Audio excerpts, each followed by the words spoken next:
Truly, plunder was the quickest path to wealth. Only after indulging, having no choice but to do it did Michael fully understand that saying. As for where this profit came from, it naturally came from the 33 kingdoms under the Empire's control, each contributing 20% of their resources to their new ruler, an arrangement that would continue for years to come. At first, Michael had not wanted to become that sort of ruler. 20% of the resources produced by 33 kingdoms was not a small amount by any standard. Even after taking control of the Black Serpent Empire, he had felt uncomfortable with the idea. In his mind, the kingdoms had already suffered enough through the war and the sudden change in leadership. However, Jester's reasoning had been extremely simple. The empire had only been conquered 3 months ago. That was not enough time for genuine loyalty to form. At present, the kingdoms obeyed because they had no choice. Given the opportunity, many would immediately begin rebuilding their strength. That was simply how conquered territories behaved. According to Jester, the most dangerous period for any new ruler was not during the invasion itself. It was the years immediately afterward. History had proven this countless times. New conquering powers almost always followed the same pattern. First came conquest, the violent seizure of land and the breaking of existing power structures. Then came consolidation, the elimination of remaining resistance and the installation of loyal figures in key positions. Then came control, the gradual tightening of administrative, economic, and military authority over the occupied territory. Only after enough years passed, and enough generations grew up knowing nothing different, did true stability finally emerge. The kingdoms currently possessed their own armies, noble families, influence networks, wealth, and administrative structures.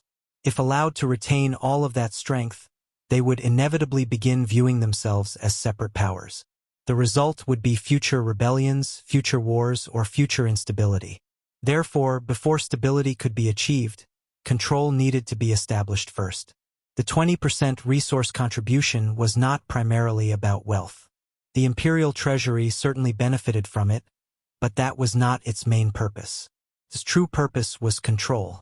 By drawing resources toward the imperial center, the growth of the kingdom slowed while the growth of the empire accelerated. The difference might seem small in a single year. Over several years, however, it became enormous. The kingdoms would gradually become weaker relative to the imperial capital. Meanwhile, the imperial capital would become stronger relative to the kingdoms. Eventually, a point would be reached where resisting the empire would no longer be realistic. Once that happened, separation became increasingly difficult. A kingdom could not simply rebel without damaging its own economy, security, and political stability. According to Jester, this was how nearly every successful conquering power throughout history had operated. The difference was that most people only remembered the final result. They remembered the prosperous empire decades later. They forgot the years of harsh control that came before it. Ironically, becoming a tyrant was easiest at the beginning. Immediately after conquest, fear still existed. Military superiority still existed. As time passed, however, that window disappeared. New generations were born. Memories faded. Local powers recovered. Influence shifted. By then, attempting to impose the same level of control would become far more difficult. That was why Jester had insisted the current period was unique. The empire possessed a window of opportunity, a temporary period where it could reshape the foundation of all 33 kingdoms. If that opportunity was missed, the cost of achieving the same result later would multiply many times over. 3 months later, Michael could already see signs of the process working. The kingdoms were becoming increasingly tied to the empire, and while some might call the policy harsh, the results were undeniable. For the first time in decades, the Black Serpent Empire was beginning to function as a single entity rather than 33 kingdoms loosely gathered beneath a crown. Like before, Michael had no intention of ruling the empire personally as some grand emperor. That had never been his goal. Even now, after completely taking over the Black Serpent Empire, his interest in governance remained limited at best. However, not wanting to rule and not wanting to control were two completely different things. Michael had no intention whatsoever of relinquishing his control over the empire. After all, this was currently his greatest source of evolution points. The 105-dimensional cracks in Aurora were valuable, but their access rights only lasted 3 years. 3 years later, they would return to their original owners. The Empire was different. As long as he wished, it would remain under his control indefinitely. One was temporary. The other was long-term. One generated profits for a few years. The other could continue generating profits for decades. The difference was obvious. Because of this, Michael was willing to tolerate certain things he normally disliked. The Empire was an investment capable of continuously generating resources, wealth, influence, manpower, intelligence, and evolution points. The returns were simply too great to ignore. Naturally, Jester understood this as well. In fact, the undead had gone a step further. According to Jester, if the Empire was truly going to become Michael's long-term foundation, then it needed to stop being associated with the previous ruling family. The Black Serpent Empire represented the old regime, its history, its loyalties, its symbols, its identity. Leaving those things untouched would only encourage people to continue viewing the Empire through the lens of the past. That was undesirable. Therefore, one of Jester's earliest recommendations had been a complete rebranding of the Empire itself. The proposal was simple. Erase the old symbol. Create a new one. Replace the identity people served. Over time, memories of the Black Serpent Empire would fade. In its place, a new state would emerge. One built around Michael's authority rather than the authority of the previous dynasty. The proposal had eventually been approved. 3 months later, the Black Serpent Empire had ceased to exist. In its place stood a new power, the Eternal Crown Empire. Visit and read more novel to help us update chapter quickly. Thank you so much. Unfortunately for Michael, even after controlling the Empire, there was no progress on his rank advancement quest. He had expected this, but it did not stop him from feeling disappointed. However, since it had only been 3 months since his quest started, though anxious, Michael could only keep his calm, at least compared to his other ongoing tasks. His goal of having thousands of rank 4 undead was drawing closer. The Eternal Crown Empire was not Michael's only source of growth during those 3 months. The 105-dimensional cracks in Aurora had also begun producing results. When Michael first received access to them, he had performed several rough calculations. The final number had honestly shocked even him. If he completely sacrificed every monster killed across all 105-dimensional cracks and converted every corpse into evolution points, the amount he could obtain each month would easily exceed 10 million evolution points. Just thinking about it felt absurd. Only a few months ago, 50 million evolution points had been one of Michael's greatest concerns. Now he could earn that amount in less than 5 months. Unfortunately, reality was not quite that simple. Michael quickly realized there was a problem. Tension. Going by his initial plan would draw attention. Being a necromancer meant needing corpses was normal. Nobody would find that suspicious. A few thousand corpses? Normal. A few tens of thousands? Still understandable. Hundreds of thousands? Questions would begin appearing. Millions? People would inevitably start investigating.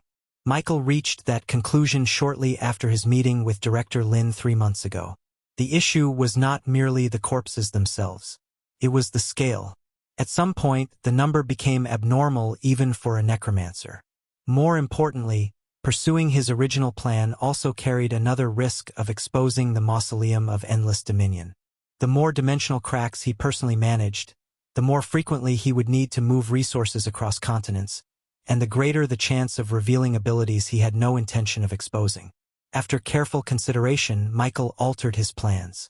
He did not abandon the dimensional cracks. Instead, he changed his priorities.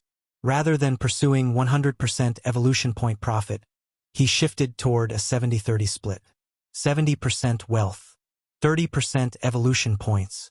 Even with this adjustment, the results remained incredible. He was still capable of generating over 1 million evolution points every month. Out of the 105-dimensional cracks, Michael only retained direct control over roughly 25. The remaining 80 were returned to their original organizations. Of course, not for free. Instead, Michael negotiated profit-sharing agreements. The academies and various organizations regained operational control, while Michael retained a percentage of the benefits generated from those dimensional cracks. The arrangement worked perfectly for both sides. The organizations recovered valuable resources. Michael avoided attracting excessive attention. And everyone made money.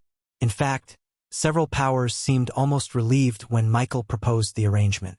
They had already suspected he would not personally manage all 105 dimensional cracks forever. The logistical burden alone would have been ridiculous. As a result, negotiations proceeded far more smoothly than expected. Using the Academy as an intermediary, Michael spent weeks meeting representatives from various organizations. The final agreements were surprisingly generous. By the time everything concluded, Michael had secured a massive advance payment covering the next 3 years of projected profits. The amount was enough to leave even him speechless. $20 billion. Raw liquid assets. Not resources. Not land. Not investments. Actual money. Of course, this was after a 30% tax, something that still made his teeth ache every other night.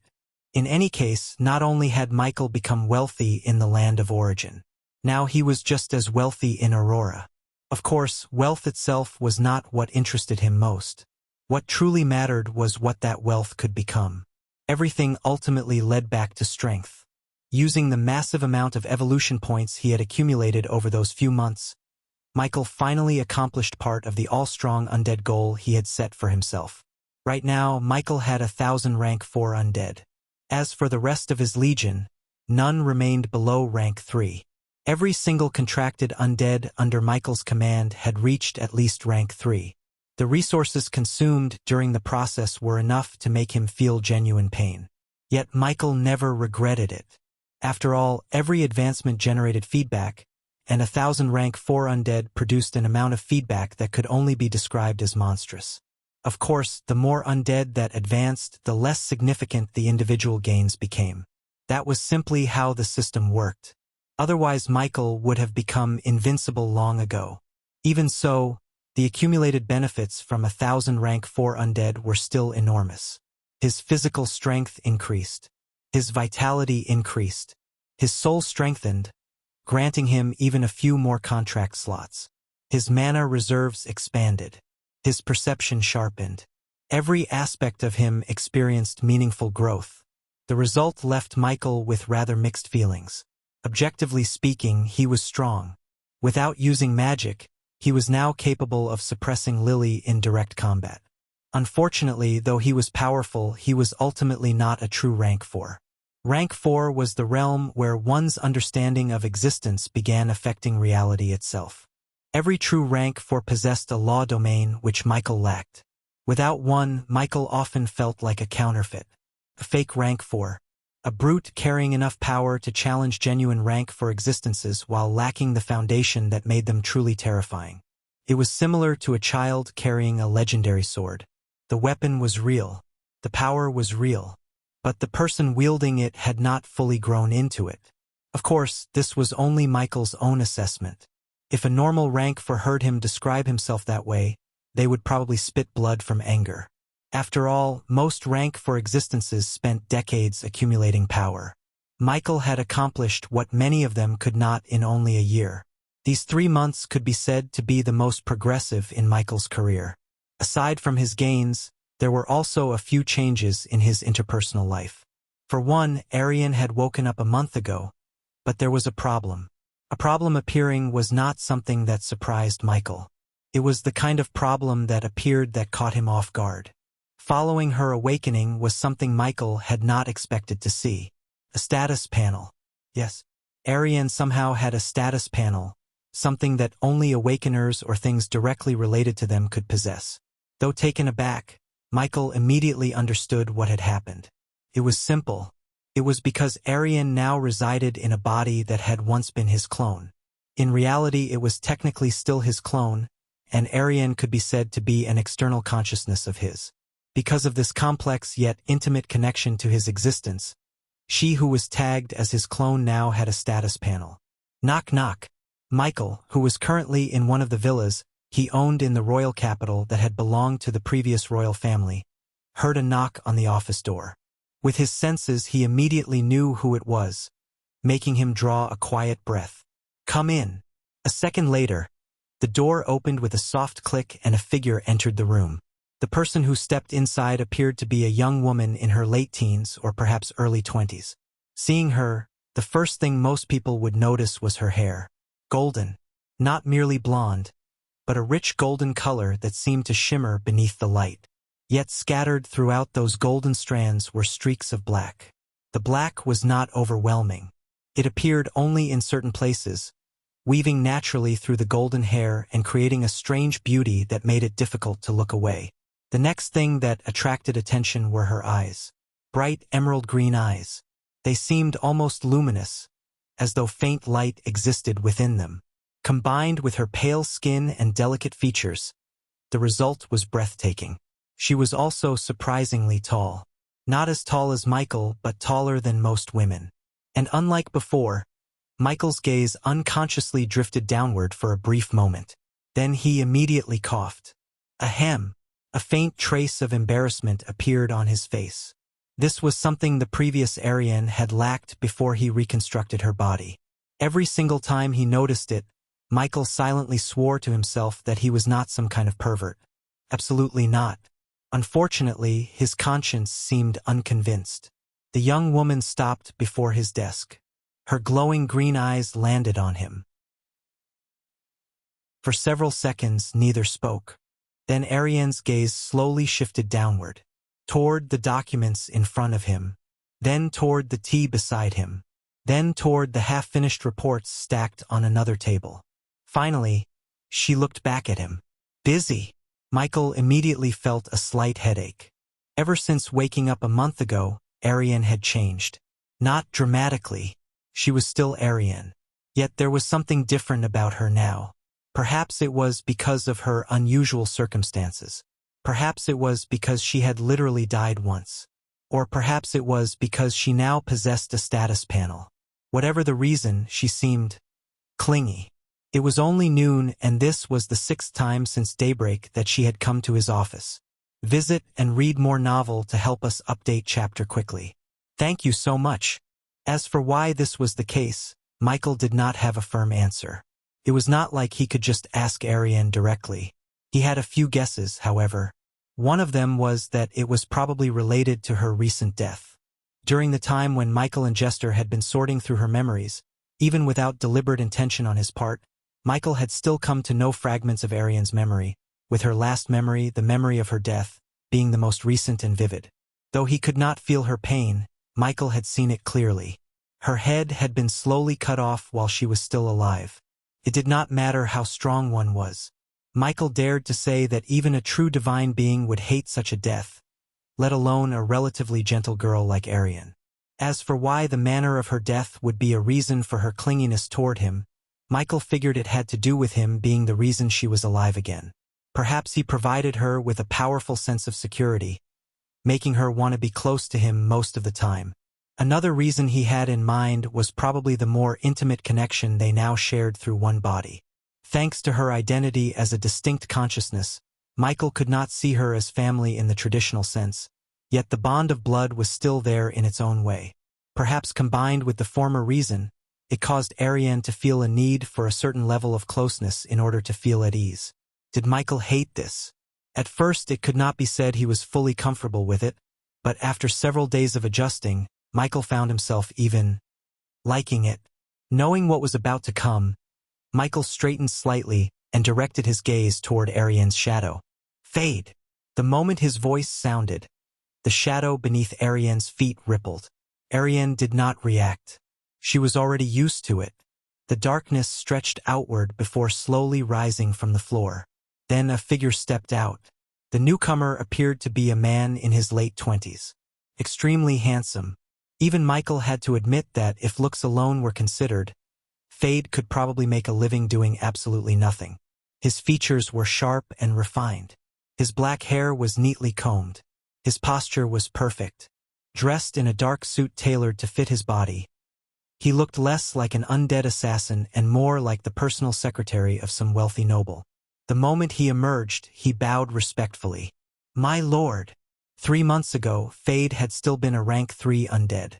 Now, thanks to Michael's abundance of evolution points and his increasingly formidable resources, the undead assassin had successfully entered rank 4. Not that Fade was unique in this regard anymore. Among Michael's legion, rank 4 undead had become increasingly common. Still, Fade remained one of the undead Michael trusted most. His stealth abilities were terrifying. His assassination capabilities were even more so. Even among Michael's 1000 rank 4 undead, Fade was unquestionably near the top. As for why such an undead was currently hiding inside Arian's shadow, the answer was simple. Michael had too many powerful undead. Even after assigning duties throughout the Eternal Crown Empire, countless powerful undead remained with little to do. Occasionally, Michael assigned tasks based entirely on mood.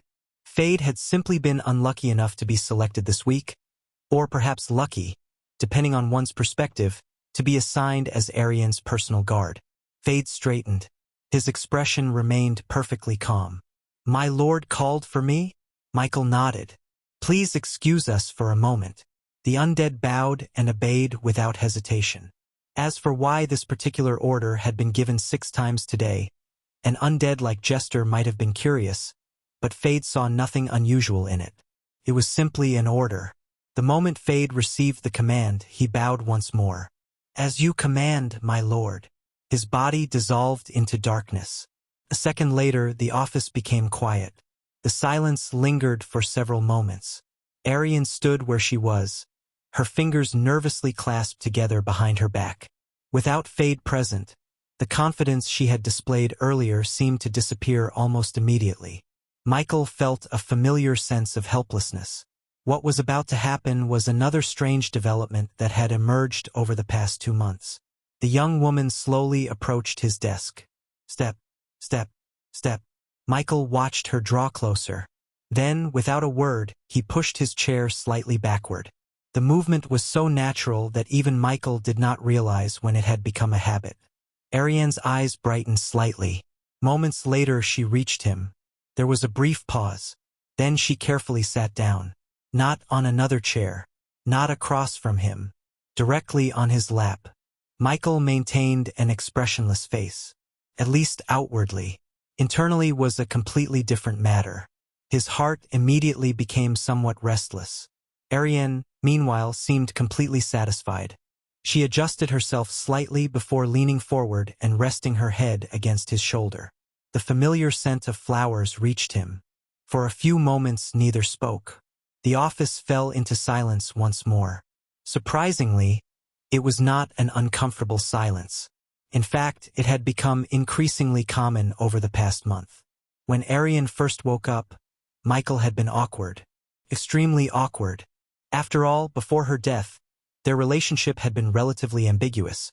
But now it was increasingly approaching a clear direction, largely thanks to the girl's own active choices. As I watched the Prince of the Empire slowly cut off my head while rage and satisfaction filled his face, I fell into darkness. For some reason, I knew exactly what had happened. I was dead. There was no confusion or denial. There was no desperate attempt to convince myself otherwise. I simply knew. The strange thing was that I could still think. I could not feel my body. I could not move. I could not see. I could not hear. Yet my thoughts remained. At first, I wondered if this was what death felt like. An endless darkness where only the mind remained. It was not painful. It was not peaceful either. In that darkness, there were only 2 people I found myself thinking about. The first was my father. I wondered what he would do after learning I was dead. Would he be angry? Would he be sad? Would he blame himself? I did not know. For all his flaws, he had always cared for me. Perhaps too much. Perhaps not enough. I honestly did not know anymore. I only hoped my death would calm things down. I hoped the old man would survive. He had already sacrificed enough. There was no reason for him to throw away his life because of me. The second person I thought of was Michael. Even now, thinking back, I find it somewhat embarrassing. In my 18 years of life, I had never truly believed in love. Not really. As a noble daughter, Reality had been made very clear to me from a young age. Love stories existed in books and plays. Reality was different. It was filled with contracts, alliances, and family interests. Reality gave me the prospect of marriage between noble houses. I had always assumed my future would follow the same path. Perhaps I would marry some noble heir. Perhaps we would eventually grow to care for each other. Perhaps not. That was simply how things worked. Then Michael appeared. Looking back now, I still do not know exactly when it started. Maybe it was the first time we spoke. Maybe it was later. Maybe it happened so gradually that I never noticed. He was handsome.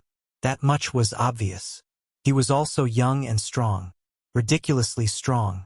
Yet despite all that, what I remembered most was something else. He was awkward. Sometimes unbelievably awkward. There were moments when speaking to him felt like speaking to someone who had never learned how normal conversations worked. And somehow I liked that. He made me laugh. He made me curious. He made me want to know more. For the first time in my life, I found myself genuinely interested in someone.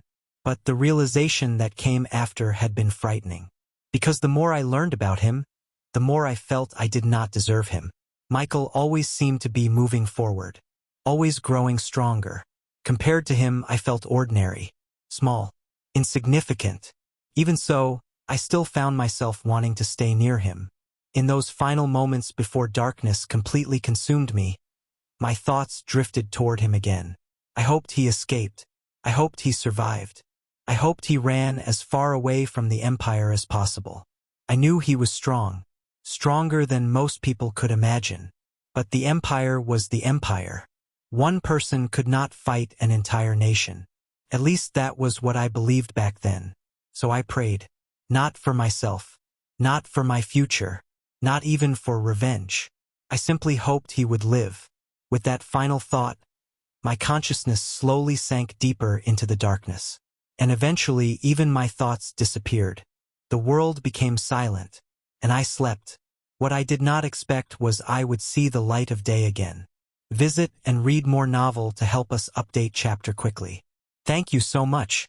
First, I thought I was dreaming. After all, dead people were supposed to stay dead. That was common sense. Yet after what felt like an eternity of darkness, I suddenly became aware of my surroundings. What came first was sensation.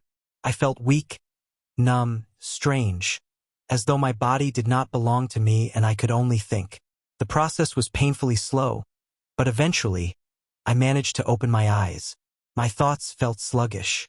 The first thing that greeted me was an unfamiliar ceiling, unfamiliar yet strangely familiar at the same time. I had never been here before. I was certain of that much, since most ceilings in the capital were very high up, and this one was much lower than any I was used to. However, the style reminded me of someone. It reminded me of Sir Mike. Click. Suddenly, the sound of a door opening echoed. I tried turning my head, but the effort felt enormous. Footsteps entered the room. I wondered who it could be. A servant or someone from the Empire. The thought made my heart tighten. Then the figure stepped into view and I froze. Father! The words barely escaped my lips. For a moment he simply stood there, staring. His eyes widened, and his body trembled. The expression on his face was one I had never seen before. Shock, disbelief, hope, and fear, all mixed together. Then suddenly, tears appeared, and my father rushed forward. The powerful man who had faced countless dangers throughout his life grabbed my hand tightly. Ariane. His voice cracked. Ariane. He kept repeating my name over and over again, as though afraid I would disappear if he stopped. You're awake. His grip tightened. You're finally awake. I'm glad. I'm so glad. Seeing him like that made something inside me break. I had never seen my father cry before, yet now he sat beside me crying like a child. Somehow that made me want to cry too. I could not understand anything. I was confused, terrified, overwhelmed. Was I not supposed to be dead? The memory of my execution was still clear. I remembered all of it. So why was I here? Why was I alive? For a long time, neither of us spoke properly. My father seemed unable to stop looking at me, as though he was worried that if he blinked, I would disappear again. Eventually, after calming down slightly, he began explaining things, and the more he spoke, the more unbelievable everything became. Sir Mike had not only killed members of the royal family related to my death, but he had dared to even touch an imperial prince, and succeeded to the extent that the empire itself no longer existed. The Black Serpent Empire had fallen. At first, I thought I was still dreaming because none of it made sense. However, as days passed, I came to accept my new reality, even though so many things had changed. Thanks to Sir Mike, my death was avenged, and not only was I brought back to life, I was even given a stronger body. Damn, I don't even have a bit of my foundation yet, but I can cast spells better than I could before. Also, what was this status thing that appeared after I followed my father on a hunt a few days ago? Unfortunately, just like me, my old man had no idea, but fortunately, the only man who could answer all my questions soon appeared. It had been only a few months since I last spoke with him, though for me, it felt like only a few days had passed. But seeing how he seemed to have grown even stronger, I realized it truly had been a while since we'd last seen each other. When I saw him again after so long, I saw an intense look of emotion flash across Sir Mick's expression. It was so brief that I thought it might have been an illusion, but I knew I wasn't wrong. Seeing how he looked at me with a different gaze than before, I remembered the words my father had told me days ago on our short hunt. Yes, Sir Mike was incredibly powerful and very unique. Normally, I didn't deserve to stand at his side, but even though he didn't need to, he still brought me back to life. I might be ignorant of high-tier magic, but I knew the cost of my revival couldn't have been cheap, yet Sir Mike had sacrificed for me anyway. Could it be he saw me as more than just a friend? Maybe not in the same way I viewed him, but surely a little more special, right? I don't know if it's because I died once, or because I owe him my life, but whatever the reason, it made my emotions even more intense, and I got bolder. That night when he arrived, I kissed him. I can still remember the look of surprise and shock on his face. Given how awkward the kiss had been, was it possible this was his first kiss too? I don't know why, but the thought of that made me want more. I wanted to be more of his firsts. I really didn't know where my audacity came from, but I got bolder each day that passed without him stopping me. Was it that I needed to die for Sir Mike to like me? In any case, after spending a while in Thorpvale and telling my father goodbye, I followed Sir Mike to the Empire. Though I could see some traces of damage around, it didn't stop me from seeing the prosperity of the Empire City. It was really memorable. Since then, it's been more than a month since Sir Mike and I got here. As I lay on his chest, listening to his powerful heartbeat and breathing in his strong scent that almost made me moan in comfort, I heard his youthful deep voice echo near my ear. Ariane, I have something to say to you. Something to show you. Asterisk. Feeling the soft warmth of the young woman resting against him, Michael found himself enjoying the moment. However, as the days passed and moments like this became increasingly common, another feeling began growing within him. Guilt. At first it had been small, easy to ignore and push aside, but now it had become impossible to escape. A quiet weight that pressed harder with every passing day. Ariane seemed blissfully unaware of it, but Michael felt as though he was standing at the edge of a cliff. Every day that passed like this felt like another step closer to the fall, and he had no idea how to stop walking. All of this stemmed from a question he could not answer. Did Ariane like Michael? Or did she like Mike Nor? The question haunted him, returning every time her gaze met his, every time she smiled at him. Mike Nor was the person she knew, the one she had developed feelings for, the one she trusted enough to fall asleep against. The problem was that Mike Nor was not entirely him. Or perhaps the problem was that Mike Nor was him, but his profile here wasn't. Michael no longer knew. All he knew was that even though he remained the same person beneath it all, despite the minor differences, when Ariane looked at him, who exactly was she seeing? Michael? Or Lord Mike Nor? And if she ever learned the truth, would anything of what they had remain standing? Or would it all collapse the moment the mask came off? The thought made his chest tighten. Michael felt genuinely afraid, and he didn't fully understand why this particular fear cut so deep each time it surfaced. He didn't like the possibility that the feelings currently directed toward him might vanish the instant she learned the truth. Felt selfish, pathetic, even. Yet Michael could not deny it. He enjoyed this. He enjoyed her presence. He enjoyed her smile. He enjoyed the quiet trust she placed in him without hesitation. Most importantly, he enjoyed being loved. Was it because this was a first for him in both lives? He didn't know. But a problem remained, and it was that he selfishly wanted that love directed toward Michael. Not the mask. Him. He wanted her to choose that version of him. The real one. As these thoughts ran through his mind, he felt Arian shift slightly against him. Her head remained resting against his chest, steady and unguarded. The familiar scent of flowers drifted into the air between them, soft and warm and achingly normal. For a few moments he remained silent, gathering whatever courage he had. Then he finally made a decision, a difficult one, but necessary. If he continued avoiding it, things would only grow worse later. Arian. His voice was soft. She tilted her head slightly, eyes still half-lidded with comfort. Arian, I have something to tell you. Visit and read more novel to help us update chapter quickly. Thank you so much. I think it might be better to show you. Arian blinked in confusion. Show her? What exactly needed to be shown instead of explained? Still, the look on Sir Mick's face made her swallow the questions that immediately rose to her lips. For the first time since she had met him, she saw a deep conflict in his eyes. Sir Mike. She reached out and touched his arm. Are you okay? No reply came immediately. Instead, he slowly stood up and helped her to her feet. The entire time, his expression remained unusually serious, causing Arian's heart to beat faster. Did something happen? Was it because of her? 100 thoughts flashed through her mind. Without answering, Michael guided her toward the open section of the office. Then he raised a hand. Space distorted. A circular gate appeared before them. It rapidly expanded until it became large enough for a person to walk through. Beyond it lay a forest. Not one Arian recognized. Towering trees stretched toward the heavens while faint green mist drifted between their trunks. Go inside, Michael said. Arian turned toward him. What? Walk straight ahead. His voice remained calm. It's safe. Honestly, safety was not what worried her. What worried her was him. Something was clearly bothering him. Still, after a brief hesitation, she nodded.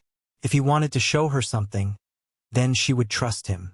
Arian stepped through the portal. The moment she crossed over, the first thing she noticed was the air. Felt different, cleaner, fresher. Every breath felt strangely refreshing. Then she looked upward. Her steps faltered. The sky was unlike anything she had ever seen. Green, purple, countless colors blended together above her. Beautiful, yet slightly eerie. It felt like standing beneath the heavens of another world. For several moments, Arian simply stared. Then she remembered Michael's instructions. Walk straight ahead. So she did. The forest was quiet. Only the sound of her footsteps accompanied her. Occasionally, strange lights drifted between the trees like wandering spirits. Eventually, the forest began to thin. A few minutes later, she arrived at a cliff. And there, standing near the edge, was a figure. His back faced her. For some reason, the silhouette looked familiar. Very familiar. Arian frowned. Why? The height, the posture, the build. Something about him reminded her of someone. As though sensing her presence, the figure slowly turned around. The moment he did, Arian froze. Her eyes widened. Her thoughts stopped. Because standing there was Sir Mike. But that made no sense. Michael was supposed to be back in the office. So why was he standing here? Arian stared at the young man in disbelief. At first glance, there was no mistake. The face was the same. The eyes were the same. Yet the longer she looked, the more she noticed things that felt different. The most obvious difference was his clothing. Arian had never seen anything like it before. Gone were the elegant robes and noble attire that Sir Mike usually wore. There were no embroidered patterns. Instead, he wore a simple black shirt that fit closely against his upper body, and a pair of dark blue trousers made from a material she could not identify. The outfit looked incredibly plain. Yet somehow it wasn't.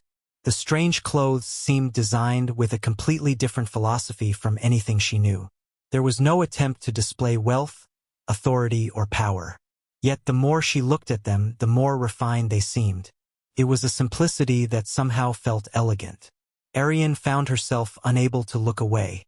If the nobles of the empire saw such clothing, they would probably dismiss it as commoners' attire. Yet she somehow felt they would all be wrong. The style possessed a strange beauty, a beauty she could not explain. Felt free. Then there was the second difference. Youth. Sir Mike had always appeared young. But standing before her now, that youthful appearance seemed even more obvious. He suddenly looked closer to his actual age. Like a young man. Not some noble lord. Just a young man. It made him seem more approachable, as the aura of mystery that constantly surrounded Sir Mike felt thinner here. Ariane's confusion only deepened. This was undoubtedly Sir Mike. She could feel it. Yet at the same time they felt different. For several moments, neither of them spoke. The silence stretched between them.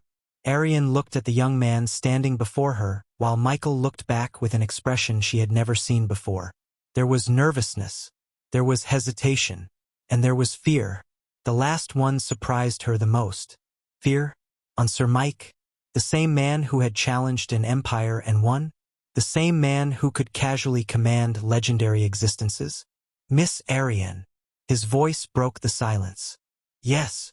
Michael hesitated for a moment before asking a question that completely caught her off guard. Have you ever heard the term otherworlder before? Ariane blinked in confusion. Then she slowly shook her head. No. Michael nodded as though he had expected that answer. For several seconds he remained silent again. Then he asked another question. Have you ever wondered where I came from? This time Ariane paused. Of course she had. Who wouldn't?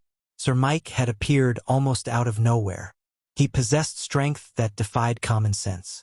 Even his behavior was occasionally strange. Naturally she had been curious. Ariane nodded in response, then immediately shook her head. I am curious, but it's okay. If Sir Mike isn't ready to tell me, then you don't have to. Ariane smiled softly. I can wait. Whether it's now or later. Her voice became quieter. I'll wait until you're ready. For a moment Michael simply stared at her. Then a bitter smile appeared on his face. The sight made Ariane's heart tighten. For some reason that smile looked sad. Miss Ariane. Yes. The truth is. Michael looked toward the strange sky above them. I don't come from this world. Ariane blinked. For a moment she thought she had misheard. What? Michael looked back at her. I come from a place called Aurora. Aurora. The name sounded beautiful, yet completely unfamiliar. Aurora? She repeated. Michael nodded. Then he began speaking. In Aurora, there are no kings. Ariane frowned. No kings? No. No emperors? No. No nobles? No. The more answers she received, the more unbelievable everything sounded. Ariane stared at him, then stared harder, then narrowed her eyes. Michael noticed immediately. Why are you looking at me like that? Ariane crossed her arms. Are you sure you're not joking? Miss Ariane. Sir Mike. Call me Michael. Why? Call me Michael. Michael. Thank you. Ariane felt a bit strange about Michael's behavior but went on to voice her confusion anyway. You expect me to believe there's a place without nobles, kings, or emperors? But it's true, though. Then who rules? Michael opened his mouth, then paused, then opened it again. Honestly, explaining modern governments to someone born in a feudal empire suddenly felt impossible. It's complicated. Ariane immediately looked victorious. I knew it. Michael sighed, then continued. In Aurora, there are also supernatural people. Like knights and mages? Yes and no. Ariane tilted her head. No, there are two major groups. Michael raised two fingers. Cultivators and awakeners.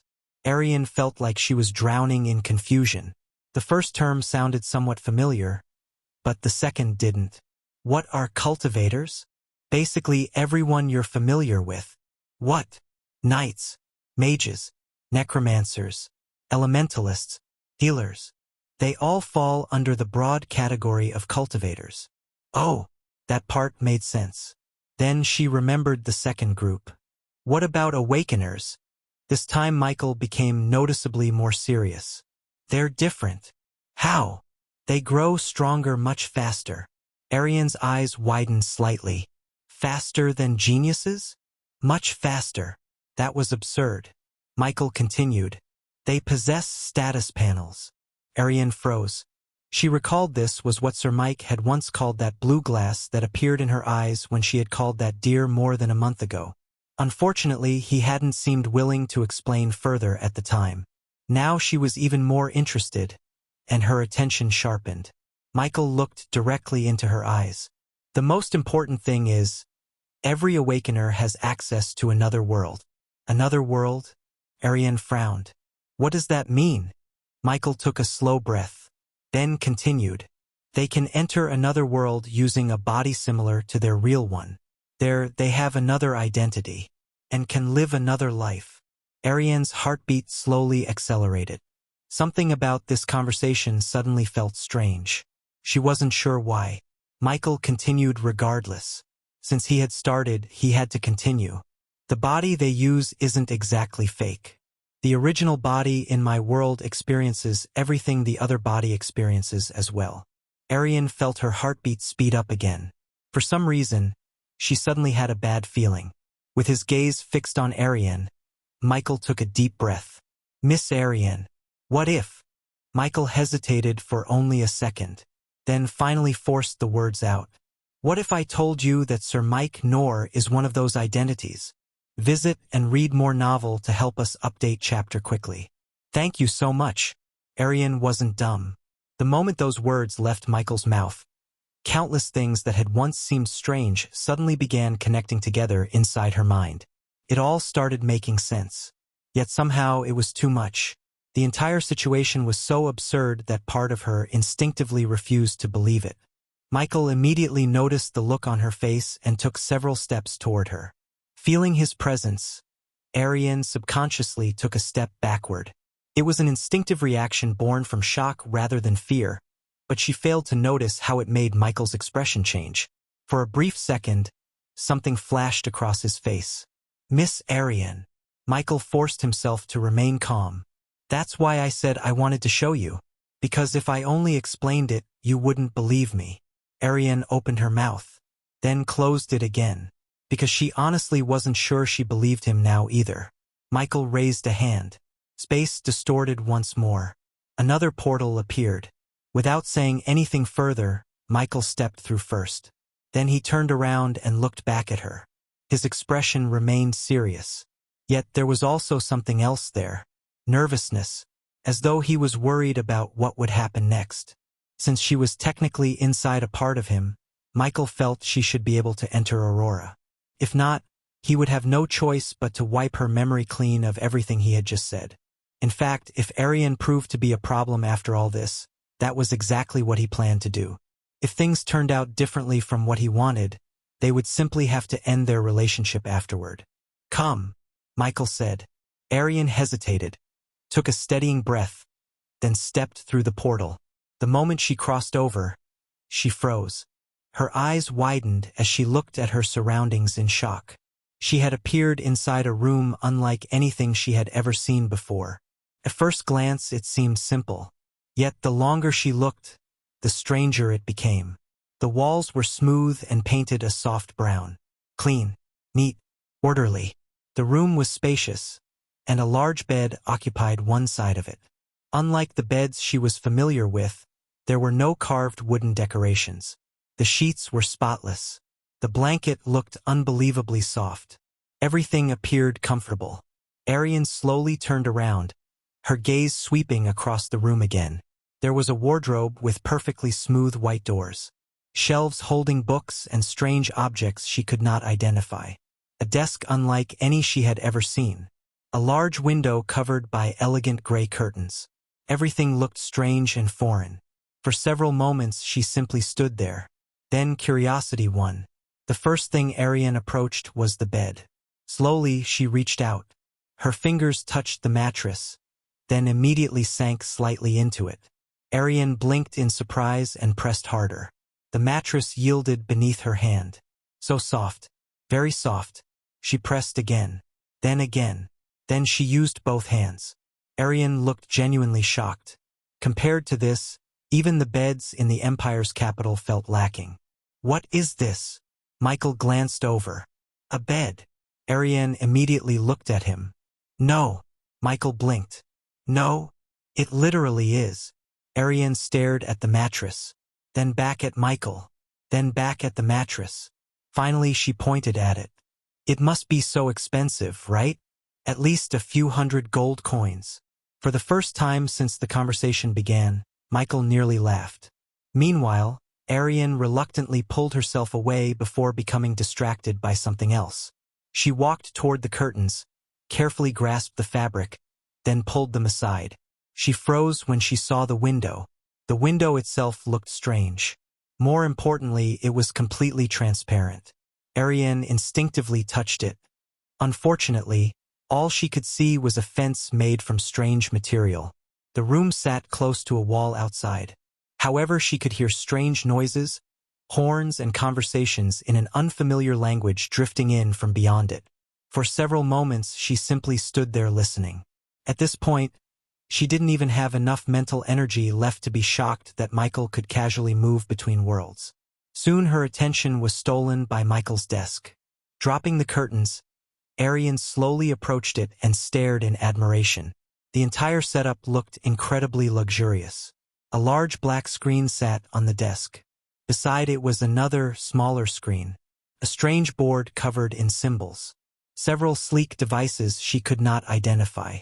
Everything looked expensive and impossibly fragile. Ariane immediately clasped her hands behind her back. She didn't dare touch anything. What if she broke it? For all she knew, these could be priceless treasures. Meanwhile, Michael simply watched from behind. Under normal circumstances, the sight would have amused him. Ariane looked like a child who had wandered into a treasure vault by accident. Unfortunately, Michael's attention was elsewhere. His thoughts remained fixed on the conversation they had left unfinished. Before he could decide how to continue, Ariane's attention was stolen by something else. Her gaze slowly drifted upward, toward the glowing object attached to the ceiling. Ariane blinked. The object looked like a small glass fruit hanging above her. Yet unlike any crystal lamp she had ever seen, there was no flame or visible source of energy. Still, it emitted a steady white light that illuminated the entire room. Amazing! Ariane murmured. Then her eyes moved lower, toward the wall. There, near the doorway, was a small object protruding from the surface. Ariane frowned. What is that? Michael followed her gaze. Oh, that's a light switch. A what? Before Michael could explain, curiosity had already won. Ariane walked over, stared at the small switch for a second, then reached out when she saw that Michael didn't stop her. Click. The room instantly sank into darkness. Ah! Ariane jumped in shock, instinctively taking a step backward. Unfortunately, she forgot Michael was standing directly behind her. Her back collided with his chest. Strong arms immediately steadied her before she could lose her balance. It's fine. Michael's calm voice sounded beside her ear. It's just the light. Visit and read more novel to help us update chapter quickly. Thank you so much. Ariane's heart pounded. The sudden darkness had genuinely startled her. For several moments she remained frozen. Then she realized something. Michael's arms were still around her, but she didn't point that out. And for some reason, Michael didn't seem eager to let go either. The room remained dim, illuminated only by faint light filtering through the curtains from outside. Eventually, Michael cleared his throat. The switch controls the bulb. The what? The glowing thing on the ceiling. Oh! Ariane looked upward, even though she could barely see it now. Slowly, Michael guided her hand back toward the wall. Press it again. Ariane obeyed. Click. The room instantly brightened. Her eyes widened. Click. Darkness. Click. Light. Click. Darkness. Click. Light. Arian stared, then looked at the switch, then at the ceiling, then back at the switch. A sparkle appeared in her eyes. Click. Darkness. Click. Light. Click. Darkness. Click. Light. Michael watched in silence. 10 seconds later. Click. Darkness. Click. Light. 20 seconds later. Click. Darkness. Click. Light. Michael rubbed his forehead. Miss Arian. Click. Darkness. Click. Light. What are you doing? Arian looked genuinely confused. I'm testing it. Testing what? The magic. It's not magic. Click. Darkness. Click. Light. Arian gasped. It worked again. Michael stared at her. The young woman stared at the switch for a few more seconds before finally asking the question she had been holding back. What exactly is this thing? Michael looked at the switch but didn't speak. Before even starting, he could already tell that explaining electricity to someone from a medieval fantasy world might actually be harder than explaining that he came from another world entirely. He honestly wasn't sure where to start. Finally, he gave up. I'll explain later. Arian immediately looked dissatisfied. But later. But definitely later. Arian puffed her cheeks slightly. Michael pretended not to notice. Instead, he reached forward and grabbed her hand. For some reason, Michael felt he should be bolder, braver, more confident. Come on. Why was he fearing rejection and acting so weak? Surely Arian wasn't that scary, right? Come on. I'll show you something cooler. Without waiting for a response, Michael gently pulled her toward the door. A few moments later, they stepped outside, and Arian's world shattered all over again. She stood completely frozen. The view before her was unlike anything she had ever imagined. People. Dozens of people. Perhaps hundreds. Everywhere she looked, people moved through the streets. None of them wore robes, carried swords, or rode horses. Their clothing came in countless strange styles and colors. Some wore black jackets. Others wore colorful shirts. Some exposed their arms. She even saw a few women in extremely short clothing. Sheesh. If she dared wear that outside, her father would kill her. The buildings were equally absurd. Towering structures stretched high into the sky. Many were made almost entirely from glass. Others displayed enormous glowing signs across their walls. Moving pictures flashed across giant boards suspended above the streets. Words appeared and disappeared. Images changed constantly. Arian's mouth slowly opened. Then she froze again. Something large flew past on the road. It was not an animal but a large metal block. Then another. And another. Dozens of them, moving unbelievably fast. Arian instinctively took a step backward. See, Michael. Her voice carried alarm. What are those? Cars. What? Cars. That explains nothing. Before she could ask another question, a loud horn sounded from the street. Arian nearly jumped. What attacked us? Nothing attacked us. Then why is it screaming? It isn't screaming. It definitely screamed. Michael rubbed his forehead. Meanwhile, Arian continued staring around in complete shock. At this point, she had forgotten almost everything else. The city itself was overwhelming. Soon Michael pulled a black nose mask from his pocket and put it on. Arian immediately noticed. What is that? A mask. Why? Michael paused. Privacy. Why are you hiding? I am not. My identity is just a bit troublesome. That sounds like hiding. Michael decided not to continue that argument. Instead, he led her through the streets. The entire journey was a battle. Every few seconds Arian stopped walking. Every few seconds she found something new to stare at. A giant screen, a motorcycle, a traffic light, an elevator visible through a glass building, a child holding a glowing tablet. Everything seemed capable of breaking her understanding of reality. Eventually Michael guided her toward a nearby bakery. The moment they entered, Arian was drawn in by a rich aroma that filled the air. The scent alone nearly made her dizzy with hunger. Rows upon rows of bread lined the displays. Cakes, pastries, donuts. croissants. Countless foods she had never seen before, though a few looked vaguely familiar. Meanwhile, the employee behind the counter looked equally fascinated. The young man glanced at Ariane. Then at Michael. The cashier leaned forward. "Bro." Michael sighed. "What?" The man's grin widened. "Your girlfriend is gorgeous." His eyes remained fixed on Ariane. "Seriously though, where'd you meet her?" Michael remained silent, but the young man didn't seem to mind. The grin on his face only widened further. "That cosplay is insane." "Cosplay?" "Yeah." The cashier gestured toward Ariane's dress. "The hair, the eyes, the outfit, the whole fantasy princess look. It's perfect." He lowered his voice. "Natural too." Michael felt completely helpless.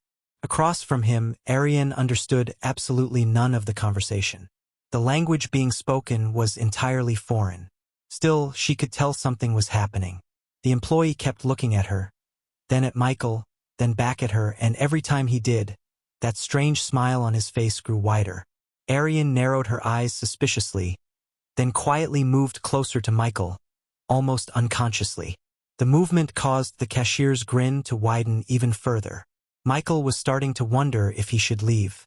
Unfortunately, the cashier wasn't finished. "Bro." "What?" "You better marry her." Michael nearly choked. Meanwhile, Ariane tilted her head. She had no idea what was being said. But judging by Michael's expression, it was probably something embarrassing. Visit and read more novel to help us update chapter quickly. Thank you so much. Michael was starting to feel that perhaps going to a clothing store first would have been better. It wasn't that he hadn't thought of it, but he had figured that in an era where anyone could wear literally anything, a woman in ordinary clothes wouldn't catch much attention. This much was true. Unfortunately, the person working in the store just happened to be someone who liked this kind of thing, or rather seemed deeply into it in more ways than one. Michael could only endure it. The young man had been polite so far, and there was no reason to suddenly leave. Besides, they weren't planning to stay long.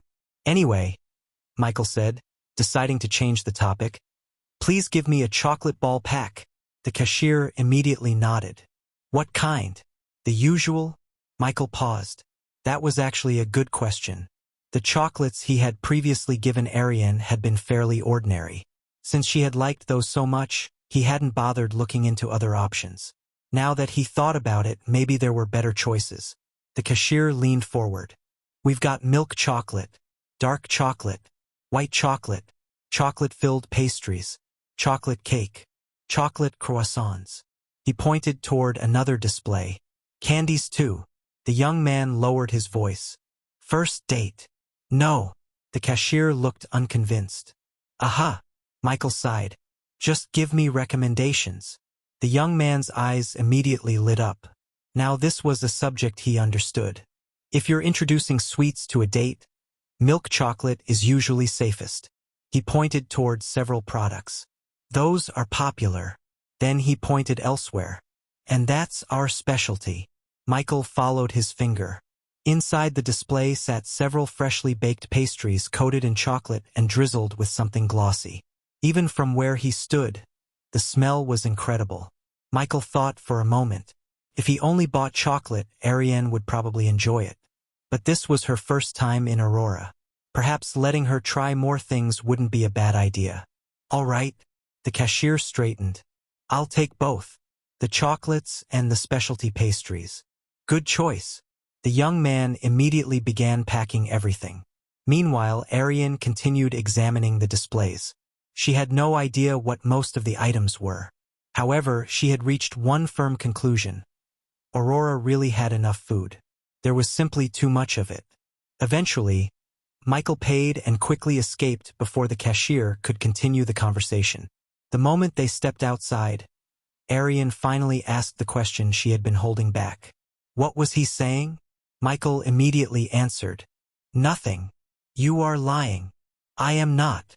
"You are." "It wasn't something important. Don't bother about it." "It was." "It wasn't." "It was." "It wasn't." "It was." Eventually Michael surrendered. "Fine. He was talking about your clothes." Ariane blinked in surprise. "My clothes?" Michael nodded. You dress differently from everyone here. That answer immediately made sense to Ariane. In fact, she had already noticed it. Since arriving in Aurora, not a single person she had seen dressed remotely like her. Compared to the flowing dress she wore, everyone else looked completely different. Ariane looked around. She deliberately began studying the people passing by. More specifically, the women. At first, she merely observed out of curiosity. Then her pace gradually slowed until she completely stopped walking.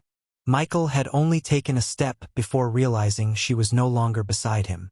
When he turned around, he found Ariane staring at a group of women walking down the street. One wore a fitted black jacket. Another wore a long cream-colored coat. A third wore a simple white blouse and jeans. The clothing looked incredibly simple, yet strangely elegant. More importantly, there was variety. An unbelievable amount of variety. Some outfits looked practical. Others looked beautiful. Others somehow managed to be both. Ariane's eyes slowly lit up. She looked at one outfit, then another, then another. The more she looked, the more fascinated she became. Though deep within her, she still felt overwhelmed by this strange world, and a little fearful of it. Its beauty wasn't something any capital she had visited or heard of could match. "You like the clothes?" Michael suddenly asked. Ariane remained silent, which was answer enough. Fortunately for Ariane, the trip had already changed from its original purpose. At first, Michael had only intended to show her something memorable. Something that would help her understand that Aurora truly existed and that this wasn't some elaborate illusion. However, after the incident at the bakery, he had come to realize the importance of another problem. Clothes. Ariane attracted attention far more easily than he had expected. At first, Michael hadn't considered it important, and indeed he could still choose to walk around with her looking like this. But there was no need for them to draw so much attention if they could help it. Now he was reconsidering. Ariane remained completely unaware of the thoughts running through Michael's head, still busy observing the women around them. The sheer variety fascinated her. She had never imagined a world where fashion could possess so much freedom. Without realizing it, she found herself wondering how she would look in some of those outfits. The thought embarrassed her slightly, so she kept it to herself. Several minutes later, Ariane suddenly realized they had changed directions. She looked around. This wasn't the road they had been following earlier. Before she could ask, Michael stopped in front of a large glass storefront. Behind the transparent wall stood countless outfits. Ariane's eyes widened. "Come on." Michael entered first. Ariane followed after only a second of hesitation. The moment she stepped inside, she was overwhelmed. There were clothes everywhere. Before Ariane knew what was happening, she had been surrounded by several enthusiastic employees. Then things became chaotic. An hour later, Michael sat silently on a nearby chair. His expression had long since gone blank. Meanwhile, several store employees seemed more energetic than ever. "No, no, no." A woman shook her head. "Try the blue one." "But the blue one." 5 minutes later. "No, the white one is even better. Visit and read more novel to help us update chapter quickly. Thank you so much." 10 minutes later. "Actually, let's try both." Michael had long since given up resisting. Eventually, the dressing room curtain opened once more. The store became noticeably quieter. Ariane slowly stepped out.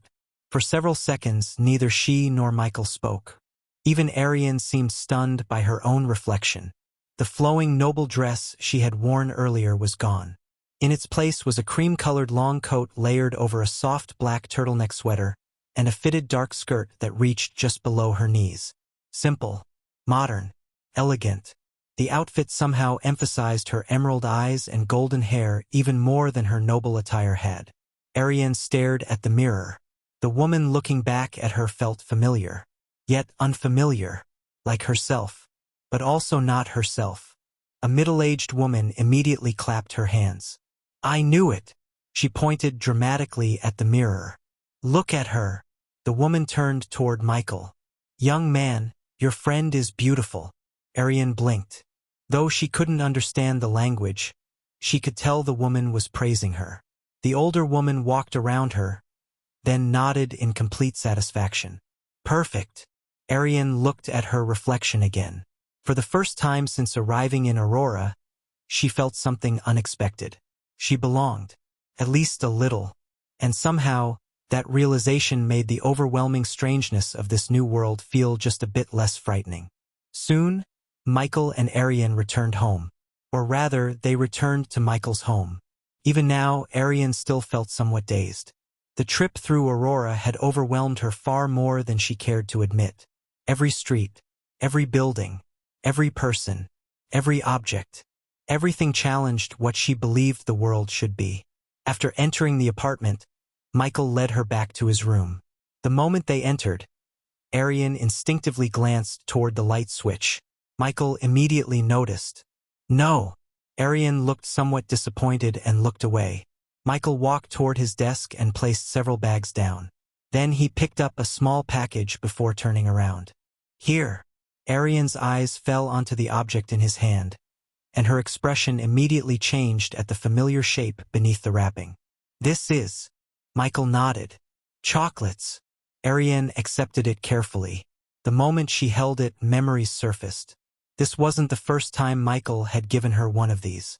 At the time, Michael had simply told her they came from back home, and Arian had believed him. Now she realized he hadn't lied. The problem was that his back home wasn't another city, but an entirely different world. The thought made her stare at the chocolate for several seconds. How strange. A simple snack she had eaten before suddenly felt completely different. Slowly, she unwrapped it, then took a bite. Crunch. The familiar sweetness spread across her tongue. Arian's eyes brightened slightly. Another bite followed. The rich sweetness melted inside her mouth. It was still delicious, perhaps even more delicious now that she knew where it came from. Michael watched from nearby. A faint smile appeared on his face. Meanwhile, Arian examined the half-eaten chocolate in her hand. Then she looked around the room and at the clothes she was currently wearing. Everything felt surreal. A few hours ago she had thought Sir Mike was simply a mysterious genius with a strange background. Now she knew the truth was far more ridiculous. The thought made her glance toward him again. This time her gaze lingered. The Michael standing before her looked younger than the Sir Mike she knew. More relaxed, less distant. The aura of an untouchable lord was gone. In its place stood a young man. Arian's lips slowly curved upward. Then she took another bite of chocolate. For some reason, the confusion and fear she had felt earlier seemed much smaller now. Perhaps it was because Aurora truly existed. Or perhaps it was because despite all the impossible truths she had learned today, one thing remained unchanged. Whether he was Sir Mike or Michael, the person standing before her was still the same person who had crossed an empire for her. The same person who had brought her back from death. The same person who looked absurdly nervous whenever she got too close. That thought comforted her more than she expected. Crunch. Arian took another bite of chocolate when she suddenly heard Michael speak. So, his voice carried an unusual hesitation. Arian looked up. Michael was standing a short distance away. His hands were in his pockets. His posture appeared relaxed. Yet somehow his nervousness was still visible to Arian. So, Arian repeated. Michael was silent for several seconds. Then he finally asked, "What do you think?" The room became quiet. At first Arian didn't answer. Instead, she simply looked at him and saw the uncertainty in his eyes, the tension in his shoulders. Seeing that expression unexpectedly made the unease inside her relax a little. A lot of her earlier confusion remained, but somehow seeing Michael look this uneasy reassured her. Arian slowly lowered the chocolate. Then a small smile appeared on her face. "Sir, Michael. Were you worried?" "About what?" Arian tilted her head. "That I would stop liking you." The words landed like a hammer. Michael immediately froze. Arian's smile widened slightly, because for a brief moment she had actually seen a flicker of panic flash across his face. Unfortunately for Michael, his silence answered her question better than any words could. The room became quiet again. Eventually Michael let out a slow breath. He rubbed his forehead before speaking again. Miss Arian. His voice became more serious. A relationship shouldn't be built on falsehoods. The smile on Arian's face softened. Michael continued. You deserve to know. I know. You only knew Mike nor. Arian remained silent. You didn't know Michael. His gaze lowered slightly. I kept wondering whether your feelings were directed at me, or at the person you thought I was. For several moments neither spoke. Then unexpectedly Arian asked a question. Can I ask something? Michael nodded. Of course. Arian stared directly into his eyes. Visit and read more novel to help us update chapter quickly. Thank you so much. Do you think Mike, Nor, and Michael are different people? Michael opened his mouth, then paused, because he didn't actually know. Arian continued before he could answer. When you spoke to me, was it Michael speaking? Yes. When you saved me? Yes. When you carried me? Michael's ears immediately turned slightly red. Yes. When you crossed an empire for me? Michael sighed. Yes. When you brought me back to life? Yes. Then where exactly is this different person? Michael froze. Arian watched his expression, then shook her head. You keep talking as though there are two people. Her voice became gentler. But every memory I have belongs to the same person. Michael fell silent, because for the first time since this entire conversation began, he realized she might have been looking at the situation very differently from him. Arian slowly took another bite of chocolate. Crunch. Then she swallowed, and asked another question, a much more dangerous one. Michael. Do you like me? Michael choked violently and coughed several times. Where did that come from? You didn't answer. Miss Arian. You didn't answer. Michael looked away. Arian immediately narrowed her eyes. Michael. No. No. I mean yes. Yes, I really like you. You're the first person I've ever liked in all my lives. The room froze. Arian stared at him as he closed his eyes after the words left him, then slowly smiled. It was a very beautiful smile. Michael slowly opened his eyes, and the first thing he saw was that smile. The fear he had been carrying all day suddenly felt ridiculous. And perhaps because of that, for the first time that day he stopped overthinking, stopped worrying, stopped doubting. Instead, he took a step forward, until only a short distance remained between them. The smile on Arian's face gradually faded into confusion. Michael! This time, Michael didn't retreat. Instead, he looked directly into her emerald eyes, then asked quietly, You asked me a question. Arian tilted her head. I did. Now it's my turn. For some reason, Arian suddenly became nervous. What is it? Michael inhaled slowly, then asked the question that had been haunting him for months. Arian. Do you like me? The room fell silent. Arian's eyes widened slightly. The confidence she had displayed moments ago immediately weakened. Michael almost laughed. So she could become nervous too. Interesting. Several seconds passed. Arian stared at him, then sighed. You already know the answer. Michael did. But hearing it and knowing it were different things. Arian seemed to realize that as well. Slowly, she met his eyes again. And this time she didn't look away. I like you. Her voice was soft, yet firm. I liked you before I knew about Aurora. She took a small step forward. I liked you before I knew your real name. Another step. And I still like you now. Michael felt his heartbeat accelerate. Arian smiled softly. Whether you're Michael or Sir Mike, you're still you. Silence followed. Neither moved. Neither looked away. For a brief moment, the room seemed strangely quiet. Then Michael made a decision. A simple one. Instead of thinking, instead of doubting, instead of worrying, he stepped forward. Arian's breath caught. Michael slowly raised a hand and gently brushed a strand of golden hair behind her ear. His fingers lingered for a moment. Neither spoke. Then, before Arian could understand what he intended to do, Michael leaned forward and kissed her. Arian froze, completely froze. Her eyes widened. The chocolate in her hand nearly slipped from her fingers. For a brief moment, Her body instinctively stiffened, and she resisted. Not because she disliked it or wanted him to stop. Though she had accepted the reality of things, it was still too much for her to immediately reconcile kissing Michael's other body. The shock left her completely motionless. Even Michael felt it. For a brief second, doubt surged through him. Had he moved too quickly? Had he made a mistake? The thought flashed through his mind. Then Arian's fingers slowly tightened around his shirt. The tension in her body began to fade as the familiar sensation only Michael could cause coursed through her. Arian closed her eyes and leaned into him. The last traces of resistance vanished. Relief flooded through Michael. One of his hands settled gently against her waist while the other moved to her cheek. Neither spoke nor wanted to. The distance that had existed between them for months finally disappeared. The kiss deepened naturally, as though both were trying to memorize the moment. The room became silent. Arian could feel her heart pounding inside her chest. Michael's wasn't much better. The young man who commanded legendary creatures now felt nervous because of her. The realization made Arian very happy.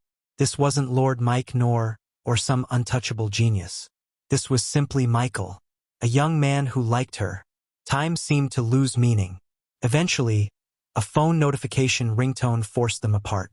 A bit embarrassed, neither spoke as Michael checked his notification.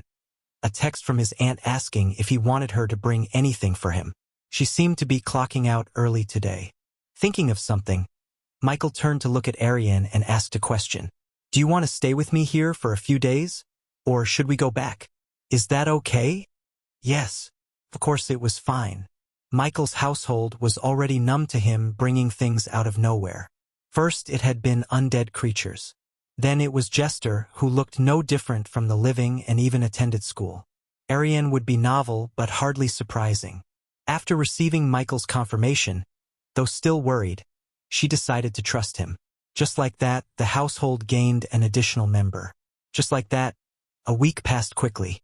Knowing he didn't have to wipe her memories, Michael, much more relaxed with Arian now, took her around his dimension cracks while feeding her his evolution crystals and arming her to the teeth with precious treasures as well. However, today Michael took a break. Something important was happening today. It was Lily's first awakening ceremony. Visit and read more novel to help us update chapter quickly. Thank you so much. The Federation had always tried to ensure that the awakening ceremony occurred at roughly the same time throughout the realm. Of course, that was easier said than done.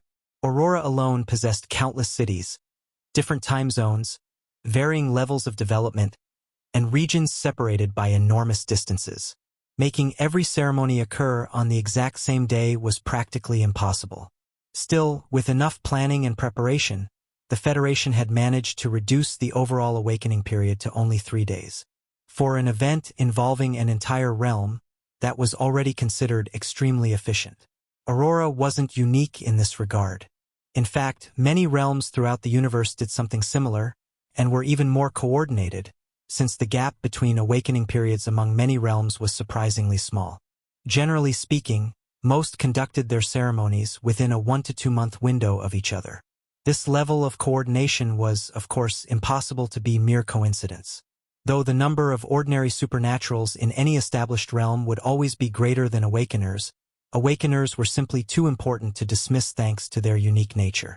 No civilization was willing to ignore even the slightest possibility of increasing their numbers.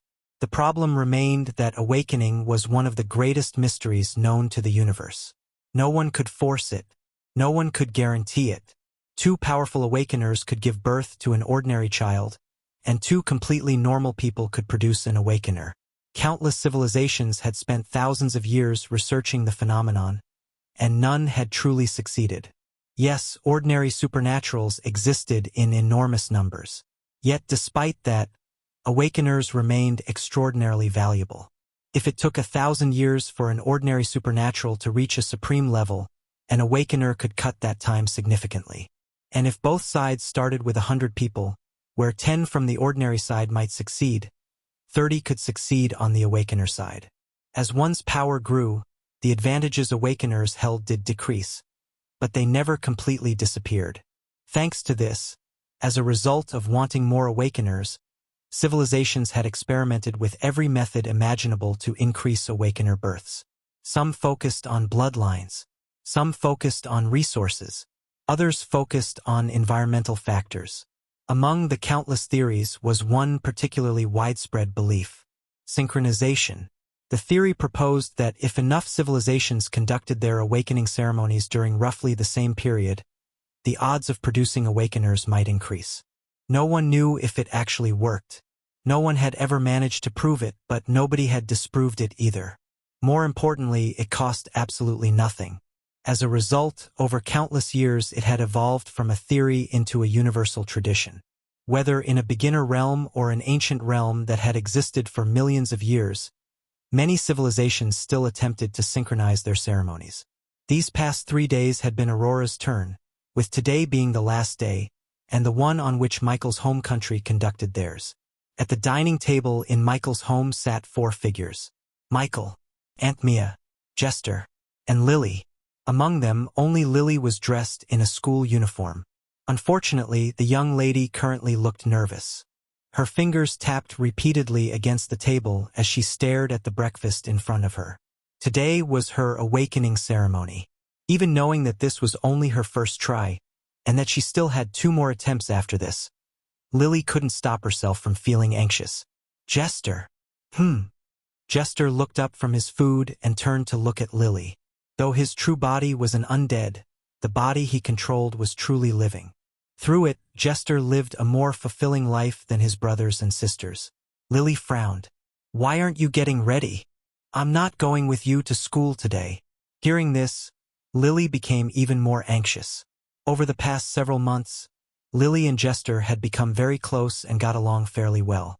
To Lily, Jester's absence from today's ceremony felt strange, especially because nobody had informed her beforehand. The realization only increased her anxiety. It felt like losing moral support before an important battle. Michael swallowed his food before answering in Jester's place. "He can't go with you because it's not suitable. If anyone asks, tell them he's conducting his awakening ceremony somewhere else." Lily looked toward Jester. The undead continued eating breakfast as though the conversation had nothing to do with him. Seeing that neither of them seemed interested in elaborating, Lily could only keep her thoughts to herself. Though she wanted an answer, she wasn't stupid. In fact, she already had a rough guess. Jester looked human, but only looked human. Inside, he was probably more than human. The more Lily thought about it, the more obvious the answer became. Jester attending an awakening ceremony never made much sense to begin with. As it happened, Lily's conclusion was almost entirely correct. Michael had no intention of having Jester follow Lily to school. Not because it would cause trouble, but because it might create unnecessary questions. Normally, every awakening ceremony involved at least a small number of newly awakened students. If Lily's school wasn't simply unlucky, all awakeners could use the detect skill, and if one of those students used such an ability on Jester, they might notice something. It wouldn't cause an issue, since even the school's higher-ups knew Jester wasn't an ordinary student. But Michael preferred avoiding such situations altogether. To everyone else, Jester was simply another youth, and Michael intended to keep it that way. After several seconds, Lily finally nodded. "Fine," though she still looked disappointed. Jester finally looked up. His green eyes met hers. "Good luck." The simple words caused Lily to smile, and a little of her nervousness disappeared. "Thanks." Jester nodded and returned to eating. Aunt Mia finally set down her cup. "Enough chit-chat. Lily, you need to be in school soon." Lily immediately looked up. "There's no rush. The ceremony won't start until afternoon anyway." Aunt Mia immediately threw a glare at her daughter. She might be unable to do much to Michael anymore, as he grew stronger and took on more responsibility, but Lily was still under her roof. Lily immediately lowered her head and returned to eating. "Okay. Visit and read more novel to help us update chapter quickly." "Thank you so much." Satisfied, Aunt Mia nodded. Michael watched the scene silently and wisely chose not to interfere. Even if Lily could subdue 100 men with one hand, in this house, Aunt Mia's glare still held authority. After dealing with Lily, Aunt Mia's gaze naturally moved toward Michael. Where is Ariane? Michael's hand holding his spoon stopped for half a second before continuing normally. She has something to do, so she won't be around for a while. Oh! Aunt Mia's tone carried a trace of disappointment. Lily also looked up. She's not coming today? No. Lily's expression fell slightly.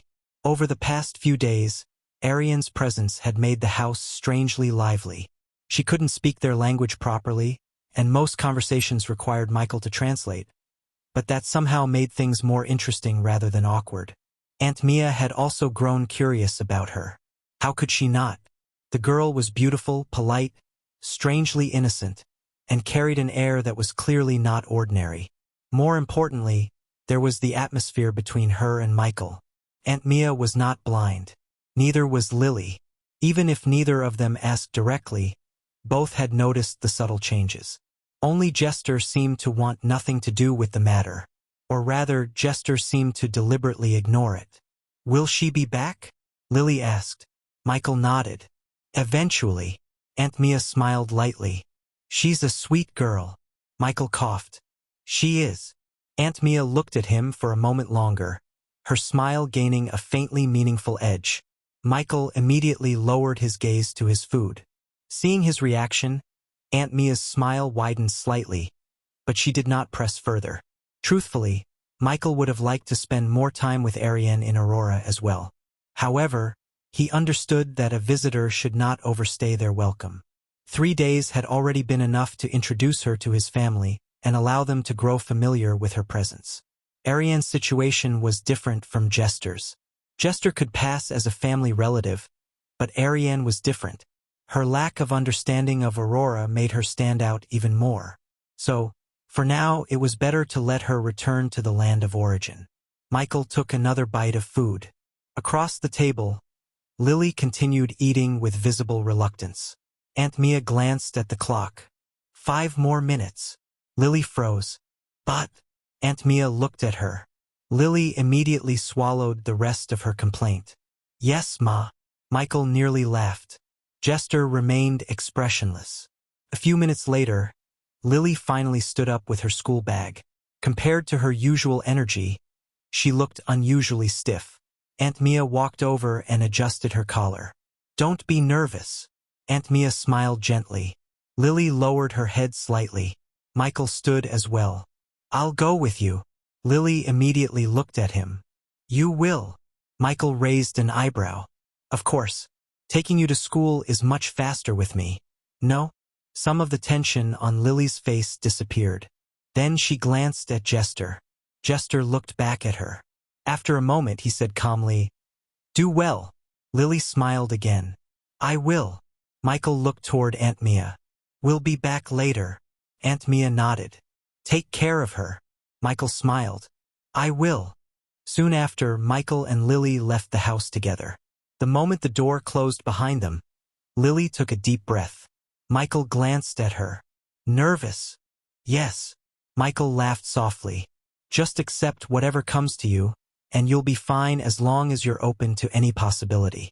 For hundreds of years, everyone in Aurora has gone through this, and regardless of the results, life continued. Right? Lily was silent for a moment before nodding. The two continued walking. Outside, the city was already unusually lively. Students in uniforms could be seen everywhere, each heading toward their respective schools. Some looked excited. Others looked terrified. Some moved in groups, loudly discussing what class they hoped to awaken.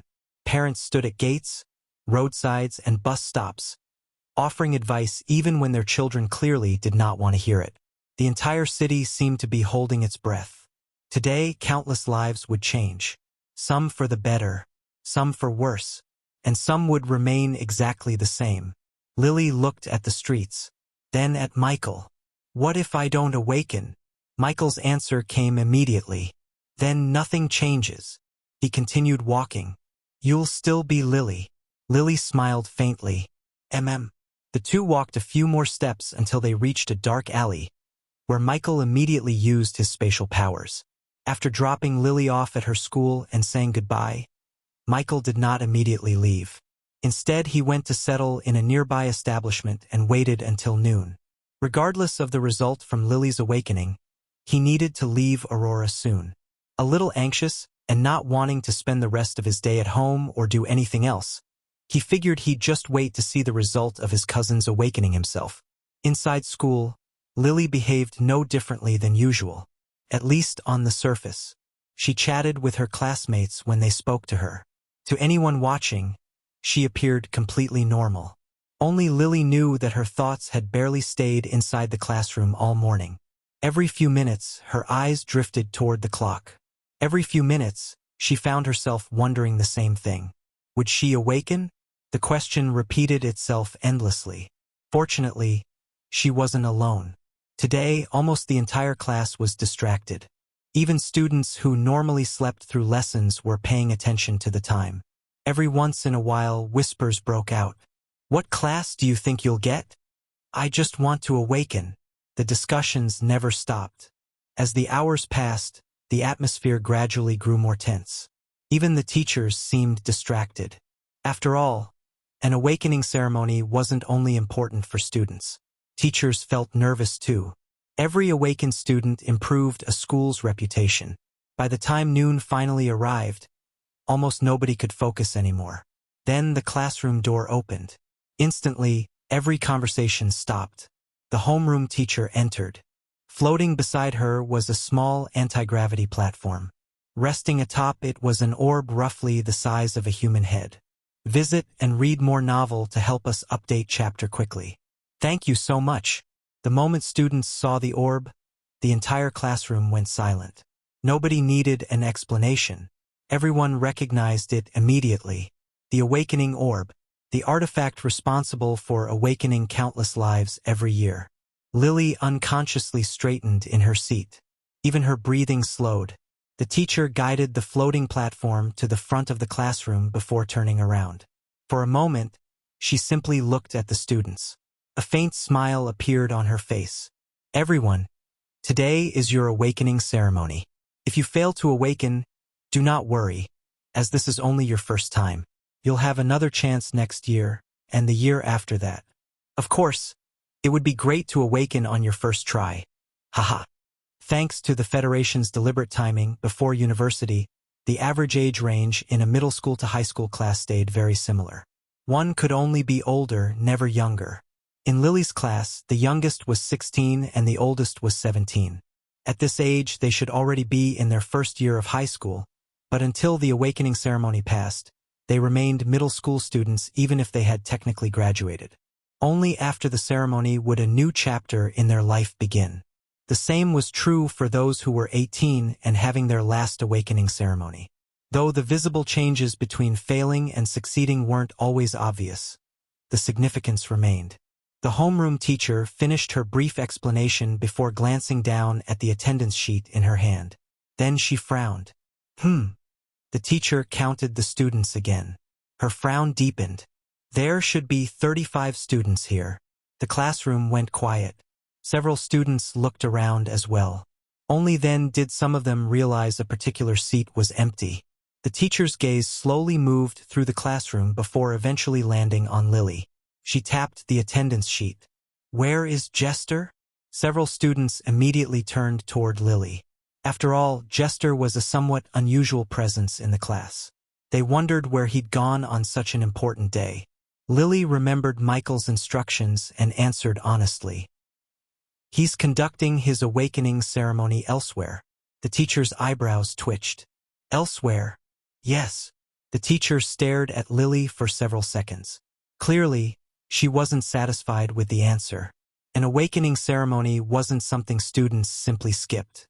Normally, she would have immediately demanded an explanation. But unfortunately, Lily wasn't a normal student. The teacher silently swallowed the words that had nearly left her mouth. Putting aside everything else, Lily herself was already an officially registered knight at 16.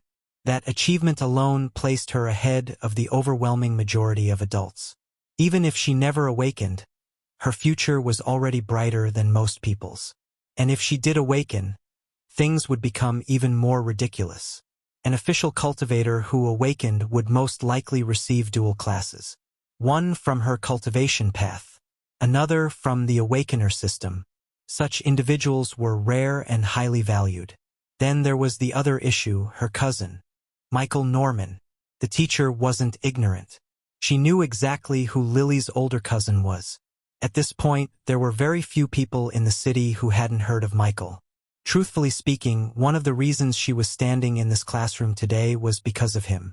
Thinking this far, the teacher finally let out a small sigh. Regardless of her personal dissatisfaction, she decided to close one eye. If Jester truly wasn't here, then there was little she could do. More importantly, she figured everyone was old enough to know exactly what they were doing. At least she hoped so. Very well. The teacher put away the attendance sheet. We'll proceed. The topic immediately disappeared. The teacher's gaze swept across the classroom. Awakening order will follow the class register. Nobody complained or cared. They simply wanted their turn to arrive. The teacher glanced at the first name, then spoke. Adrian Walker. A boy stood up promptly.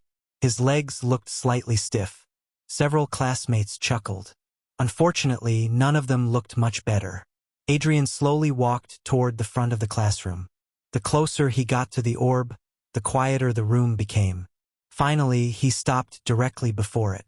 The creamy white sphere reflected his nervous face. The teacher spoke calmly. Place both hands on the orb. Adrian swallowed and obeyed. The moment his palms touched the surface, several students immediately leaned forward in their seats. For a few seconds, nothing happened. Then the light began to change. Thin streams of silver energy appeared inside the orb. The teacher's eyes immediately sharpened. The silver streams inside the orb grew brighter and brighter. Then they exploded outward. A collective gasp swept through the classroom. Behind the boy's body, a translucent image slowly formed. A sword and a shield. The two floated behind him in a crossed position, radiating a faint silver glow. The teacher smiled. Congratulations. You awakened the night class.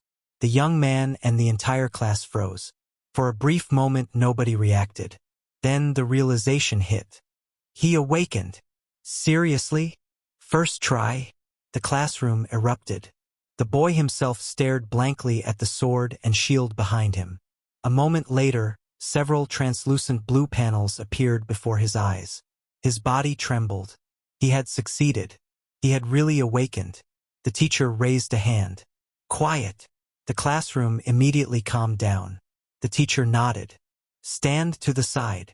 Still dazed, Adrian Walker obeyed. The teacher looked at the next name. Sarah Mitchell. A girl nervously walked forward. Her hands touched the orb. The classroom watched. Several seconds passed. Nothing happened. The teacher sighed inwardly. No awakening. Sarah's shoulders fell. She quietly returned to her seat. The third student. Failure. The fourth. Failure. The fifth. Failure. The sixth. Failure. The excitement created by Adrian's success gradually faded. Reality was beginning to show itself. Awakening was difficult. One after another, students stepped forward. One after another, they returned disappointed. Dylan Parks. Failure. Emma Watson. Failure. Ryan Clark. Failure. Sophia Johansson. Failure. Lucas Smith. Failure. Mira Johnson. Failure. Nathan Reeds. Failure. Olivia Brown. Failure. Kevin Taylor. Failure. The atmosphere inside the classroom gradually grew heavier. The students waiting their turn became increasingly nervous. Even Adrian's excitement had dimmed somewhat as he watched classmate after classmate fail. Then another name was called. Ethan Brooke. Visit and read more novel to help us update chapter quickly. Thank you so much. A tall boy stood up. Compared to the others, he appeared unusually calm. The moment his hands touched the orb, silver light erupted again. The classroom instantly straightened. It happened again. Inside the orb, silver currents swirled rapidly. Then an image appeared. A long wand, floating above Ethan's right hand. Several water orbs revolved around it. The teacher's eyes brightened. Water Mage class. The classroom exploded once more. A second awakener. Ethan himself looked stunned. Unlike Adrian, who had appeared overjoyed, Ethan simply stared blankly at the floating wand. The teacher smiled. "Congratulations." The young man nodded mechanically before moving to stand beside Adrian. 2 awakeners, out of 20 students. The ratio wasn't terrible, but it wasn't good either. Unfortunately for everyone else, luck seemed to run out immediately afterward. The next student failed. Then another, and another. The classroom became increasingly silent. The pressure continued to build. Eventually the teacher glanced down at her list again, then called the next name. Lily. The moment the words left her mouth, every eye in the classroom turned toward Lily, including Adrian, Ethan, and the teacher herself. After all, whether they admitted it or not, everyone was curious. This was Lily, Michael Norman's cousin, the 16-year-old knight. Many wondered if she'd awaken a class. Lily slowly stood. Her heartbeat thundered inside her chest. Thump, thump, thump. Taking a deep breath, Lily walked toward the awakening orb. The entire classroom watched her approach. Soon she stopped before the sphere. The orb reflected her face. For a brief moment, silence completely consumed the room. Then Lily slowly raised both hands and placed them against the orb. Outside the school grounds, Michael, who had also been paying attention, swept away his lazy expression and grew more alert. However, before he could continue, a sharp pain flared across the surface of his palm, and the mark of origin appeared before vanishing again. If not for the pain, it would have seemed like an illusion. Michael didn't seem particularly surprised, though. This situation was strange, but it wasn't the first time it had happened. The earliest instance had been 2 months ago. Michael hadn't expected a second occurrence to show up today. What's actually happening? Should I just ask the origin will? Remembering the effect of a certain title of his, Michael was tempted, but soon shook the idea from his mind. Not only had this strange thing happened to him, but for some reason it had appeared to a large number of fellow awakeners as well. When the signs had first appeared, since they were tied to the mark of origin, Michael had immediately logged into his Supers Association forum account to see if he could find anything, only to realize the signs had already been appearing on others a few days before his own. Unfortunately, no one had any explanation to give. Still worried, Michael had sought out the directors at his academy, only to discover that some of them had experienced the same signs. Unfortunately, like him, they had no explanation either. It had been a troubling issue at first, but it was soon forgotten and pushed to the back of many people's minds once the situation didn't repeat itself and everything seemed fine again. For something that's probably affecting all awakeners, I doubt the origin will would even answer me. Since I only have a chance of being answered in the first place, not a guarantee, there's no reason to waste it. Michael thought when suddenly something caught his attention. Ha! Back in the classroom, Lily remained completely still. Both hands rested against the surface of the awakening orb. The entire classroom watched. 1 second passed, then 2, then 5. Nothing happened. The orb remained completely silent. A few students subconsciously relaxed. Some looked disappointed. Others weren't surprised. After all, this was the reality of awakening. Even with Lily's reputation, there was no guarantee she would succeed. The teacher's expression remained calm. She had conducted enough ceremonies to know that expectations of personal power meant very little before the orb. 30 seconds passed. Still nothing. Lily's heart slowly sank. Had she failed? Though Michael's words echoed in her mind, disappointment still began creeping into her chest. The classroom grew increasingly quiet. Even Adrian and Ethan exchanged glances. The teacher finally sighed inwardly. It seemed this was the result. All right, Lily. You can ret.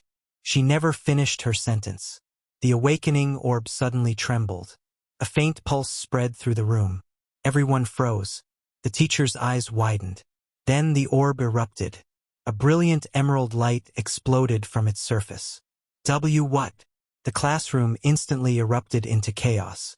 Unlike the previous awakenings, the light did not remain confined to the orb. Instead, countless green particles spread outward like fireflies. Leaves began materializing from thin air. Vines, flowers, tiny motes of life energy. The entire classroom was suddenly filled with the scent of forests and fresh rain. Several students stared in disbelief. Some of the flowers even bloomed before their eyes. At the center of everything stood Lily.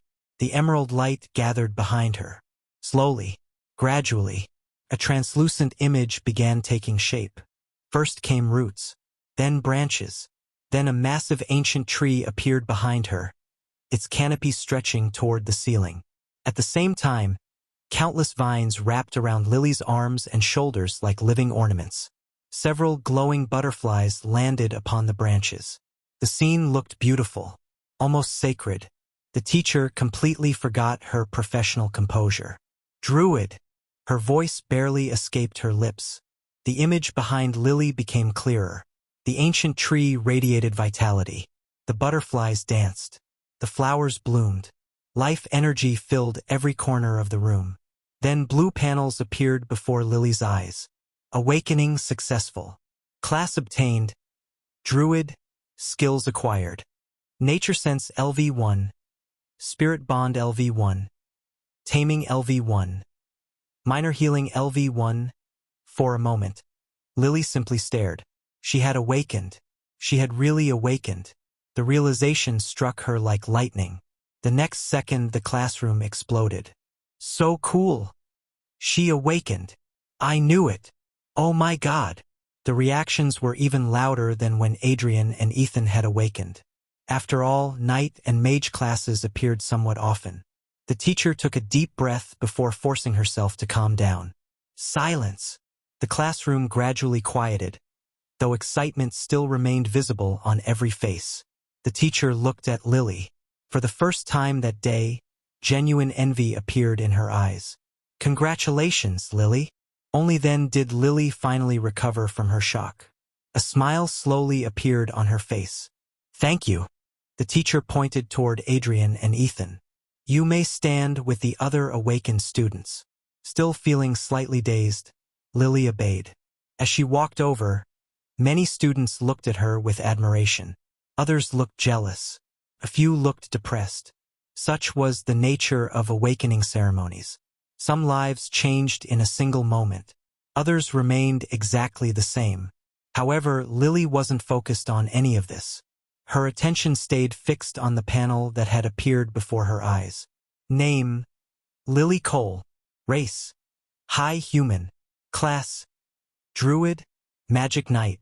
Title: Watched by the Will. Level 1. EXP 0/100. Strength 7.3. Agility 9.4. Constitution 10.2. Intelligence 14.5.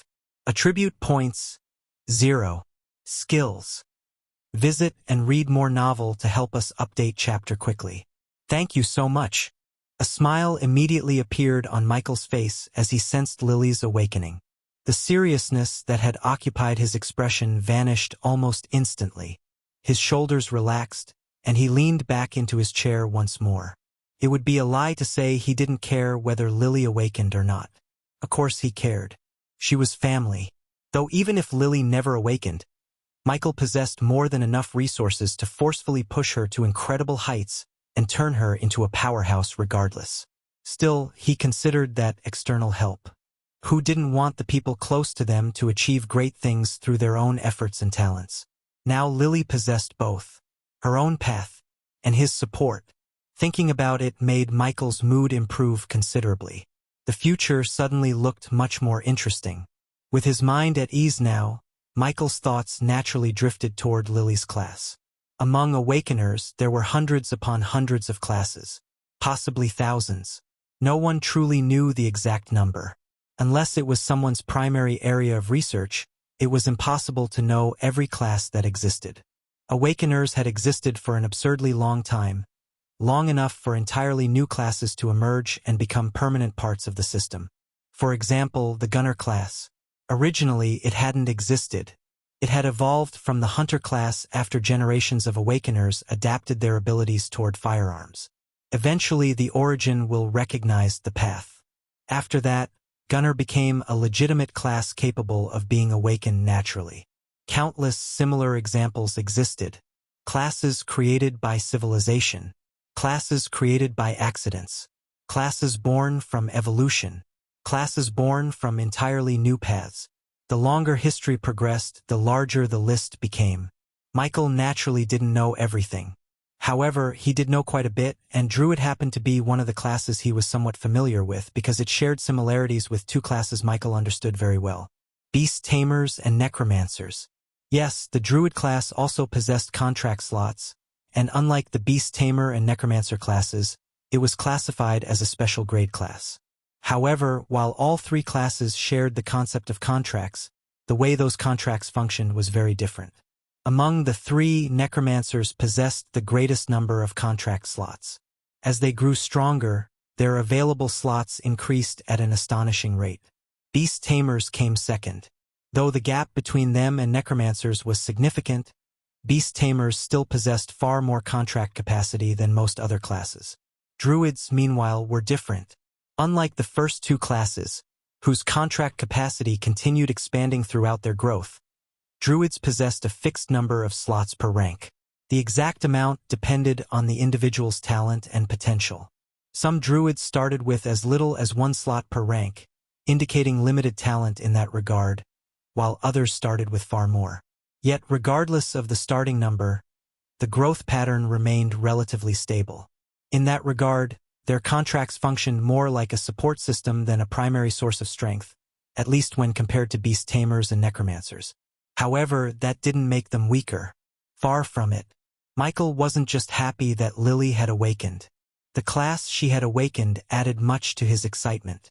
This was because the Druid class was arguably one of the most complete classes in existence.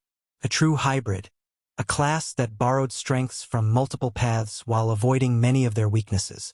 They possessed decent physical combat ability, strong magical affinity, excellent support capabilities, powerful healing, natural affinity with beasts, natural affinity with plants, high adaptability, and respectable contract abilities. There were very few situations where a druid became completely useless. Against undead, they had life energy. Against beasts, they could communicate with and influence them. Against warriors, they possessed crowd control and support magic, and they could hold their own in close combat too. Because of this versatility, druids could be described as a class without obvious weaknesses. Of course, that description wasn't entirely accurate. Every class had weaknesses, but compared to specialized classes, druids had very few glaring flaws. They might not surpass specialists in their own fields. A pure healer would heal better, but their versatility alone made them dangerous. Michael's gaze suddenly turned thoughtful, and he muttered to himself, "I wonder how many classes she awakened." Awakening wasn't always limited to a single class. Individuals who already possessed an established profession before awakening often had a high chance of receiving that profession as an additional class. Such people were commonly referred to as dual awakeners. They were uncommon but far from unheard of. Triple awakeners also existed. However, those individuals were genuinely rare. Some people became unlucky enough to awaken a class identical to their existing profession. Instead of gaining something new, their awakening merely strengthened what they already possessed. Others were even more unlucky, as despite possessing a profession beforehand, they wouldn't awaken a second class at all. No one truly understood why. The process remained one of the universe's countless mysteries. Fortunately, Michael wasn't worried about the first possibility. Lily had never been a druid before awakening.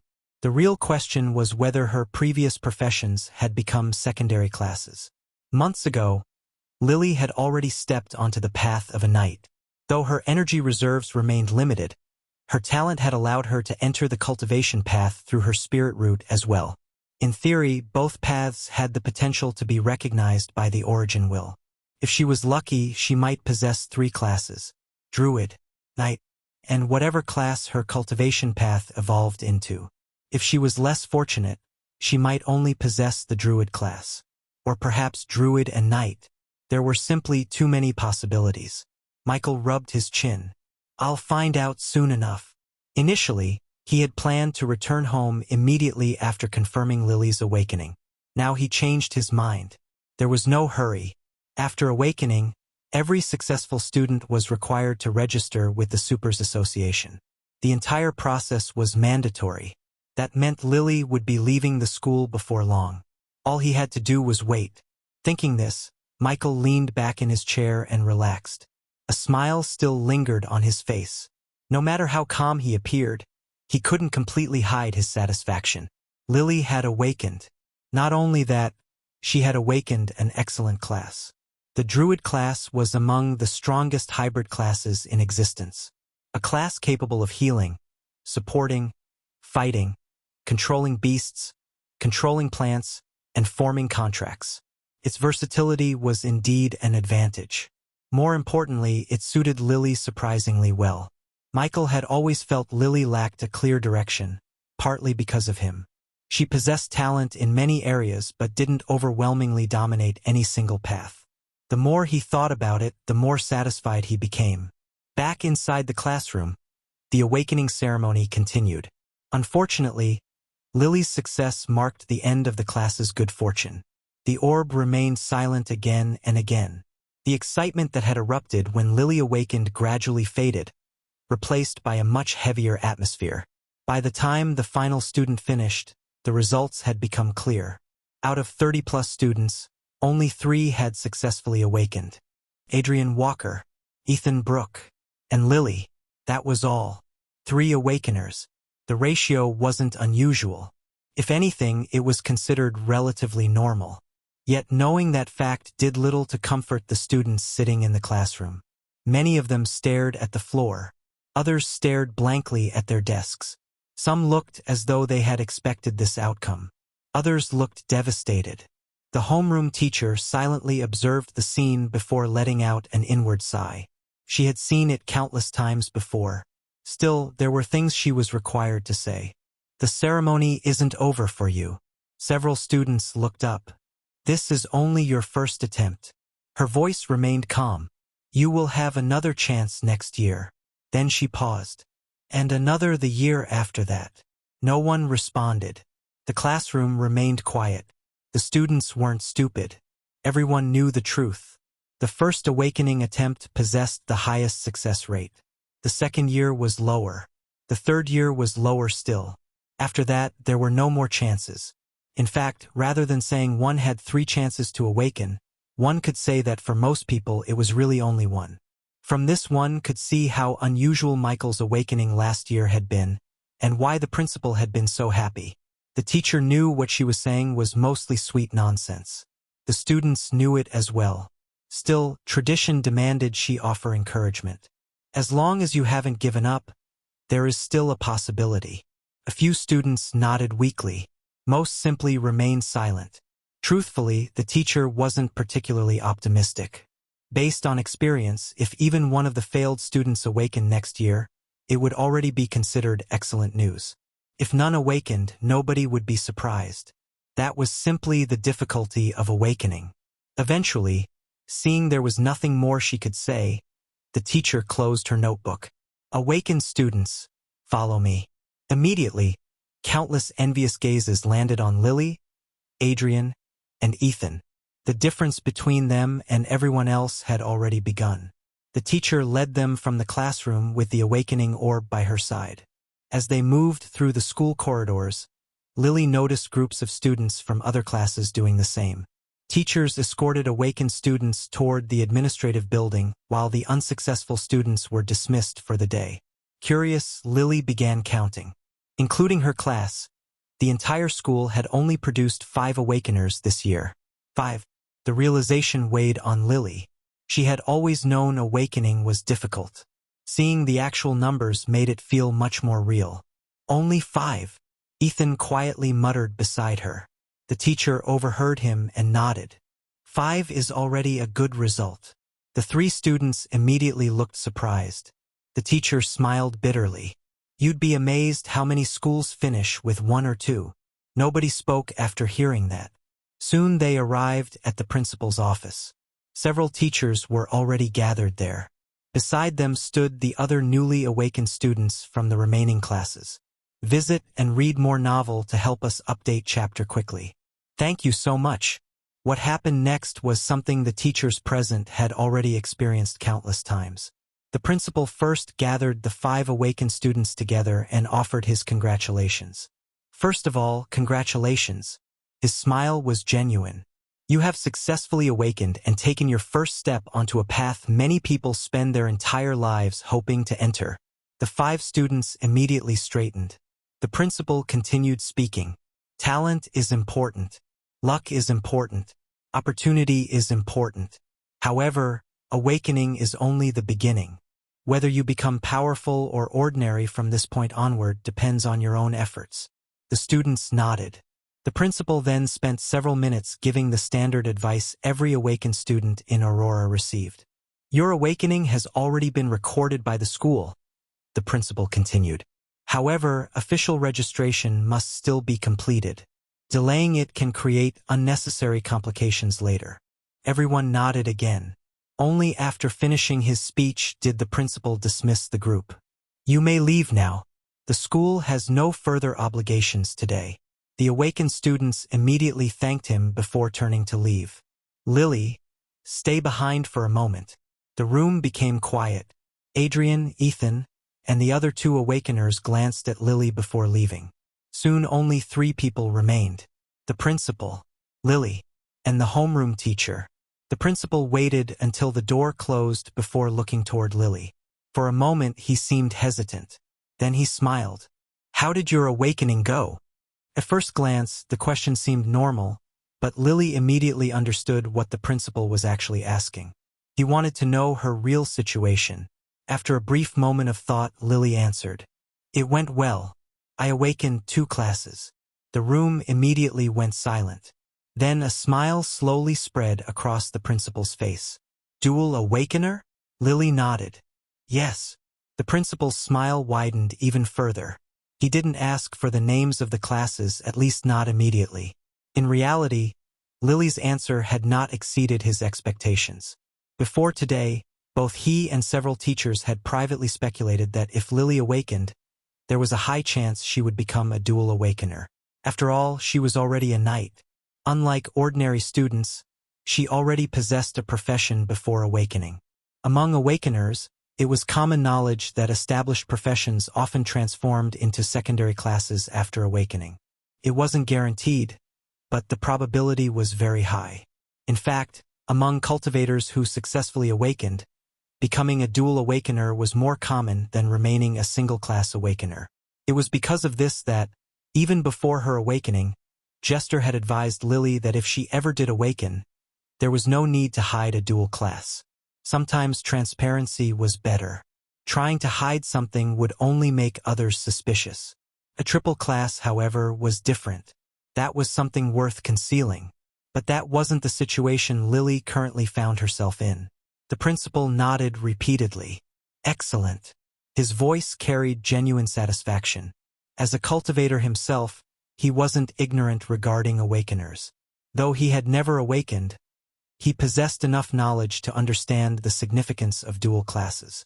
A dual awakener often possessed greater potential than ordinary awakeners. After calming down slightly, the principal spoke once more. I could offer you advice, but honestly, anything I say would probably be less useful than whatever your cousin tells you. He laughed. Lily remained silent. She neither confirmed nor denied the statement.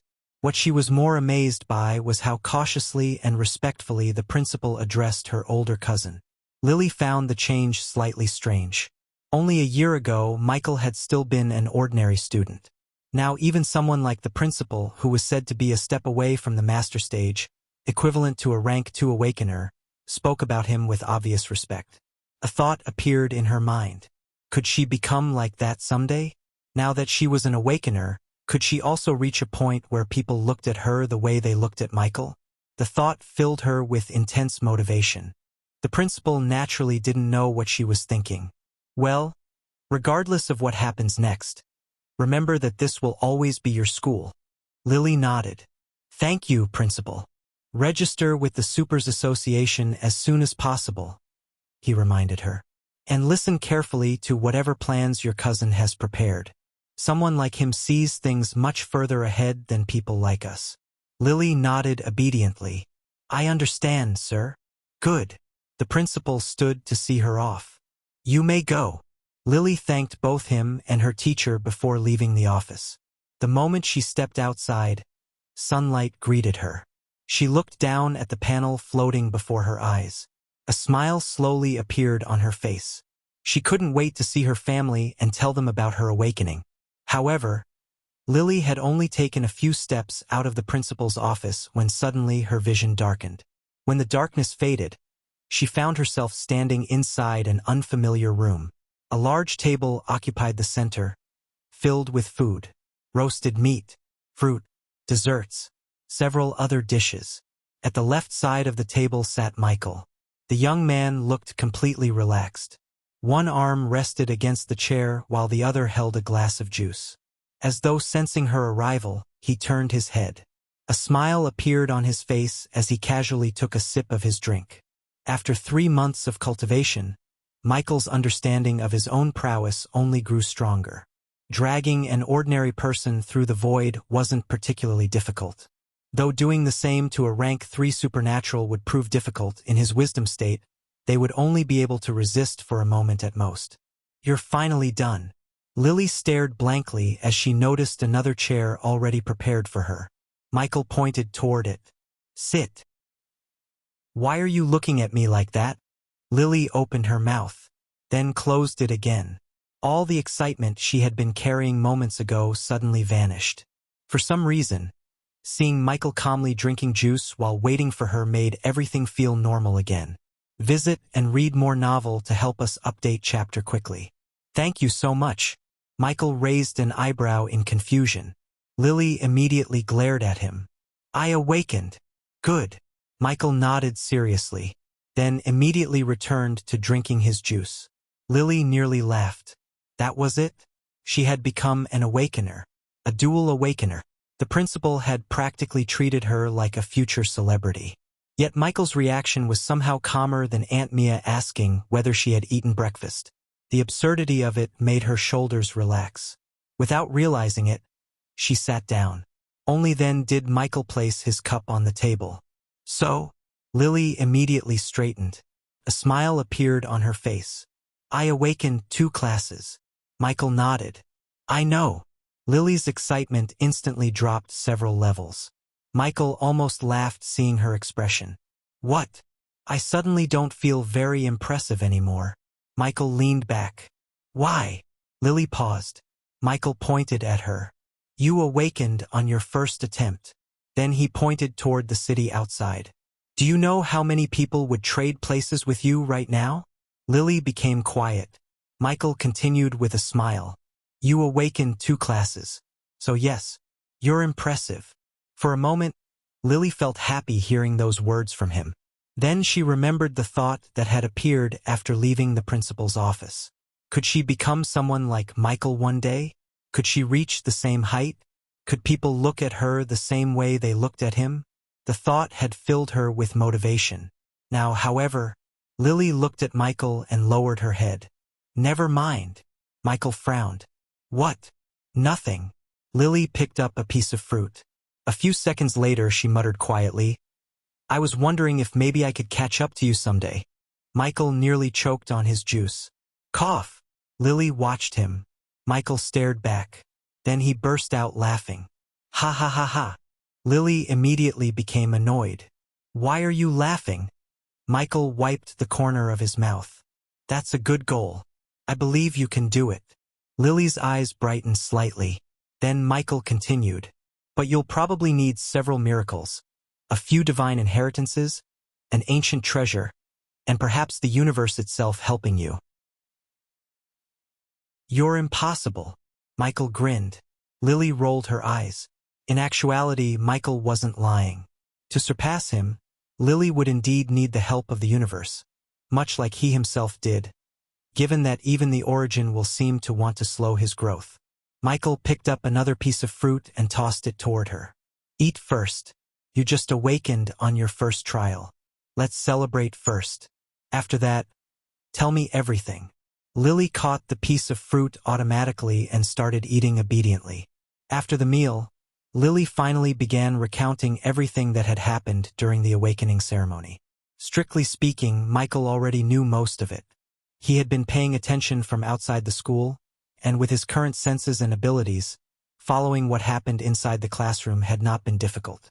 Even so, he did not interrupt her. Lily spoke with visible excitement. From the moment the homeroom teacher entered with the awakening orb, to the first student awakening as a knight, then the second as a water mage, then the failures that followed one after another. Michael listened quietly the entire time. Only after Lily finished did he fall into thought. To be honest, he had originally expected Lily to awaken an ordinary knight class. Whether as part of a dual class or triple class awakening, he had thought her existing knight profession would naturally become a knight class. He had not expected it to become Magic Knight. As for the fact that she had not awakened 3 classes, Michael was slightly disappointed. But only slightly. His greed had limits. Lily had already awakened successfully on her first attempt. Not only that, she had awakened a special grade class and a rare grade class at the same time. If he still complained after that, even the heavens might strike him with lightning out of disgust. Even if Lily had fallen into the unlucky category where her previous profession failed to become a class, awakening itself would have been enough. In that sense, Magic Knight was already an additional reward. Thanks to his previous advancement rewards and the amount of information he had gained over time, Michael was fairly clear on the details of the Magic Knight class. As a class that provided 4 attribute points per level, it could be considered rare grade. It was also a hybrid class. It combined martial combat and magic, allowing the user to fight with weapons while enhancing their body and attacks through mana. If needed, they could also fight like mages. Among rare grade classes, Magic Knight was considered one of the stronger ones. Thinking this far, Michael could not help but give Lily an odd look. Lily immediately noticed. What? Michael stared at her for another second. Then he shook his head. Nothing. I just think your luck is strange. My luck. Michael quickly explained the concept of rare and special classes. Though with the Federation finally releasing supernatural knowledge to the public, Lily wasn't as clueless as Michael had been this time last year. Michael still shed more light on the topic. More importantly, both your classes are hybrid classes. Lily slowly lowered the fruit in her hand. Is that good? It is very good. Lily's eyes brightened. Michael leaned back slightly. Druid gives you healing, plant control, beast affinity, spirit contracts, nature magic, and support abilities. Magic Knight gives you close combat, mana reinforcement, weapon skills, and offensive magic. Separately, both classes are already strong. Together, they support each other extremely well. Lily listened with growing excitement. Michael continued. A normal druid might lack enough direct combat power at the beginning. A normal Magic Knight might lack healing, control, and long-term support. You have both. He pointed at her. That means you can fight directly, heal yourself, restrain enemies, support allies, contract beasts or spirits, and still grow as a knight. Lily's mouth slowly opened. Michael smiled faintly at her reaction. Coming this far, he was very pleased. Thanks to his talent, Lily might not be able to surpass him in the future, but it was very possible she could dominate a lot of Awakeners in her own rank. Speaking of talent, though Lily was lucky to awaken a class, her luck still fell short when it came to awakening a talent. After discussing her classes for a while, Michael was about to bring up her plans for entering the land of origin. Compared to his own start, Michael, who could almost be considered an elder awakener by now, naturally intended to give Lily second-generation privileges. However, he had only just opened his mouth to speak when suddenly a look of pain appeared on both his face and Lily's. Immediately, the invisible mark of origin on the surface of their hands appeared without their permission, emitting a subtle heat that caused them both pain. It wasn't only them. Michael immediately extended his senses across a large part of Brightgate City and checked on the few new Awakeners he could spot, only to realize they were all experiencing the same thing. What's happening? Lily asked, fear evident in her voice. Before Michael could reply, a panel suddenly appeared in their vision. Universal milestone achieved. 5% of the universe has successfully integrated with the origin will. Opening access to the origin battlefield. Visit and read more novel to help us update chapter quickly. Thank you so much. Aside from methods that could increase the possibility of more awakeners, there was another thought most awakeners had entertained at least once. What would happen if everyone became an awakener? But was such a reality even possible? Unless every existing awakener decided to kill every non-awakener in existence, it clearly wasn't. Awakeners had always been treated as a minority. No one had seriously considered what it would mean for their numbers across the universe to reach a truly terrifying scale. After all, the universe was too vast. But now, every awakener in the universe stared at the same panel. Universal milestone achieved. 5% of the universe has successfully integrated with the origin will. Opening access to the origin battlefield. What did 5% of the universe actually mean? Michael didn't have an accurate grasp of it, but he could tell it was a terrifying number. A realm with 1 billion people didn't mean 100 million of them would be awakeners. The same held true even at 10 million or 1 million. The mortality rate for supernaturals, even awakeners, was high. Even in his short time as an awakener, Michael had already come face to face with death several times. Was it his first encounter with Jester? Or the attack on Woodstone City by demonic supernaturals, barely a week after his awakening? It was only because of his talent that he had survived those ordeals. But what about those who weren't as lucky? They were dead. Michael's time as an awakener was still brief, and because he was so strong, even his own brushes with death hadn't fully shown him how the majority actually lived. After all, unless someone had no desire for strength at all, every supernatural eventually had to fight for resources.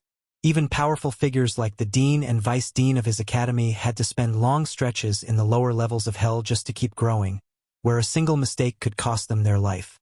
Given all this, wasn't it inevitable that awakeners would always remain a cold, small number? And yet now they made up 5% of the universe's population. It was a difficult idea to grasp at first, before it slowly became understandable. Yes, awakeners were rare. But what was the one thing they had that ordinary people didn't? A long lifespan. Even an untalented awakener, given enough time, could grind their way up to the peak of rank 2, which represented the highest average tier of awakeners across the universe. Though that level wasn't particularly strong in the grand scheme of things, even people at that stage could live up to 500 years. The mortality rate among supernaturals was high, but not as high as among ordinary people. At least supernaturals could defend themselves. Ordinary people could not. Every year, new realms containing billions of lives were devoured by supernaturals. Even in the early days of Aurora's apocalypse, demonic supernaturals had casually sacrificed hundreds of thousands of people for their own gain. Put together with the long lifespans of awakeners, the accumulated total of those who survived long enough could indeed reach a terrifying scale. What no one had expected, though, was for it to become a milestone the origin will itself would acknowledge. "What's this, cousin?" Lily asked, a hint of fear in her voice. "I don't know, but it's best if you don't attempt to communicate with your mark of origin. Just remain still." Michael's deep voice echoed, a grave expression settling on his face. Origin battlefield? Did this have any relation to the land of origin? Was it another alternate space that only awakeners could enter? And given that it was called a battlefield, did that mean only awakeners would exist there, and that they would be forced to fight? For some reason, none of Michael's thoughts were optimistic. As several possibilities flashed through his mind, beads of sweat began forming on his forehead. He was just about to reach for his phone, intending to log into the Supers Association forum to search for anything related to this phenomenon, when several panels appeared before him again. The Origin Battlefield is a space catering exclusively to awakeners and serves as their primary intended cultivation ground.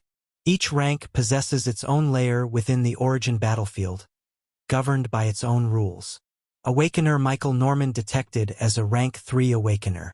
Your dedicated battlefield is the Origin Battlefield, 3rd layer. Please enter as soon as possible and fulfill your required time quota. Required time quota. Zeroth layer, 480 hours every 30 days, calculated at 24 hours a day. First layer, 240 hours every 30 days. Second layer, 7 days every 60 days. Third layer, 1 month every 90 days. Fourth layer, 1 month every 180 days. Fifth layer, 1 month every 365 days. Failure to fulfill the required time will result in forced entry. Please make adequate preparations for true body descent. Time remaining for Awakener to enter. 23 hours, 57 minutes, and 56 seconds. The origin will is forcing me to enter? Cousin. Another panel appeared. Lily called out in alarm. Michael first calmed her down before asking for the details of what had appeared in her vision. Like him, she had received a similar message. Unlike him, her dedicated location was the Zeroth layer, but this didn't exempt her from the same forced entry. Thanks to the information provided by the panels, Michael could understand his situation a bit better, but it didn't make his expression any less grim. For now, he could tell that, like the land of origin, the origin battlefield was a space only Awakeners could enter.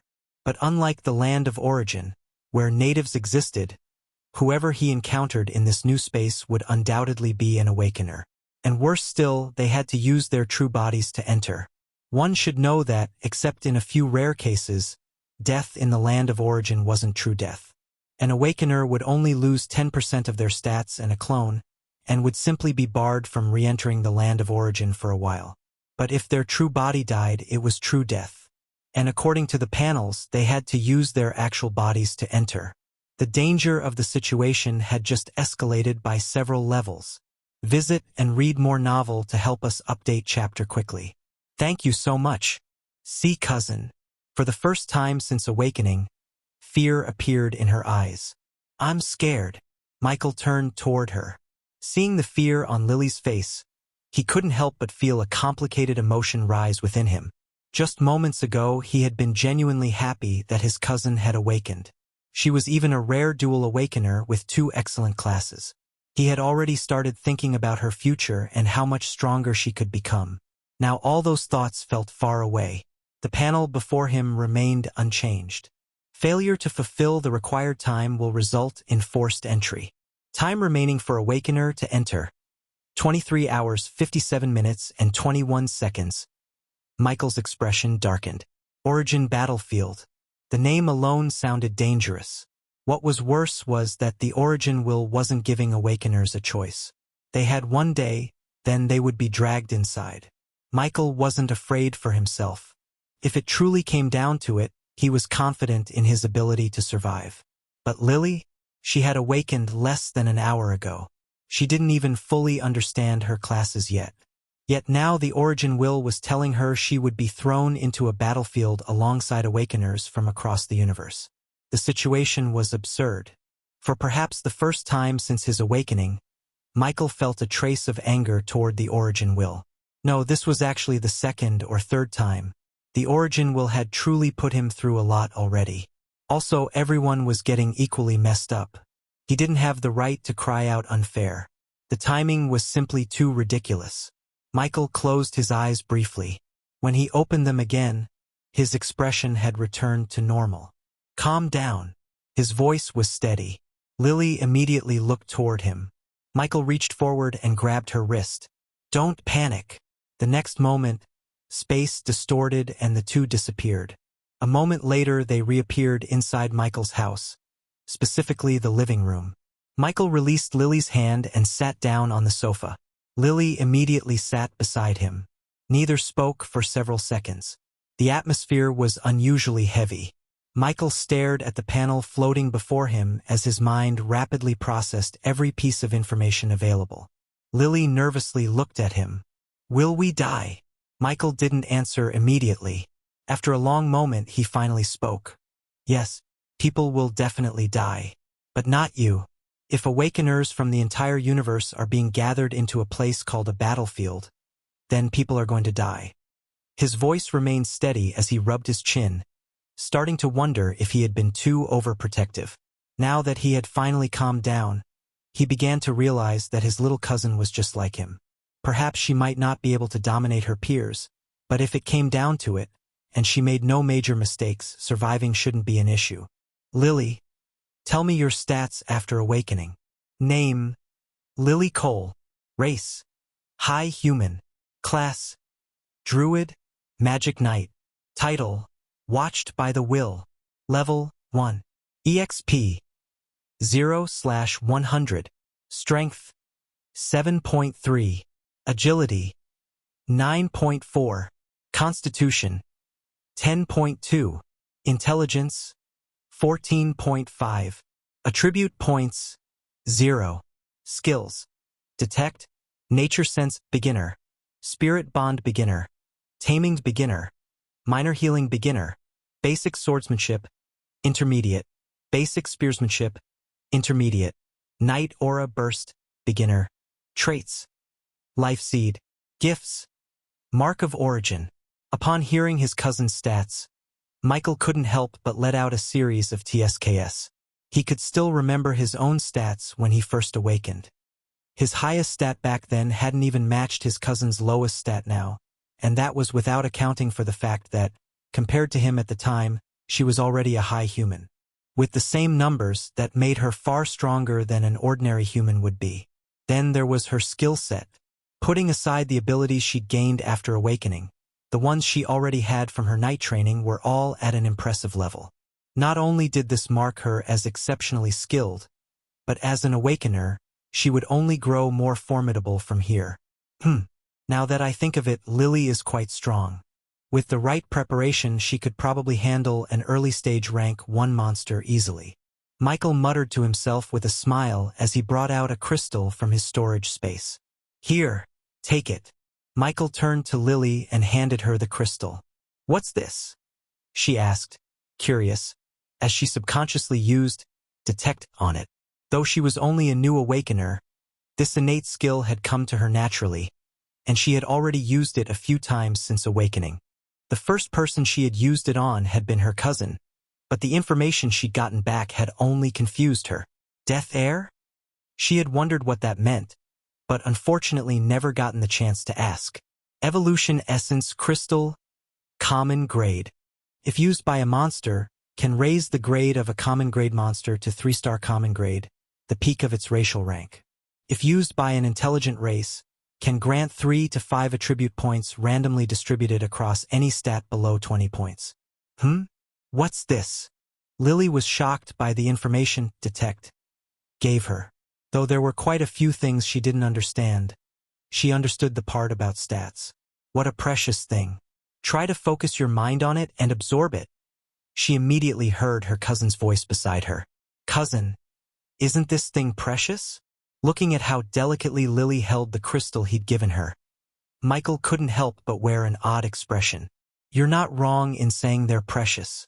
They really are, but...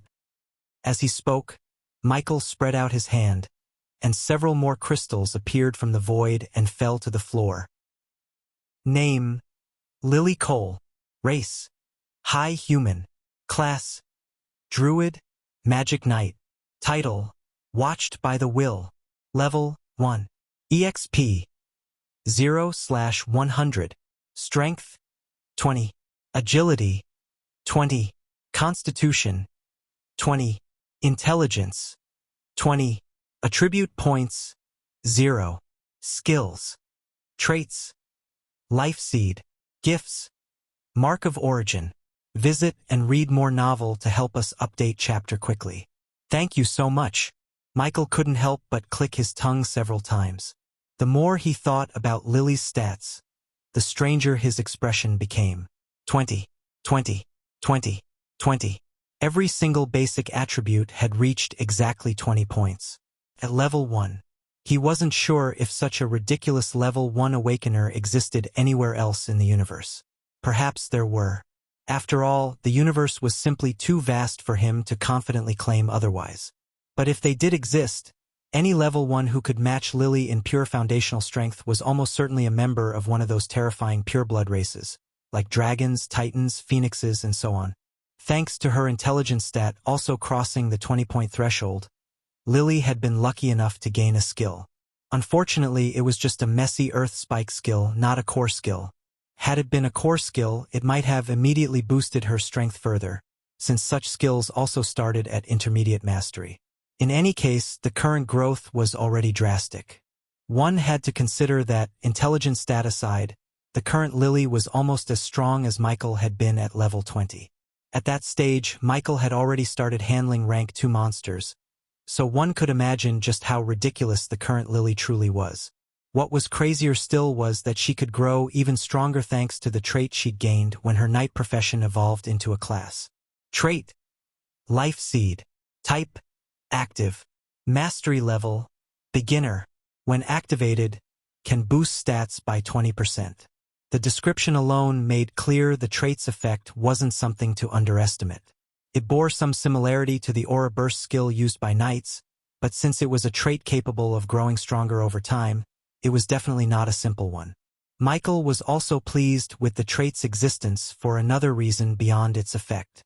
Though it wasn't technically a talent, it could function as one, once again setting Lily apart from her peers. At her current stage, as long as Lily wasn't suicidal, Michael felt she should do just fine in the Zeroth layer of the Origin battlefield. However, since the day was still young, and there were still more than 20 hours left before they would be forced to enter, Michael felt there was room for more preparation. "Cousin, could you please put me down?" Michael heard Lily say. Currently they were in the spatial world of his legendary grade treasure, and Lily was slung over Michael's shoulder like a sack of rice. "Can't do. With the sudden boost in strength, it's not just possible you'd hurt yourself, you'd destroy the environment for no reason. But we're not at home anymore. You can drop me now." Since Michael had never made an effort to hide the portals leading into the spatial world of his legendary grade treasure, Lily, Jester, and even Aunt Mia during her initial curious phase were all aware of them and could enter at any time, aside from helping maintain the structure by infusing mana into the gate. However, to prevent accidents, the area the three of them could access within the spatial world was kept far from most other entrances and maintained a higher concentration of his undead. Michael ignored the struggling Lily on his shoulder and led her into a cave set into a hill. After walking a few steps, he emerged into a large clearing. It was also Lily's first time here. Woo-woo! All around her she could see screen-like portals similar to the ones in her cousin's room.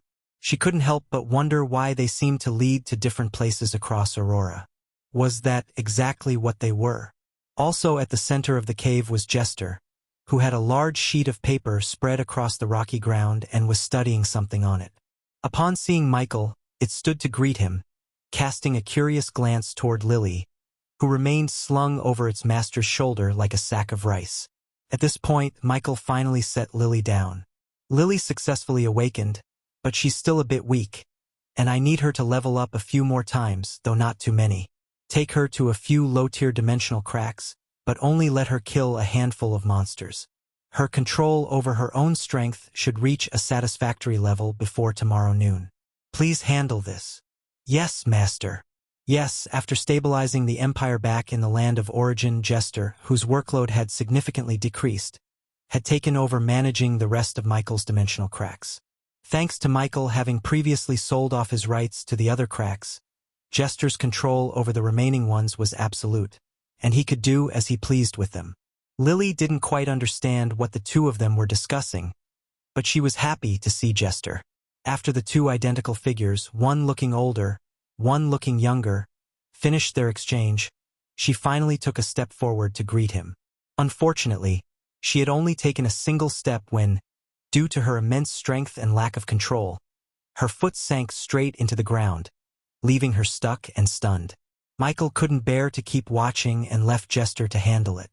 As for himself, he returned to the Supers Association and purchased several necessities for Lily. Thanks to his inventory, she wouldn't lack for weapons or armor, but items like potions, guns, or bombs could only be acquired in Aurora. Potions existed in the land of origin as well, but Aurora's versions were simply of better quality, thanks to its technology. Several hours passed this way. A new day arrived, and only 2 hours remained until the Origin will would force them into the Origin battlefield.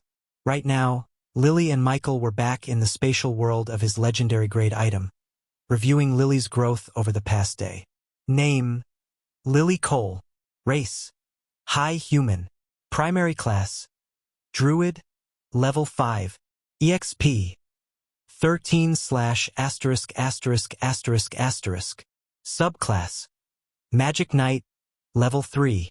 EXP: 36/*******. Title: Watched by the Will. Thanks to a strange presence surrounding you, you have attracted the gaze of the Origin Will. Effect: gain 1.5 times more experience points. Strength: 40.3.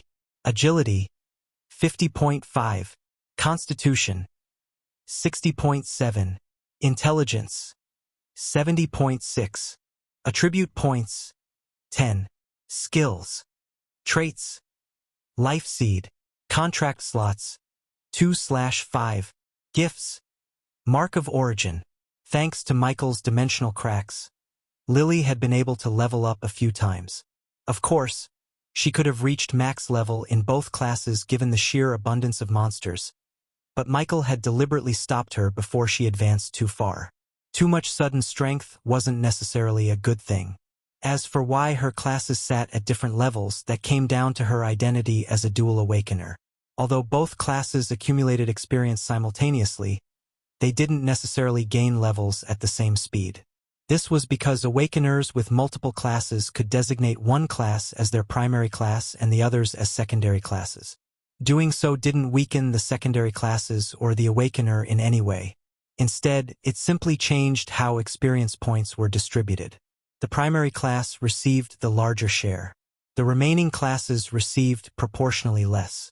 The designation wasn't permanent either. At any time, an awakener could freely switch which class was primary. It simply depended on the individual's circumstances. For Lily, Michael had temporarily made the Druid class her primary class. In any case, thanks to leveling up, Lily's attributes had received another sweeping upgrade. Every level granted awakeners attribute points. The amount depended on their race and classes. Ordinary humans received 2 points per level from their race. High humans received 6. Rare grade classes granted 4 attribute points. Though Druid was a special grade class, it also granted 4. As a high human possessing both a rare grade and a special grade class, Lily received an astonishing 14 attribute points every time she leveled up. 6 from her race, 4 from the Druid class, 4 from the Magic Knight class. 14 points per level. That alone had granted her 112 attribute points across a combined level of 8. After distributing them carefully, on top of the natural increases from leveling, Lily's foundation underwent yet another astonishing transformation. Even Michael had to admit the number was absurd. It was only now that he truly realized dual awakeners weren't nearly as simple as he'd assumed. If one thought about it properly, didn't this mean a rank 0 dual awakener with 2 max classes was effectively the equivalent of a level 20 human, or a level 10 undead? Michael turned to look at Lily's appearance. Setting aside her battle gear, she also now had 2 creatures by her side.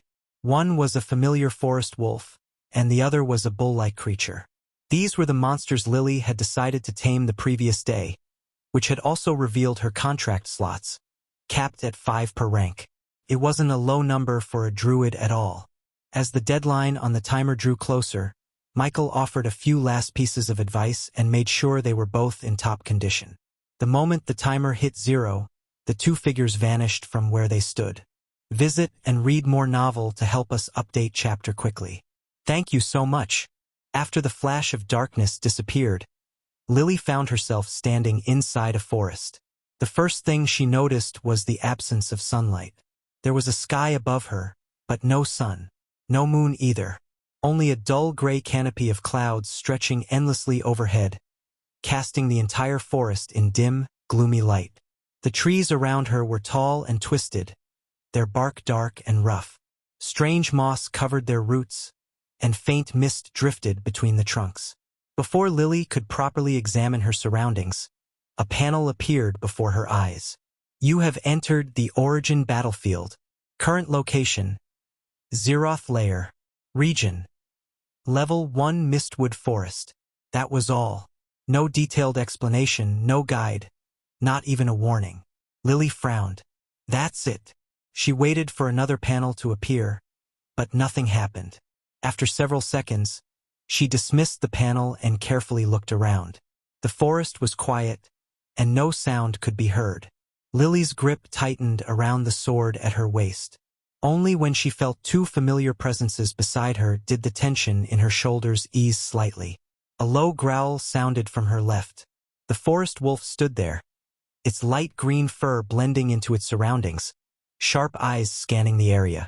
On her right stood the bull-like creature she had tamed the previous day, its body bulky and covered in dark brown hide, two curved horns extending from its head. Fortunately, they had followed her in. This was one of the things Michael had worried about before she entered. He hadn't been sure whether the Origin battlefield would allow contracted creatures to follow their masters inside. After all, this place seemed different from the land of Origin. If the connection between her and her tamed beasts hadn't been recognized, she would have been forced to enter alone. Thankfully, it worked. The 2 contract slots hadn't been wasted. Lily slowly placed a hand on the wolf's head. Good. You're here. The wolf gave a soft sound in response. The bull-like beast snorted and scraped one hoof against the ground. Seeing them both made Lily's nervous heart calm down a little. She wasn't afraid, thanks in part to the mental training Jester had put her through over the past months, and her training and tests besides.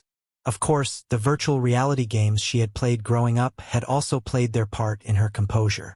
After calming down a bit more, Lily checked her storage space and saw that everything placed inside still remained there. Looking over the sheer quantity, though, her lips twisted slightly. Aside from the familiar crystals meant to boost her stats, there were several items that, had the Federation caught her carrying them before her awakening, would have gotten her charged with arms trafficking.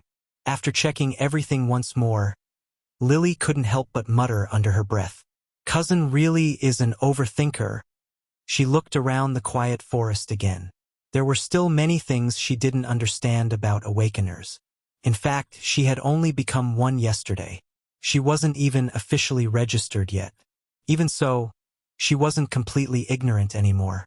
After everything Michael and Jester had taught her over the past day, she could already tell that her current strength simply didn't make sense for someone at her level. Lily lowered her gaze to her own hand. I think I'd still be fine with just a sword and armor. Of course, she was still grateful for everything Michael had prepared. None of the items inside her storage space were ordinary. Take the evolution essence crystals, for example. Initially, she had assumed their greatest use was as treasures for increasing an awakener's attributes. Only after Michael explained them properly did she realize that wasn't even their primary purpose. Using them to raise stats was actually the wasteful application. They were evolution resources meant for monsters. According to him, monsters could use them to evolve their race and increase their racial grade. Naturally, the 2 beasts standing beside her had benefited from them as well. Lily couldn't help glancing toward the wolf and the bull. Before yesterday, both had only been common grade 2-star monsters. At the time, Lily had honestly felt that was already pretty good. She had only just awakened. Being able to tame 2 common grade monsters had already felt like enough. Then Michael had casually handed her 2 evolution essence crystals. Thanks to those, both monsters had successfully advanced from 2-star common grade to the peak of the common grade. 3-star common grade. Thanks to the excess energy, they had also leveled up a few times. The forest wolf was now level 7, and the horned bull had reached level 8. Matching Lily's combined level. According to Michael, races, equipment, treasures, and even many natural resources all possessed grades. From lowest to highest, they were divided into 7 major grades. Common, rare, extraordinary, epic, legendary, mythical, demigod. Within each major grade were 3 smaller quality tiers. 1 star, 2 stars, 3 stars. 3 stars represented the peak of that grade. Only after reaching 3 stars could something evolve into the next major grade. Of course, successfully crossing that boundary was an entirely different matter. Lily reached over and rubbed the forest wolf's neck. Its fur was noticeably glossier than before, carrying a faint emerald sheen beneath the gray light of the forest. His body had grown larger too. She subconsciously used Detect. Forest Wolf. Grade 3-star common. Level 7 skills. Bite, plant control. Then she looked toward the Horned Bull. Horned Bull. Grade 3-star common. Level 8 skills. Fierce charge. As for why she had extra crystals on hand, her cousin had given them to her in case she came across other tameable beasts of lower quality along the way. According to him, rarity mattered, but she was free to tame whatever she liked, even if it was a rabbit. Though her cousin hadn't exactly agreed with the idea of her taming a rabbit, she knew it was possible and allowed. Okay, that's enough waiting. Let's explore this place and see what it's for. You too. Pay attention. Awoo. Moo. Be quiet. After wandering through the Mistwood forest for several minutes, Lily suddenly came to an abrupt stop. The forest wolf and horned bull halted immediately as well. Lily's eyes narrowed. Come out. Silence. Only the gentle rustling of leaves answered her. Lily slowly shifted her stance, her right hand tightening around the hilt of her sword. I know you're there. Her heartbeat sped up. For a while now she had sensed a presence following her without revealing itself. I'll count to 3. 1, 2. Before she reached 3, a soft laugh echoed through the forest. Hee hee. A graceful figure stepped out from behind one of the enormous trees. Lily froze. The girl looked no older than her. She possessed long silver hair that reached her waist and skin the color of polished obsidian. Too long, pointed ears protruded through her hair, immediately identifying her race. She wore clothing that exposed far more skin than Lily felt was practical for combat. Dark leather wrapped around her slender body, while several silver ornaments decorated her waist and thighs. Despite the revealing attire, not a single one of her movements seemed wasted. The forest wolf immediately bared its fangs. Growling, the horned bull pawed at the ground. Lily instinctively activated Detect, and a panel appeared. Assassin level 10. Realm, Umber Grove. A dark elf. Lily muttered unconsciously. The moment Detect finished, the elf raised an eyebrow. Oh! A surprised smile appeared on her beautiful face. Interesting. She tilted her head slightly. How did a level 5 human notice me while I was using Shadow Veil? Lily didn't answer. Michael had repeatedly warned her not to casually reveal information. Instead, she simply tightened her grip on her sword. The dark elf smiled even wider.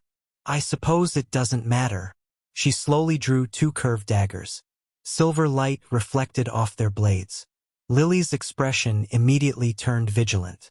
You should leave. The dark elf laughed softly. And why would I do that? I don't want to fight. Neither do I. The elf's smile turned strangely charming. I simply want everything you're carrying. Her gaze swept casually over Lily. The armor, the sword, they look very expensive. Are you from some noble family out there, perhaps? Lily's face turned cold. I suggest you don't get any ideas. The dark elf giggled. What an adorable threat. The next instant, she disappeared. Lily didn't panic. Yet before either side could collide, a calm voice echoed through the forest. Attacking someone on our first day. How low? The dark elf's expression changed. Someone else? The shadows several meters away suddenly twisted. A tall figure calmly stepped out from within them. Lily's heart skipped a beat. She hadn't sensed this person. Not even once. Unlike the dark elf, whose presence she had picked up on immediately, this newcomer had been standing nearby the entire time without her noticing in the slightest. The newcomer wore rags and shared a similar complexion to the elf, though darker. The 2 girls immediately activated Detect on the new arrival. Dark Knight level 10. Realm, Earth. Visit and read more novel to help us update chapter quickly. Thank you so much, Earth. The name sounded unbelievably ordinary, yet for some reason it lingered in the minds of both girls. That brief distraction lasted only an instant before their attention returned to the young man standing between them.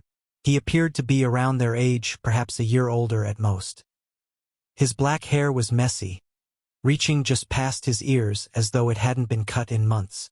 His clothes were even worse. The dark tunic he wore had been patched together so many times that it was difficult to tell what its original color had been. Several tears remained unrepaired, exposing parts of his arms and shoulders. His trousers weren't much better. One leg had been stitched together using coarse thread, while the other had a long tear running from the knee downward. Even his boots looked ready to fall apart. The only thing on his body that appeared properly maintained was the sword resting in his right hand. But even that wasn't an impressive weapon. It was simply an ordinary longsword. Despite its plain appearance, the blade had been polished so carefully that one could almost see their reflection upon its surface. It was obvious someone took meticulous care of it. If one ignored the fact that he had silently approached the two of them without either girl sensing him, no one would ever associate him with the word danger. He looked more like a wandering refugee than an awakener. If someone without any knowledge were asked who among the three looked strongest, almost everyone would point toward the dark elf or Lily first. The young man would undoubtedly be ranked last. Yet neither girl dared underestimate him. The dark elf slowly narrowed her crimson eyes. "Who are you?" The young man looked at her quietly. After a brief pause, he answered, "A human." The dark elf's eyebrow twitched. "I can see that." She tightened her grip on her daggers. "I asked who you are." The young man remained silent for another moment. Then he shrugged. "Just another survivor. But let me ask my own question now. Are your worlds, or based on the system's term for it, also facing an apocalypse?" The question caught both girls off guard. "Apocalypse?" Lily unconsciously repeated the emphasis in his words. The dark elf also frowned. For a brief moment, neither of them answered. The young man quietly observed their expressions before speaking again. "So your worlds weren't?" The dark elf clicked her tongue. "What kind of stupid question is that?" The next instant, she vanished. A blur of darkness flashed across the forest. Her twin daggers aimed directly for the young man's throat and heart. Clang! Sparks erupted. The ordinary-looking longsword somehow appeared exactly where it needed to be, knocking both daggers away with frightening precision.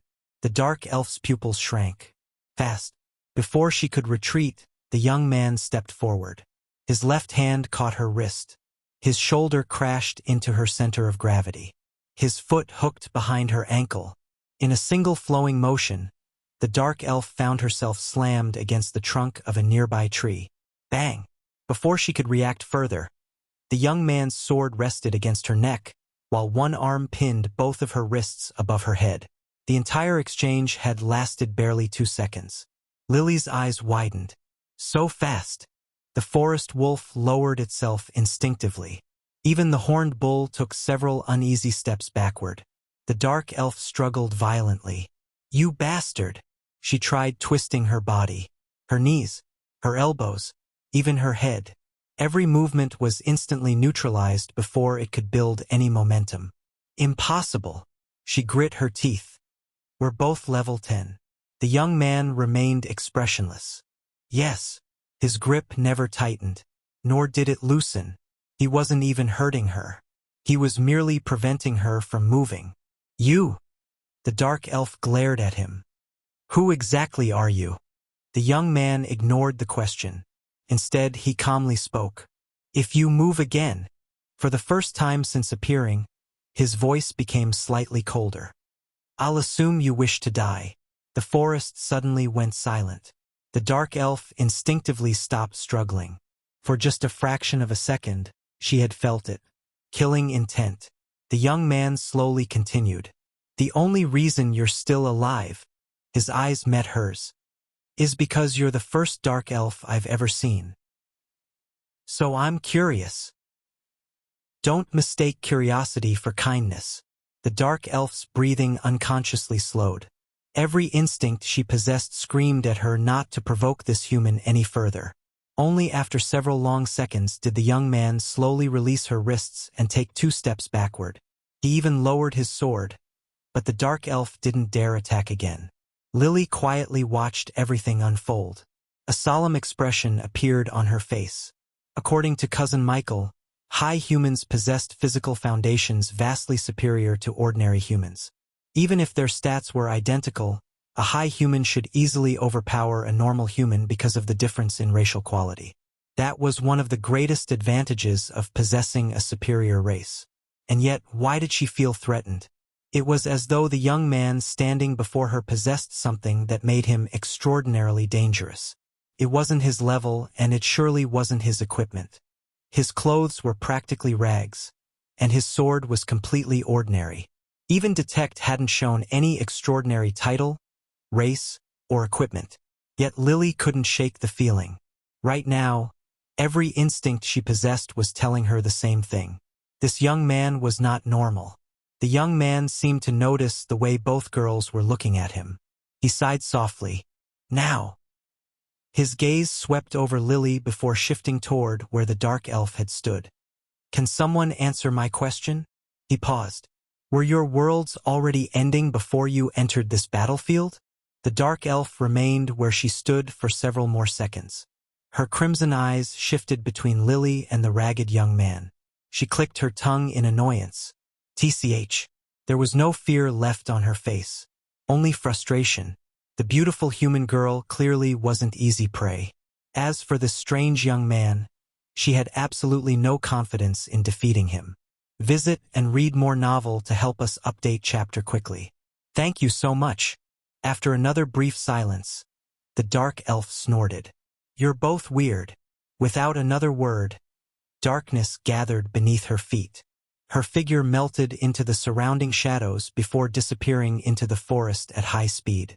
Within moments, even her presence could no longer be sensed. Silence returned. Only Lily, the young man, the forest wolf, and the horned bull remained. Lily studied him quietly. Compared to how calmly he had subdued the dark elf, his attitude toward her seemed strangely different. He wasn't relaxed. If anything, he appeared wary. She subconsciously shifted her body to adjust her posture. Crunch. The young man's reaction was immediate. He took one equally measured step backward. At the same time, he instinctively raised his ordinary-looking sword into a guarded stance. Lily blinked. Ha! She hadn't expected that. The young man spoke before she could ask anything. I know you're powerful. His eyes remained fixed on her every movement. But I bear no malice toward you. I don't want to fight. I only wanted to ask a few questions. Lily looked down at the sword he continued holding between them. Though her cousin and jester had warned her to be very wary of strangers, since this young man seemed to bear no malice and could only give her a slight sense of threat, Lily wasn't in any hurry to leave. For one thing, this was the second person she had seen in this unfamiliar space, and the only one who was at least willing to talk. What do you want to know? She asked. Are you an awakener as well? The system, before dragging me here, seemed to have called me that, so I'm assuming you're the same as me. Yes, I'm an awakener. Lily was a bit confused by the youth. Though he spoke intelligently, he seemed severely ignorant compared to her, for some reason.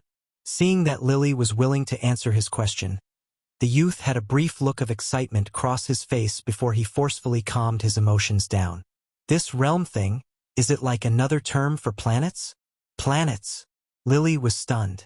To think someone would mention such an old-era term. According to history, this had once been the name for a world, back when humans could use machines to reach space.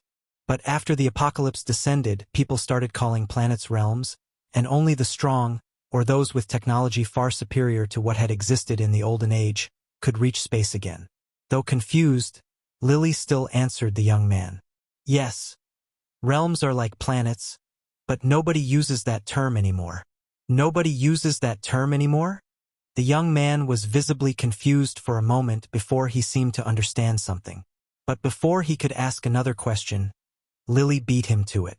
At first I was confused, and I'm still not sure, but hearing apocalypse and planet from you, I can't help but have some assumptions. Is it possible that... At this point, Lily seemed to hesitate. Is it possible that your world is a newly initiated realm? Upon hearing her question, the youth in front of her was visibly taken aback. The young man remained silent for several seconds. His grip around the sword unconsciously tightened. Newly initiated realm? He repeated the unfamiliar phrase slowly, as though tasting each word. Lily nodded. It means a realm where the origin will has only recently descended. This was something Lily had learned after borrowing Michael's account on the Supers Association forum that morning. The young man lowered his head slightly. Lily looked at him carefully.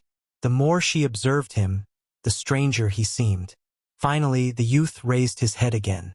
Answer one more question for me. Lily nodded cautiously. What? He looked directly into her eyes. So, your world really isn't facing an apocalypse? No, Lily answered honestly. It isn't. The young man frowned. No monsters appearing everywhere? No. No cities collapsing? No. No people dying from monsters that appeared out of strange cracks? No. His expression grew even more complicated. Lily couldn't help asking, when did the origin will descend in your world? The young man blinked. The origin will? Lily pointed upward. Understanding immediately appeared on his face. Ah, so that's what it's called. I've always called it the system. It just made so much sense to follow the terms in novels. He thought for a moment before answering. About 2 months ago. 2 months. Lily froze. Her eyes widened. Only 2 months? The young man nodded. Yes, my world changed a year ago, but this system, no, the origin will only appeared 2 months ago. I got mine 5 days ago. He spoke calmly. Lily remained speechless. 2 months. Only 2 months. Seeing Lily's stunned expression, the young man asked another question. Why are you surprised? Lily slowly answered. Because... She hesitated before continuing. Our world has had the origin will for almost 300 years. Silence. The forest itself seemed to freeze. 3. The young man's lips moved slightly. 100. Lily nodded. Yes, the apocalypse happened centuries ago. Our ancestors survived it. The Federation was established afterward. The world gradually recovered, and if you're powerful enough, you can even visit other realms or planets, as you call them. The young man stood completely still. 300 years. His mind instinctively began calculating. He slowly let out a long breath. I understand now. Lily tilted her head. What? He looked at her before speaking quietly. Then, for the first time since they had met, a faint smile appeared on his face. Thank you. Lily blinked. For what? For answering. I've been wondering whether Earth was simply unlucky. His eyes drifted toward the gray sky. Now I know we're truly just unlucky. Lily remained silent. Despite the calm expression on his face, she could hear the exhaustion hidden beneath those words. At this point, she could understand what was going on. This Earth seemed to be in the same situation Aurora had faced more than 300 years ago, and this youth was from there. Visit and read more novel to help us update chapter quickly.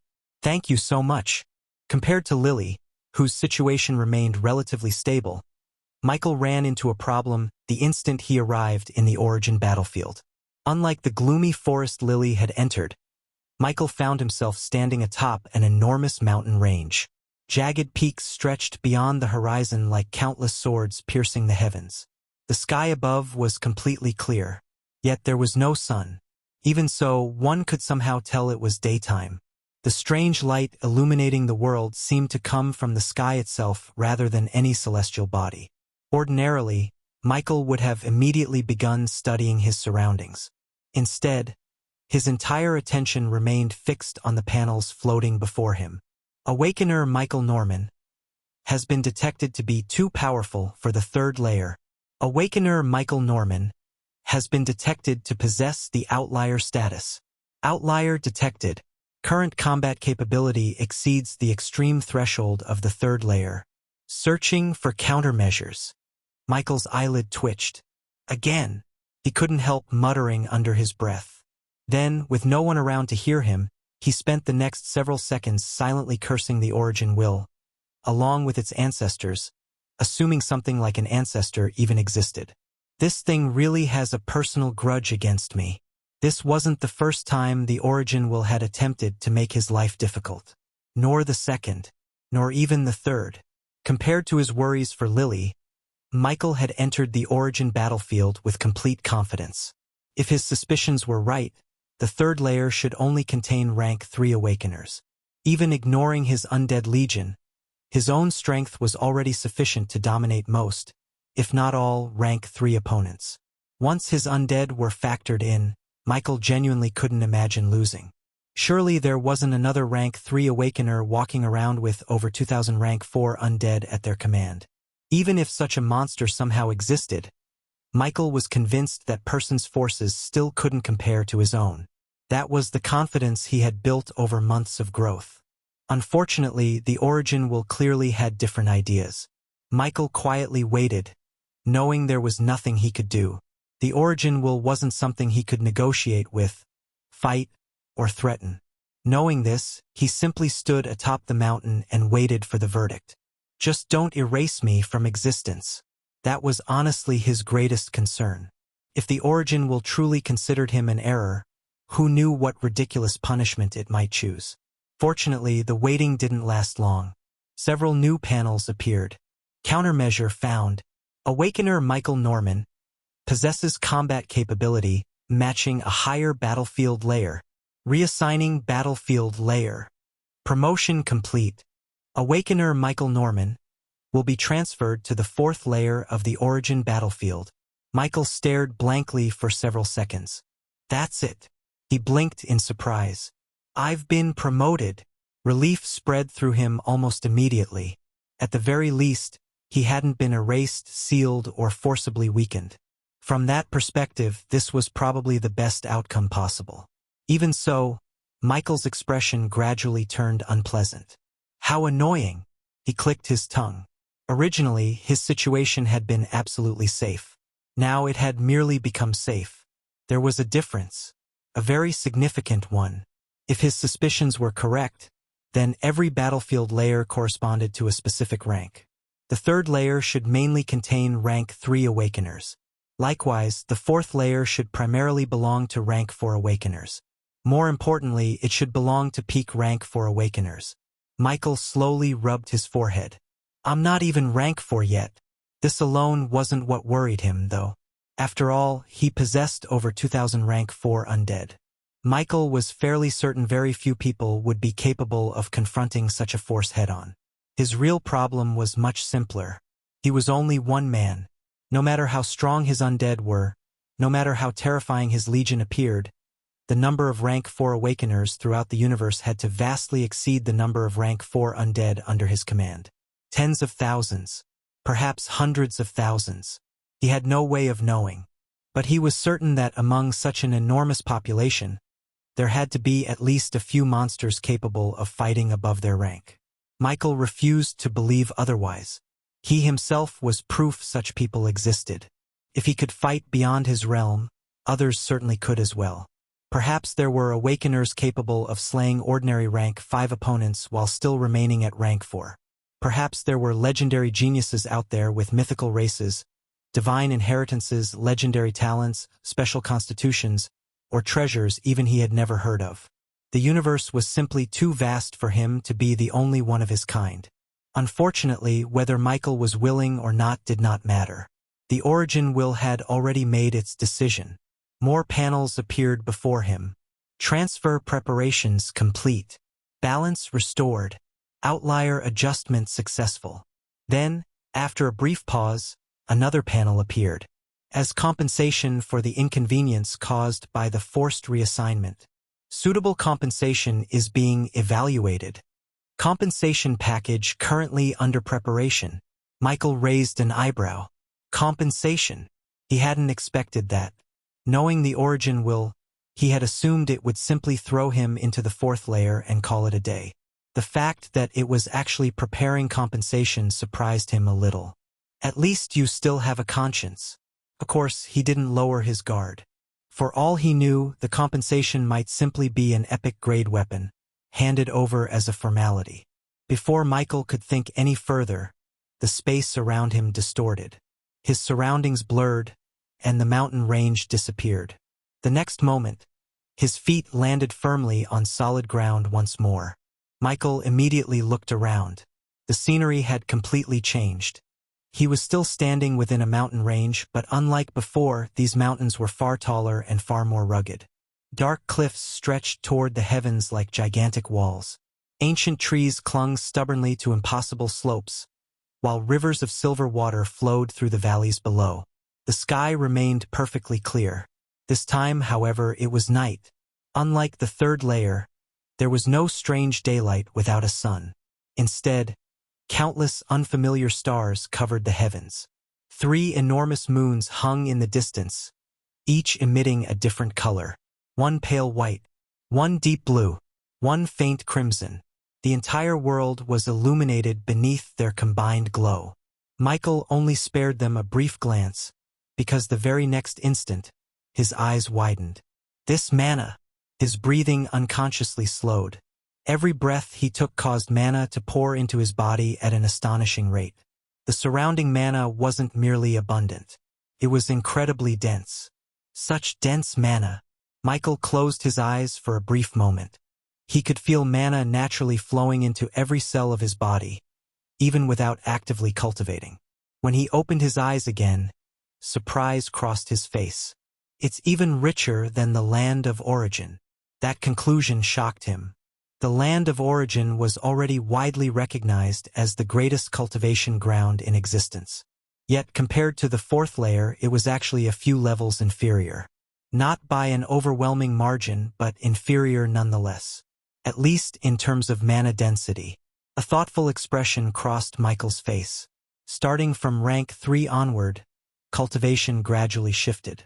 Mana refinement remained important, but the soul became the true focus. Of course, that didn't mean the body had been abandoned. Many powerful supernaturals still spent countless years cultivating their physique while meditating to accumulate mana.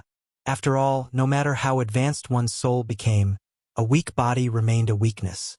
Most experts still advanced traditionally. Michael was simply abnormal. His growth had skipped countless intermediate steps thanks to his talent, which repeatedly allowed him to leap over years, sometimes decades, of ordinary cultivation. Rather than slowly refining his body over countless meditation sessions, he would occasionally receive an instantaneous increase in strength. A single evolution could accomplish what might take another Awakener years of cultivation. Because of that, Michael had never truly appreciated environments meant for cultivation. Until now, feeling the astonishing mana density surrounding him, he suddenly understood why so many ancient experts secluded themselves for centuries. If someone cultivated here continuously, their progress would undoubtedly be terrifying. This place really is meant for the powerful. Michael slowly exhaled. Then another thought crossed his mind. If even the fourth layer has mana density like this, he slowly lifted his gaze toward the 3 moons overhead. Then what kind of environment exists in the fifth layer? For the first time since arriving in the Origin battlefield, Michael found himself genuinely curious. Just then, another familiar panel appeared before him. You have entered the Origin battlefield. Current location, 4th layer. Region, Level 1 Earthly Peak. Level 1? I wonder what that means. This wasn't the first time he'd seen a panel like this. The same had appeared just when he entered the 3rd layer. He simply hadn't been able to focus on it before the Origin battlefield decided to cast him out almost immediately afterward. Unfortunately, Michael still wasn't cut out for a break. Just as he decided to take things slow, the night sky suddenly brightened. Anyone within a reasonable distance, except blind or not, should have been able to see the light, caused by what appeared to be several falling objects. However, much to Michael's surprise, the brightest of the objects that had appeared out of nowhere, scattering off in different directions, seemed to be heading straight toward him. Along with it were multiple extremely powerful presences making their way towards him. Visit and read more novel to help us update chapter quickly. Thank you so much. After 3 months, Michael had grown considerably more powerful than he had been during the battle against the Black Serpent Empire. For one, all 20 of his engravings, granted by his class, were now filled with either his most powerful undead or his most unique. Since they just happened to be the most powerful undead he possessed, when his engravings were in their passive state, Michael was at his absolute strongest. A few months ago he could barely handle an opponent in their level 80s. Now the current Michael was confident that if he were to face Shoujo again, as long as the other party didn't use their domain, he could desperately exchange a few moves before having to flee. This was why Michael hadn't been particularly surprised by the Origin battlefield forcing him into a higher layer. If the Origin will was operating it directly, then it surely knew Michael possessed more than one undead close to the peak of rank 4, along with thousands of others at rank 4. It was no wonder it had stated that Michael had surpassed its extreme threshold, showing that even though the Origin battlefield had made preparations for anomalies, it still couldn't contain him. This was also why Michael didn't feel too bad about it. He was almost certain there would be a few other unfortunate souls in the same situation. After all, compared to him, there were bound to be centuries-old Awakeners scattered across the universe. Only the heavens knew how many tricks they'd accumulated over that time. None of that mattered now, however. Even with Michael's prowess, within the range his senses could stretch, there were hundreds of blazing presences rushing toward him. Among them were 3 moving fastest, radiating the brightest light. One had to understand that each of these presences burned brighter than even his highest-level undead. Michael's pupils contracted. Shit! Without another thought, he kicked off the ground. Boom! The mountain beneath his feet exploded as his figure shot into the sky like a cannonball. His target wasn't the approaching presences, but the brilliant purple object descending directly toward him. If that's really my compensation, no one else is taking it. The purple light seemed almost alive. It descended at incredible speed, leaving a long violet trail across the night sky. Michael reached it in only a few breaths. Without hesitation, he stretched out his hand. The instant his fingers touched it, the purple radiance condensed. The light vanished, and a single object appeared in his palm. It resembled neither a weapon nor any artifact he recognized. It was a candle. No, looking more carefully, it resembled a stick of incense carved from translucent violet crystal. Golden patterns flowed through its surface like liquid stars. A rich fragrance escaped from it despite not being lit. Without wasting another second, Michael activated Detect. A panel immediately appeared. Heavenly Enlightenment Incense. Grade, Epic, Description. A supreme treasure born naturally within regions blessed by the Origin will. Once ignited, the incense releases heavenly enlightenment mist. Depending on the quantity burned and the intensity of the flame, the user's comprehension may increase by up to 10 times. Duration and effectiveness depend upon the amount consumed. Michael's breathing stopped. His heartbeat accelerated. 10 times. His grip tightened around the incense. His expression instantly shifted from surprise to excitement. No! This is exactly what I need. His heart pounded violently. Someone else might simply value this treasure. Michael, on the other hand, needed it desperately. His greatest obstacle now was no longer resources but comprehension, thanks to his advancement requirement demanding that he develop his own domain before reaching rank 4. A domain. A power that, under normal circumstances, only genuine rank 4 existences possessed. Even with all his advantages, Michael still wasn't confident. 5 years was the limit the Origin will had given him. If I can get more. Michael's eyes shone, but just as quickly, his smile slowly faded. He instinctively attempted to place the incense into his storage space. Nothing happened. The treasure remained firmly in his hand. Michael frowned and tried again. This time he attempted to use the Mausoleum of Endless Dominion. The legendary spatial treasure immediately responded. Yet the incense still refused to enter. Rejected. Michael narrowed his eyes. A faint, invisible resistance surrounded the incense. It wasn't refusing absolutely. It was resisting. And more strangely, Michael could clearly feel that the resistance was weakening. Very slowly. His eyes drifted toward the faint purple glow still lingering around the incense. The light. The brighter the purple radiance, the stronger the rejection. As the light gradually dimmed, the resistance weakened accordingly. Michael's expression immediately darkened. So that's how it is. This wasn't a reward he could casually hide away. At least not yet. As long as the incense continued shining, it couldn't be stored, which also meant it was effectively broadcasting its own location. Michael slowly lifted his head. Hundreds of blazing presences were still rushing toward him. Origin will. Michael couldn't help but laugh bitterly. You really don't know how to give gifts normally. A treasure capable of increasing comprehension by up to tenfold. A 3-star epic treasure. Something countless rank 4 experts would undoubtedly kill for. Of course, he wasn't entirely certain this was his compensation, since the panel from before hadn't updated to confirm that a reward had been delivered, and still remained in its previous state. If that was the case, then the Origin will hadn't targeted him specifically. This was simply how such objects worked.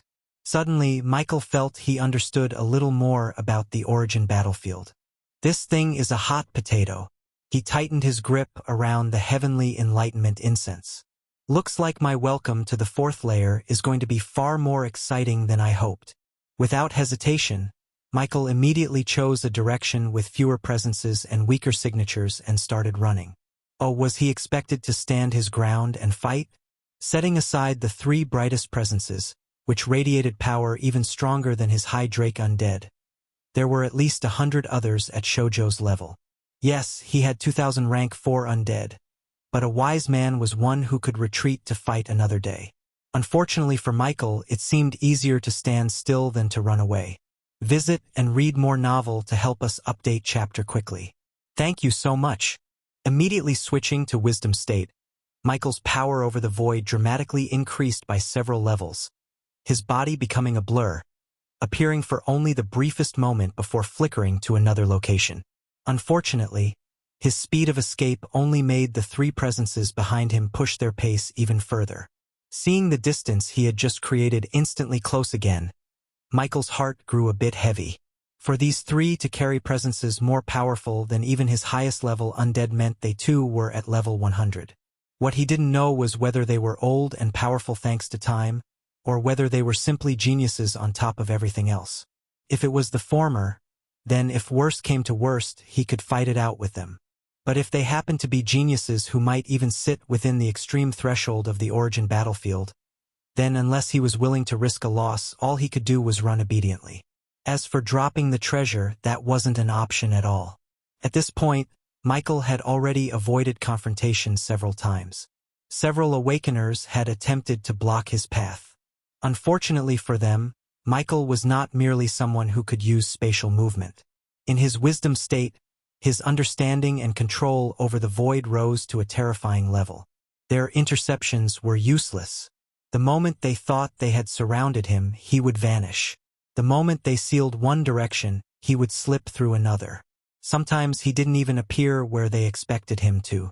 To most of the rank 4 Awakeners chasing him, Michael was like a ghost flickering through space itself. However, the pursuers were not fools. After several failed attempts, they quickly realized what he intended to do. He was trying to break the encirclement entirely.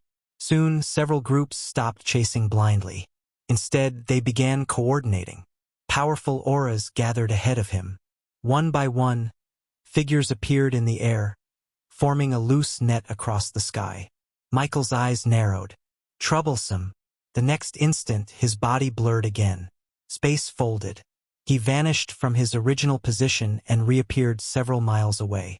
Just one more teleportation and he would break through the encirclement entirely. But at that moment, Michael's expression changed. His movement locked. For the briefest instant, the surrounding space hardened like solid iron. Then an external force seized him. It didn't injure him, nor did it intend to. It simply interfered with the space around him and forcefully dragged him elsewhere. Michael's vision shifted. A heartbeat later, he appeared above a wide valley. Dozens of figures floated in the air around him. Some looked human. Others clearly were not. There were horned races, winged races, scaled races, giants with stone-like skin, spirits with transparent bodies, and several beings Michael couldn't immediately identify. Each radiated the aura of a rank 4 supernatural, and thanks to the age of some, their auras were even stronger still. None of them looked weak. Michael's gaze instantly landed on one figure standing farther back. It was a thin man with pale gray skin and 6 eyes arranged vertically across his face. In his hand was a bronze compass covered in silver runes. The compass was still trembling faintly. Michael's senses locked onto it. Epic grade. His expression turned slightly colder. Sure enough, the origin battlefield was not simple. Treasures that would be considered rare and valuable outside were clearly not as uncommon here, at least not among powerful awakeners who had survived long enough. An epic grade spatial treasure. Outside, something like that would make countless factions go to war. Here, someone had casually used it to drag him into an ambush. Michael exhaled softly. Unfortunately, he had no time to waste. The purple glow around the heavenly enlightenment incense hadn't faded completely yet. As long as it continued shining, more awakeners would keep coming. The thin 6-eyed man spoke first. "Hand over the treasure and we can." He never finished. The moment Michael understood the situation, his thoughts accelerated. At the same time, one of the engravings belonging to his undead griffin shone faintly. Among Michael's undead, Gale was one of the strongest, holding dominion over wind and storm. This trait was copied instantly. Michael's eyes turned cold. "Move!" His voice was quiet. Then the sky screamed. A terrifying storm erupted around him without warning. Wind compressed into countless blades, each one nearly invisible and sharp enough to tear through enchanted metal. The valley vanished beneath a hurricane of cutting light. The awakeners surrounding him reacted immediately, but Michael's spell had been too sudden. A dozen figures were caught before they could fully defend. Blood sprayed into the air. Several screams rang out. One winged awakener had half his feathers shredded apart. A scale giant raised both arms to block, only for dozens of wind blades to carve deep marks across his skin. The 6-eyed man's expression changed sharply as the bronze compass in his hand trembled violently. He's not ordinary. Michael didn't care. The storm wasn't meant to kill them all. It was meant to create space. The instant the wind blades tore open a gap in the encirclement, Michael stepped forward. Space twisted around him again. However, this time, before anyone could activate another treasure, Michael's figure split into several afterimages. Each one moved in a different direction. The awakeners hesitated for less than half a second. But half a second was enough. Michael's real body appeared at the edge of the valley, the heavenly enlightenment incense still clenched tightly in his hand. His expression remained calm, but his eyes were colder than before. "I really don't have time to play with you people."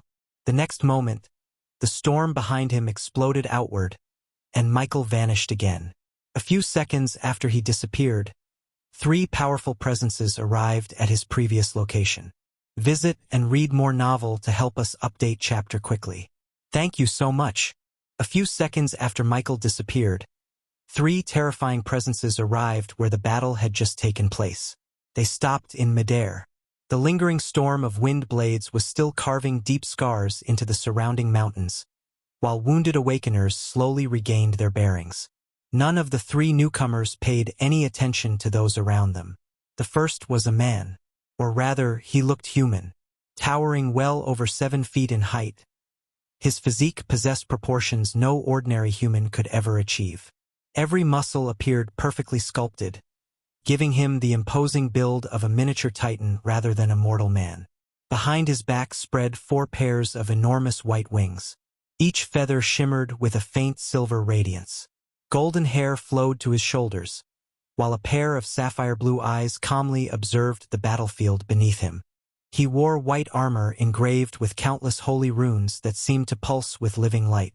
Simply standing there caused a gentle pressure to descend upon the surroundings. He gave off an indescribable sense of dignity. An angel, a genuine member of one of the universe's higher races. Beside him floated a much younger-looking woman. She appeared to be in her early 20s. Unlike the male angel, she possessed only 3 pairs of wings. Her silver-white hair reached her waist, while her emerald eyes remained emotionless. She too possessed the same inhumanly perfect physique, hidden beneath elegant white armor. Although considerably smaller than the man beside her, Her aura wasn't weaker than many of the other Awakeners around. Anyone foolish enough to judge her by appearance alone would undoubtedly regret it. Neither angel spoke. Their expressions remained cold from beginning to end. Not far away stood another figure. She was a middle-aged woman dressed in flowing azure robes embroidered with clouds and mountains. Her black hair was tied into a simple bun using nothing more than a wooden hairpin. Beneath her feet floated a jade-colored sword. Its blade emitted faint ripples through space every few seconds, as though the sword itself breathed. Her hands remained folded behind her back. The surrounding spiritual energy instinctively gathered around her without needing conscious control. Every movement she made carried the natural elegance unique to a profession belonging to one of the universe's high civilizations. Even before she spoke, one could immediately recognize her as a sword cultivator. Finally, several dozen meters away floated a broad-shouldered man with burning crimson hair. Unlike the other three, he wore no armor whatsoever. His upper body remained bare, revealing skin covered in fiery red patterns resembling flowing magma. The air around him continuously distorted. Heat poured from his body in visible waves.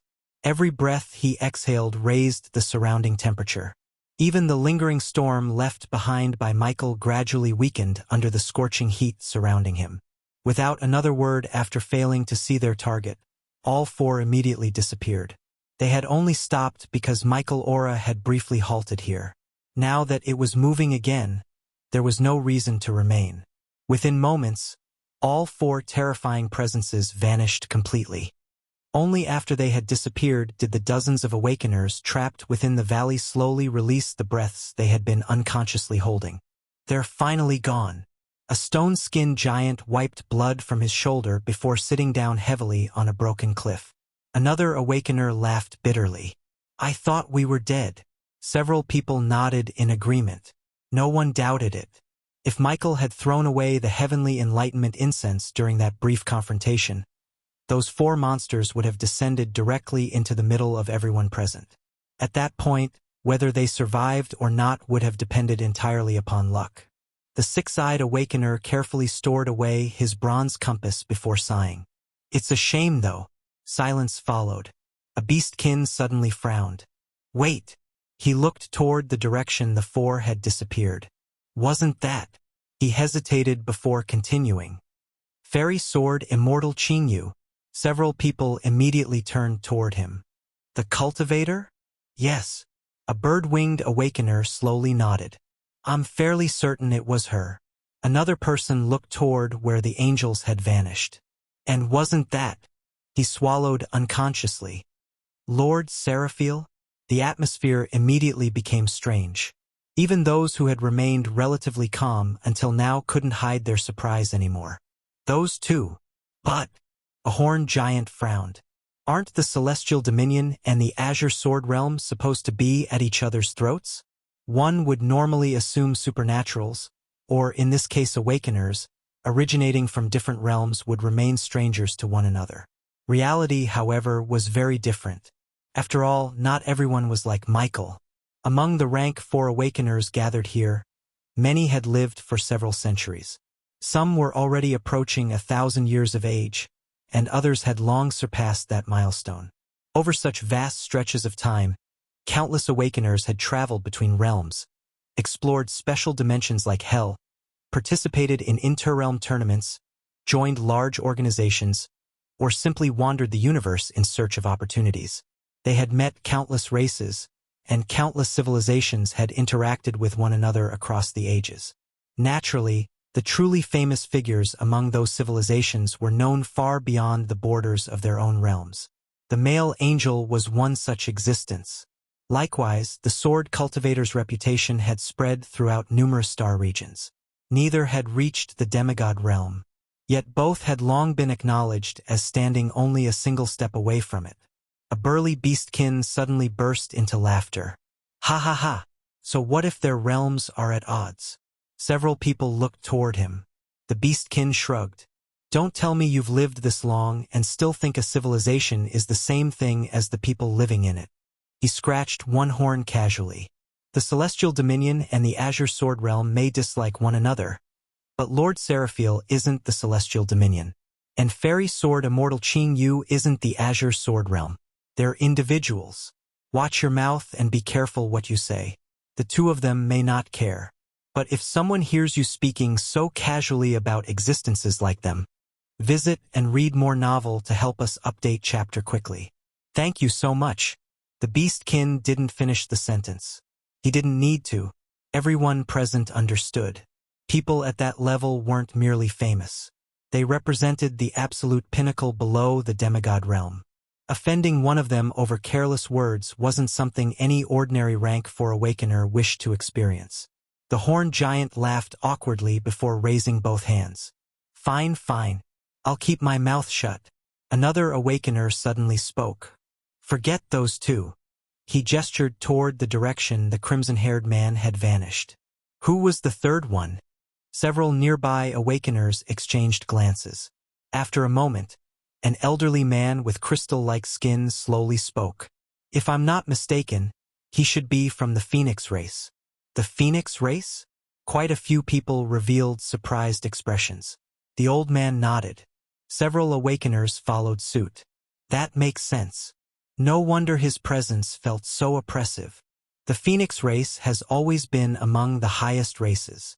Someone quietly added, if he really is a phoenix, then he should also be one of those monsters standing just beneath the demigod realm. Silence followed once again. Eventually, another person looked in the direction where the younger female angel had disappeared. What about her? The younger angel. She only had 3 pairs of wings. Several expressions immediately became strange. That's true. I noticed that too. 3 pairs. Shouldn't that only correspond to rank 3? Another person slowly nodded. It should. Yet she entered the 4th layer. Though no one spoke after that, they all knew the implication. If she had been placed here despite only possessing 3 pairs of wings, then she possessed some other qualification they weren't aware of.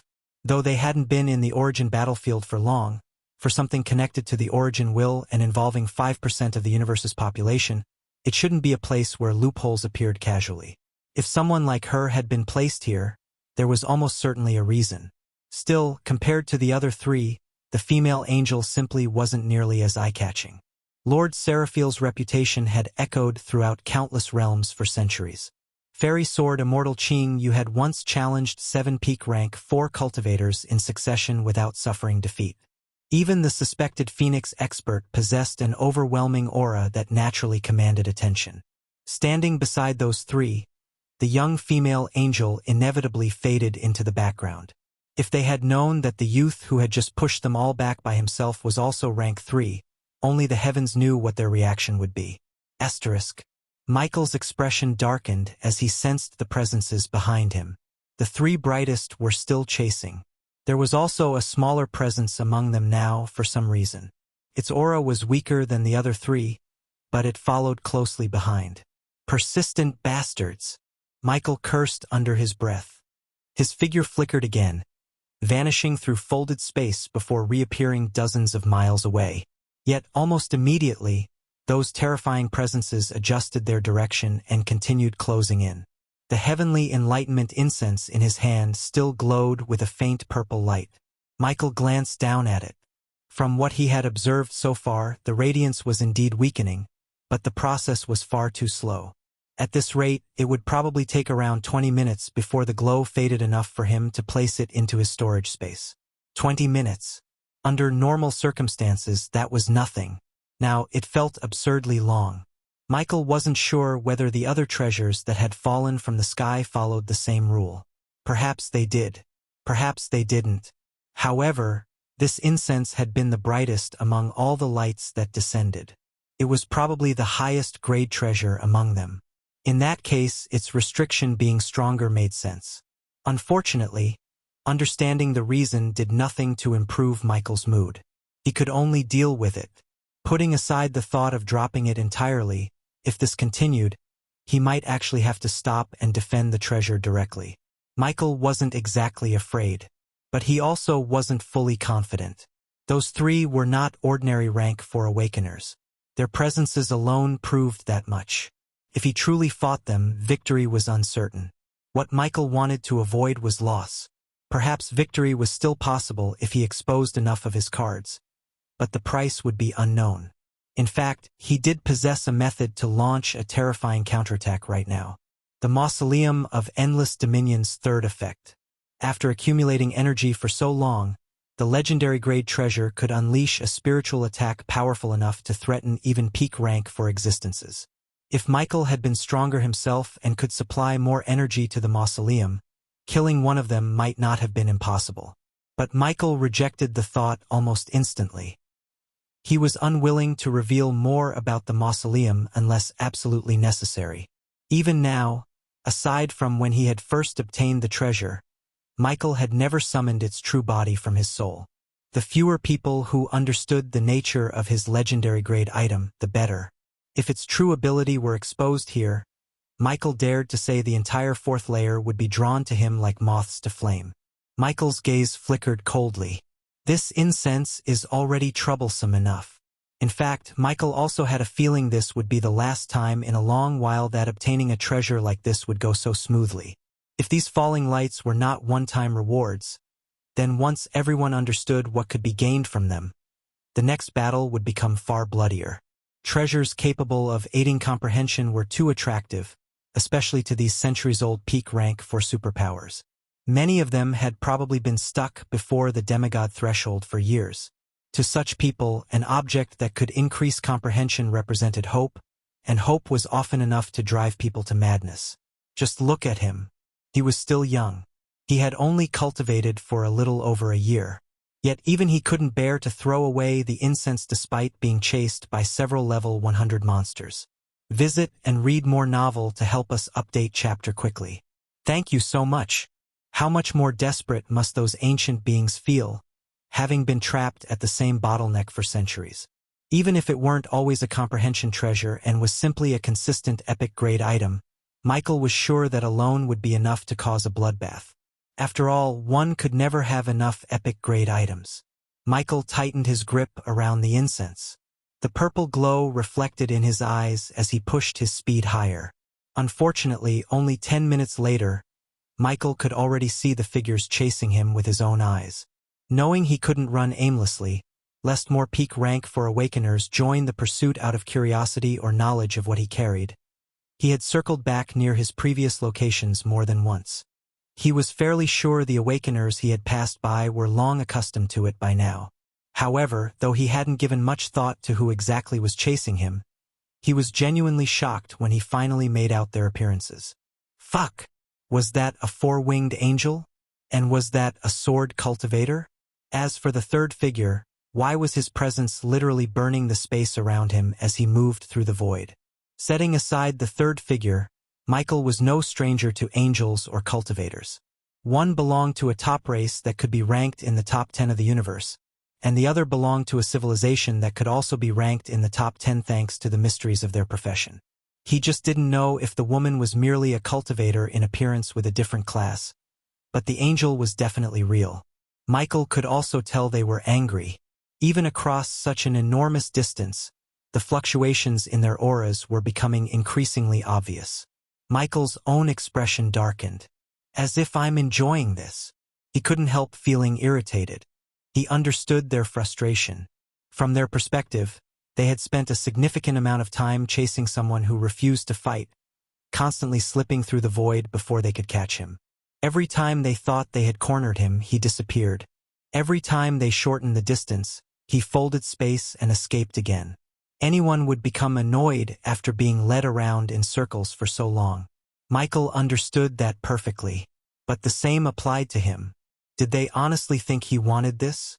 He had been forced into the fourth layer the moment he entered the Origin battlefield. He had barely had time to look at his surroundings before a treasure literally landed in his hands. Then, before he could even examine it properly, hundreds of rank 4 Awakeners had started chasing him. Michael clicked his tongue. If you're irritated, then what about me? He hadn't provoked them. He hadn't robbed them. He hadn't attacked them first. The Origin battlefield itself had practically thrown the treasure into his hands. Yet somehow, he was the one forced to spend the last 10 minutes fleeing across mountains, valleys, rivers, and forests. Even worse, he couldn't even hide the damn thing. Every second the purple light continued shining was another second broadcasting his exact location to everyone nearby. Michael glanced down at the heavenly enlightenment incense. Ah, since it's come to this, let's go all out. Knowing that he could now make them out with his own eyes, even if only as blurs as everyone flickered in and out of the void with each teleportation, meant they would catch up before long.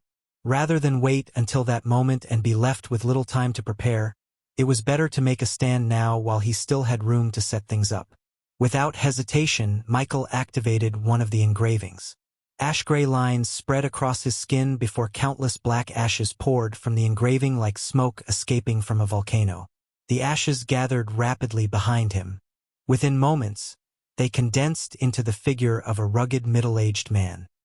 His weathered face remained expressionless, before his body suddenly began expanding.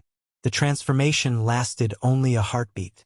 A colossal drake over 300 meters in length now occupied the sky behind Michael. Its wings stretched so wide they cast a shadow across the plains below, while cold green eyes stared toward the four approaching figures. The undead high drake, Michael's strongest undead. The drake slowly drew in a breath. His chest expanded. Ruo air! The roar exploded from its throat. The air itself shattered. Visible rings of compressed atmosphere expanded outward at terrifying speed. Trees thousands of meters below were forcefully uprooted and sent flying in every direction. Clouds stretching across the horizon were instantly blown apart. The sound wave continued expanding. Every rank 4 awakener within hundreds of miles subconsciously looked toward the source. Michael wasn't done yet.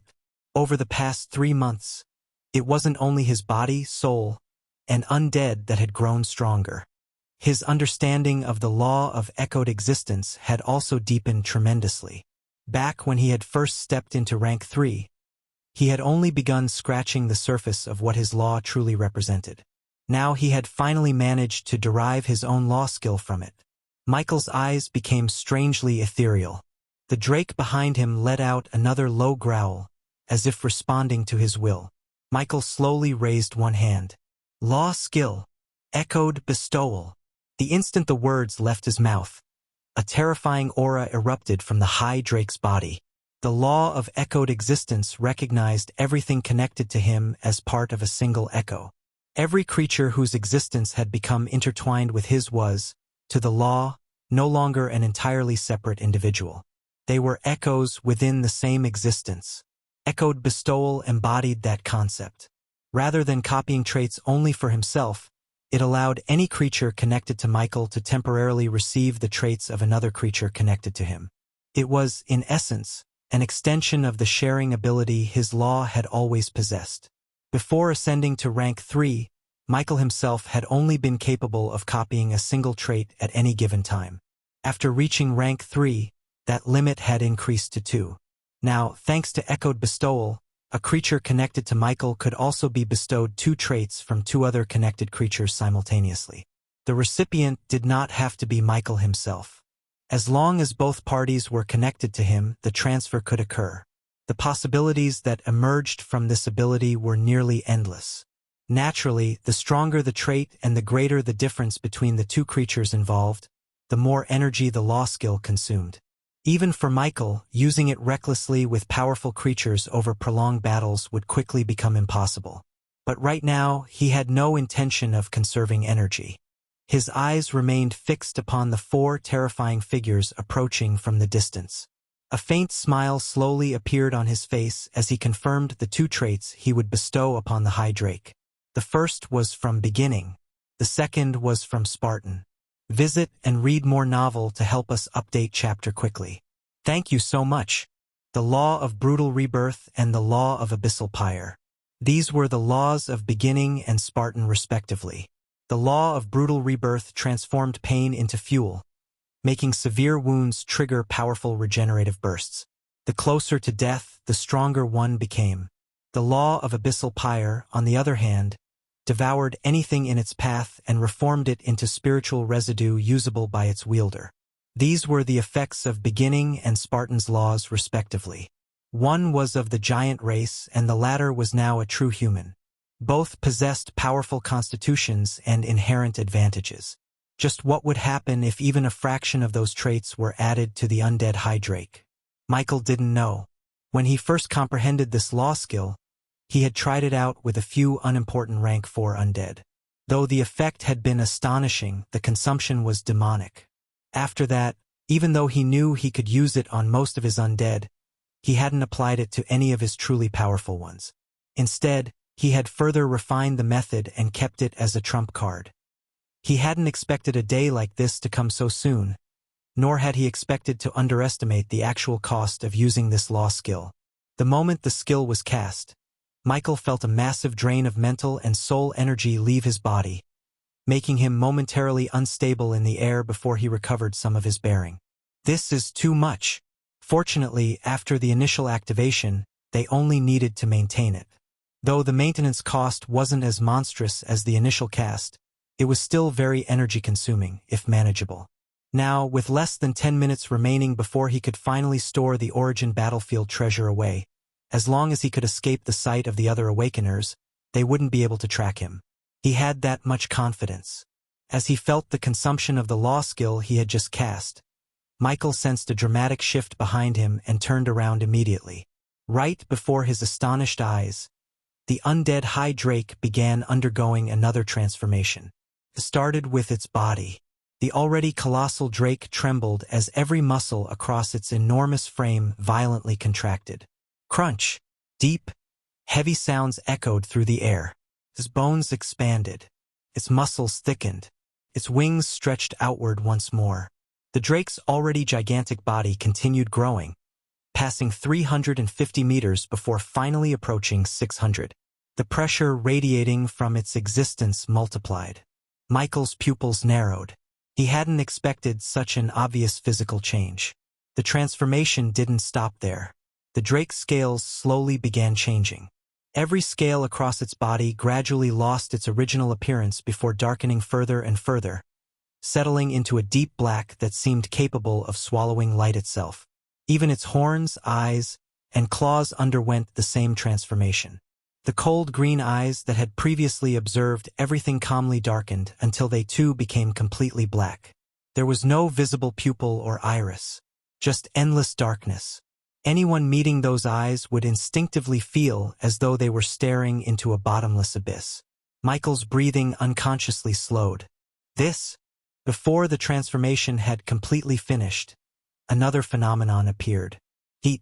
An unbelievable amount of heat. It erupted from the drake's body without warning. The surrounding air distorted violently.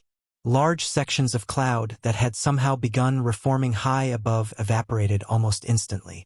The plains beneath the drake started changing. Rivers flowing between valleys began producing enormous amounts of steam. The rocky ground itself gradually turned red. Michael, standing only a short distance away, immediately felt a wave of scorching heat crash into him. His expression changed. Hot. His physique had already reached an astonishing level.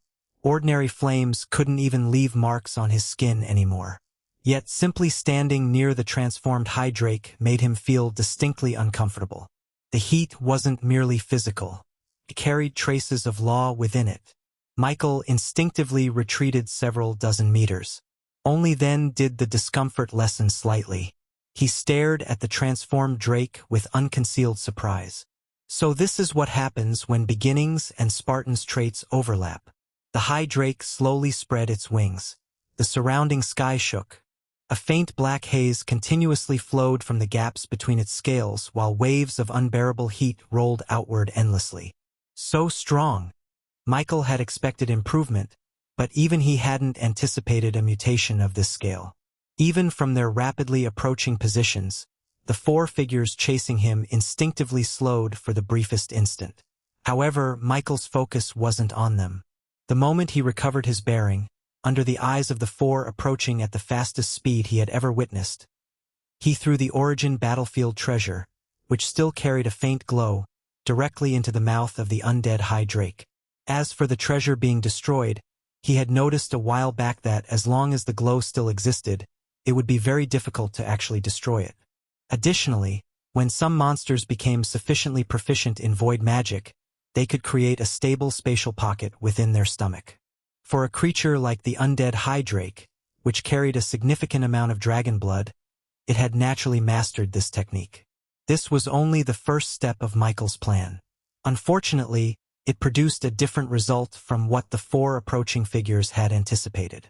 Just as he had suspected, none of them actually harbored genuine malice toward him. But this was the supernatural world. A weak man didn't deserve to hold a treasure, and a strong man couldn't pass on a powerful one. It was simply the rule of the jungle, and if one died because of it, they could only blame themselves for being weak, or in Michael's case, for being greedy. What none of them had foreseen, including Michael, was that even after the undead Hydrake had swallowed the treasure, it still broadcast its location outward through a glow. Visit and read more novel to help us update chapter quickly. Thank you so much. Though Michael hadn't expected the drake's stomach to work in the first place, he also hadn't expected the treasure to emit an even brighter glow from inside, as though it was afraid of not being noticed. Was this really the origin battlefield? What a damned place to be in. If this was how all its treasures behaved in the future, who in their right mind would be the first to snatch one? As these thoughts flashed through Michael's mind, he immediately teleported away from his location. At the same time, the four who had just arrived near his previous position were met with a vicious counterattack from the Hydrake. The transformed drake threw its massive head backward. Its enormous chest expanded once more. The terrifying heat surrounding its body gathered toward its throat. The surrounding space visibly distorted. Even the void itself rippled under the overwhelming concentration of power. The four immediately sensed the danger. The next instant, the Hydrake opened its jaws. Boom! A pillar of destruction erupted forth. It wasn't ordinary dragon breath. It resembled a torrent of condensed black flames. Everything along its path vanished. The void trembled violently. The attack crossed dozens of miles in the blink of an eye, aimed at all four pursuers. The younger female angel immediately retreated. She knew she couldn't block something of this level. The other three, however, had no intention of yielding. The four-winged angel calmly stepped forward. One hand stretched toward the incoming dragon breath. Holy art! Ocean sanctuary! Countless azure runes suddenly appeared before him. Water gathered from nowhere, and within a heartbeat, an enormous wall of crystal-clear water stood before the angel. The wall rapidly expanded until it became a barrier stretching for several kilometers. The dragon breath struck it. Boom! The heavens shook. Steam exploded outward in every direction. The water barrier trembled violently. Gigantic waves surged backward while enormous amounts of water evaporated almost instantly. Yet the barrier held. Although deep cracks rapidly spread across its surface, the dragon breath failed to break through before its power was exhausted. The male angel's expression remained calm, though the arms supporting the barrier had shifted back slightly. At the same moment, the other two also moved. The crimson-haired man roared as the blazing markings covering his body suddenly ignited. Foul beast! Release the treasure! A deafening cry echoed across the battlefield. Brilliant flames exploded around him as his human form dissolved into fire. A heartbeat later, an enormous phoenix appeared in the sky. Its wings stretched for hundreds of meters. Every feather seemed forged from living flames. Its mere existence caused the surrounding temperature to rise by another terrifying level. Unlike the Hydrake's oppressive heat, the phoenix's flames possessed astonishing vitality. Everything they touched seemed capable of burning forever. Meanwhile, the middle-aged sword cultivator calmly adjusted the jade sword beneath her feet and rapidly rose higher until she stood far above everyone else. She formed a sword seal with 2 fingers, and the surrounding spiritual energy instantly surged toward her as several energy swords formed around her. Buzz, buzz, buzz. 1 sword became 10. 10 became 100. 100 became 1,000. Countless spiritual swords materialized behind her. Within moments, an entire sea of swords floated overhead. The sky itself disappeared beneath the countless blades. The cultivator lowered her fingers. Every sword quietly pointed toward the transformed High Drake. Meanwhile, Michael, who had already activated his law to copy Fade's trait, while remaining hidden within the surface layer of the void, was sweating buckets. What the hell? His eyes remained fixed on the battlefield without blinking. They're all so damn powerful. Michael couldn't help but curse inwardly. Although he had expected the three to be extraordinary after sensing their auras, witnessing them exchange blows with his strengthened High Drake made the difference even clearer. None of them looked like ordinary Awakeners. Michael felt the urge to activate Detect. He really wanted to know what classes they possessed. Unfortunately, he could only suppress the impulse. Forget it. Using either Detect or his Eyes of Truth now might expose him. Fade's trait allowed him to erase almost every trace of his existence, blending into the surface layer of the void like a shadow hidden beneath another shadow. As long as he remained patient, Michael was extremely confident in his ability to stay hidden. But the moment he actively observed them with Detect or the Eyes of Truth, the fluctuations produced by those abilities would almost certainly be noticed by those with sharp senses, which those three surely didn't lack. Michael silently shook his head. I'm not stupid enough to stick my neck out. He had absolutely no doubt that the instant they discovered his exact location, they would dedicate at least some attention to coming after him. Even if they didn't pursue him directly, having their gaze on him would make his next moves extremely inconvenient. Just a little longer. Once the incense stops glowing, I'll immediately store it away and disappear. This was still his original objective. He never intended to defeat these people, nor did he wish to reveal more of his trump cards. As for the High Drake, Michael believed it could hold them off. Perhaps it couldn't defeat all three. But after receiving the traits of Beginning and Spartan through Echoed Bestowal, its combat ability had reached an unbelievable level. Combined with the law of brutal rebirth, every injury it suffered would only make it more terrifying. Meanwhile, the law of Abyssal Pyre ensured almost nothing went to waste.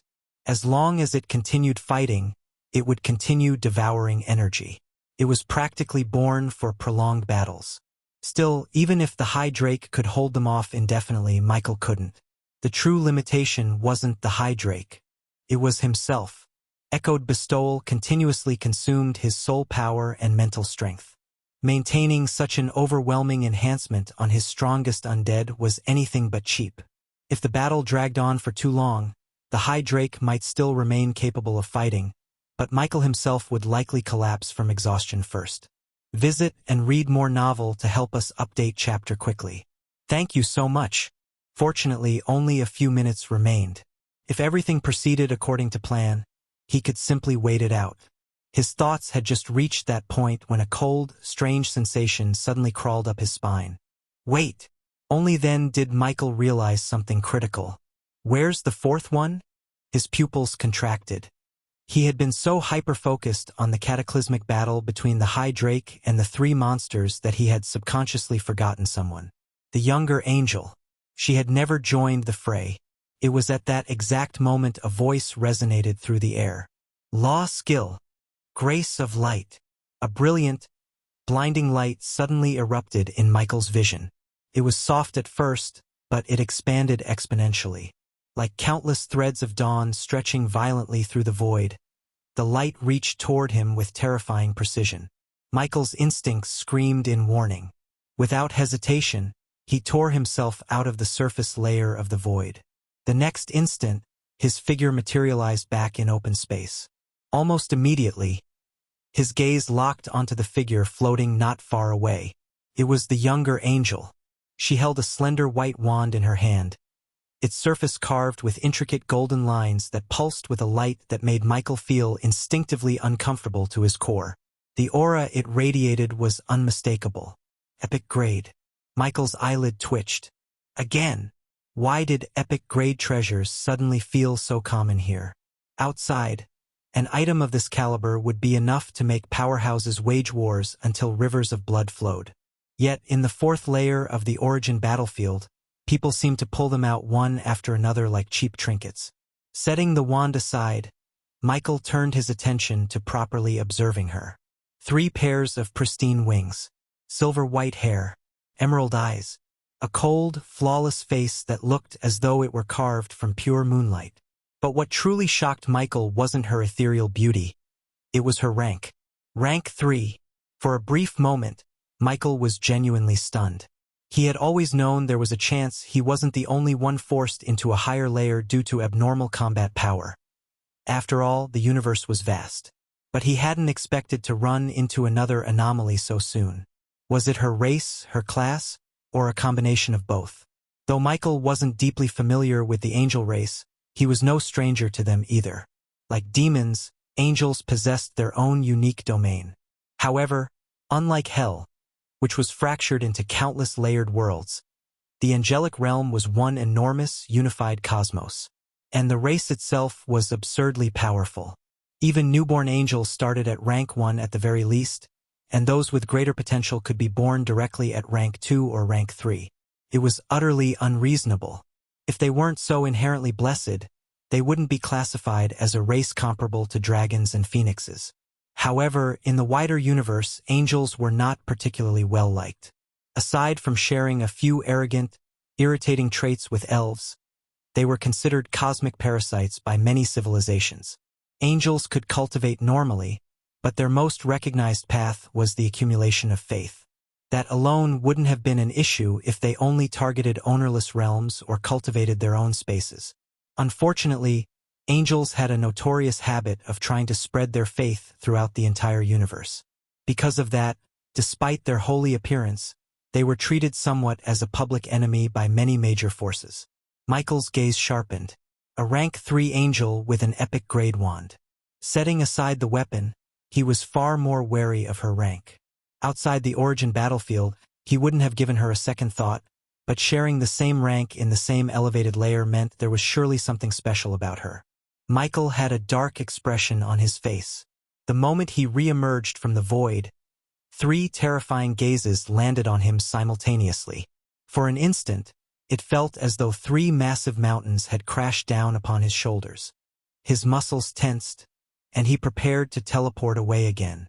But contrary to his expectations, those 3 heavy gazes only lingered on him for a fleeting moment before snapping back to the High Drake. They were completely ignoring him. Michael froze slightly. "They're dismissing me?" It was then the female angel spoke, her cold voice carrying a hint of surprise. "You truly are rank 3. Lord Seraphiel mentioned it earlier as a suspicion, but I still found it difficult to believe." As she spoke, Michael felt an invisible, intrusive ripple sweep across him. "Detect." His eyelid twitched. The stronger he became, the more he understood why having someone use a detection skill on you was so infuriating. It felt like a stranger trying to peel away your clothes with their eyes. Uncomfortable, rude, and extremely annoying. Michael's expression turned icy. Seeing that the other 3 entities weren't moving to attack him, he looked back at the angel girl and retorted, "So what? If you can enter this place as a rank 3, why can't I?" The female angel remained silent, her emerald eyes shifting slightly as she evaluated him. For a moment, neither spoke. Behind them, the High Drake roared in agony and fury. The sky trembled as a torrential rain of swords pounded against its massive body, met by erupting waves of black flames. Michael didn't bother turning around to watch. His gaze remained locked on the angel. She held the epic grade wand quietly, her expression perfectly calm.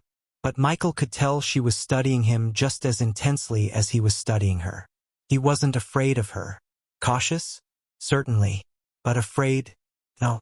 If by some ridiculous chance he couldn't deal with her personally, he still had thousands of undead at his disposal. True, against the 3 monsters currently battling his High Drake, his legion would amount to little more than cannon fodder, and a fight to the death would only end in mutual destruction. But against this single angel, Michael refused to believe she could withstand the full, crushing force of his undead army. Even if she possessed abnormal combat power like himself, there had to be a limit. Still, Michael had absolutely no intention of revealing his trump card.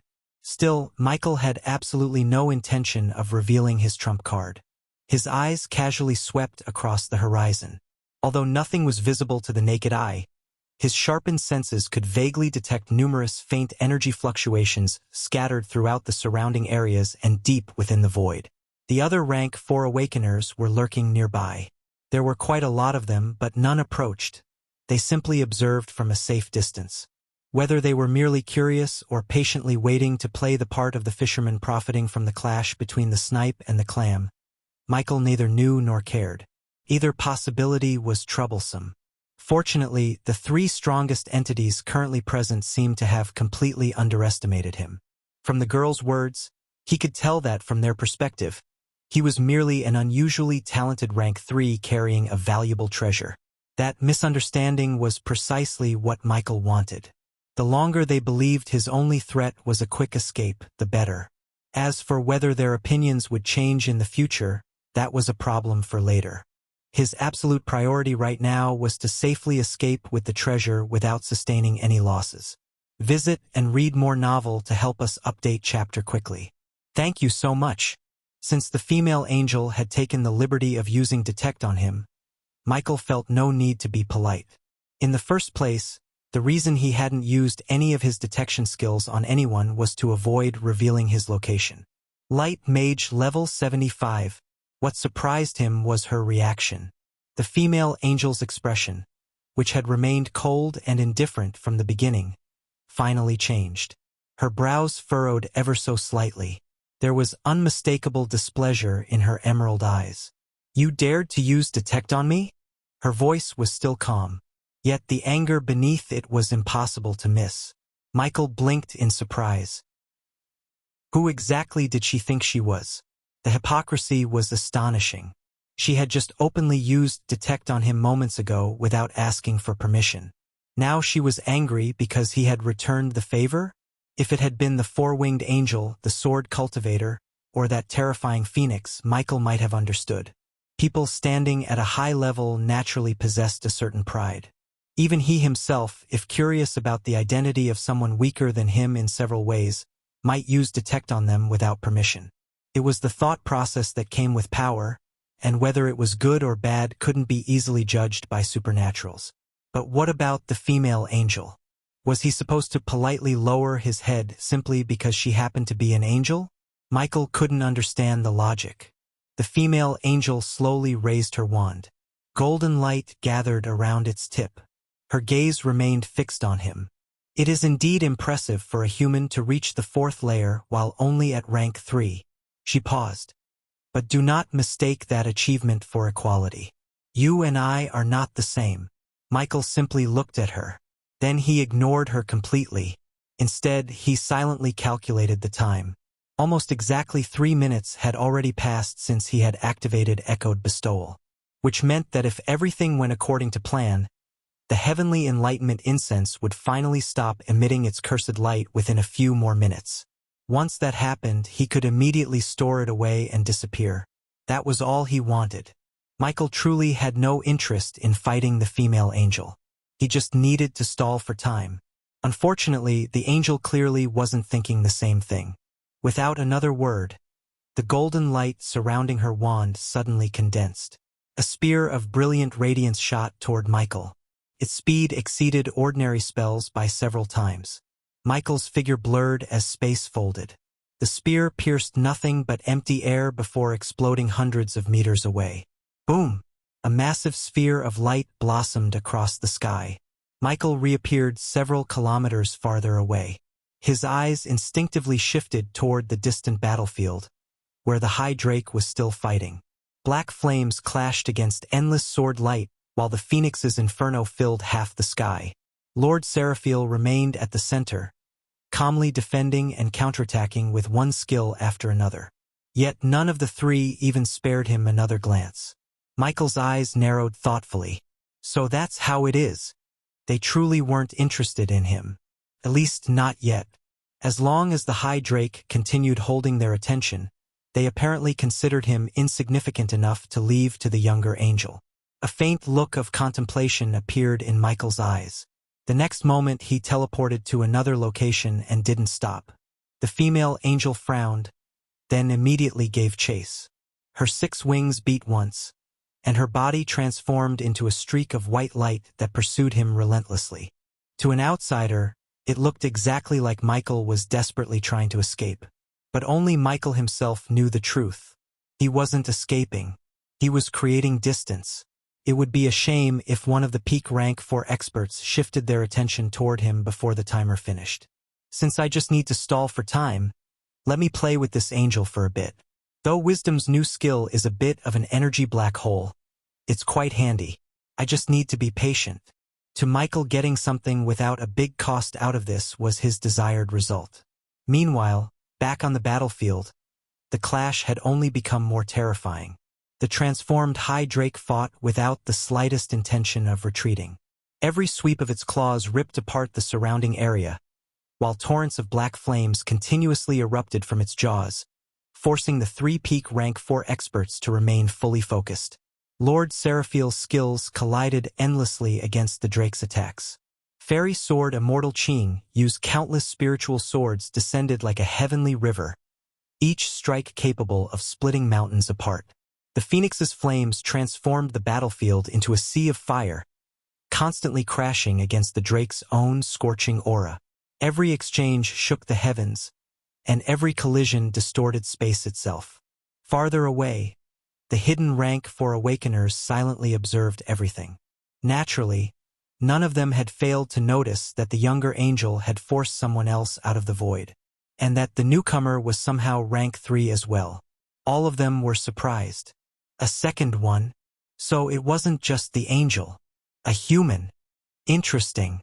Though this human didn't quite seem fully human somehow, that was the extent of their reaction.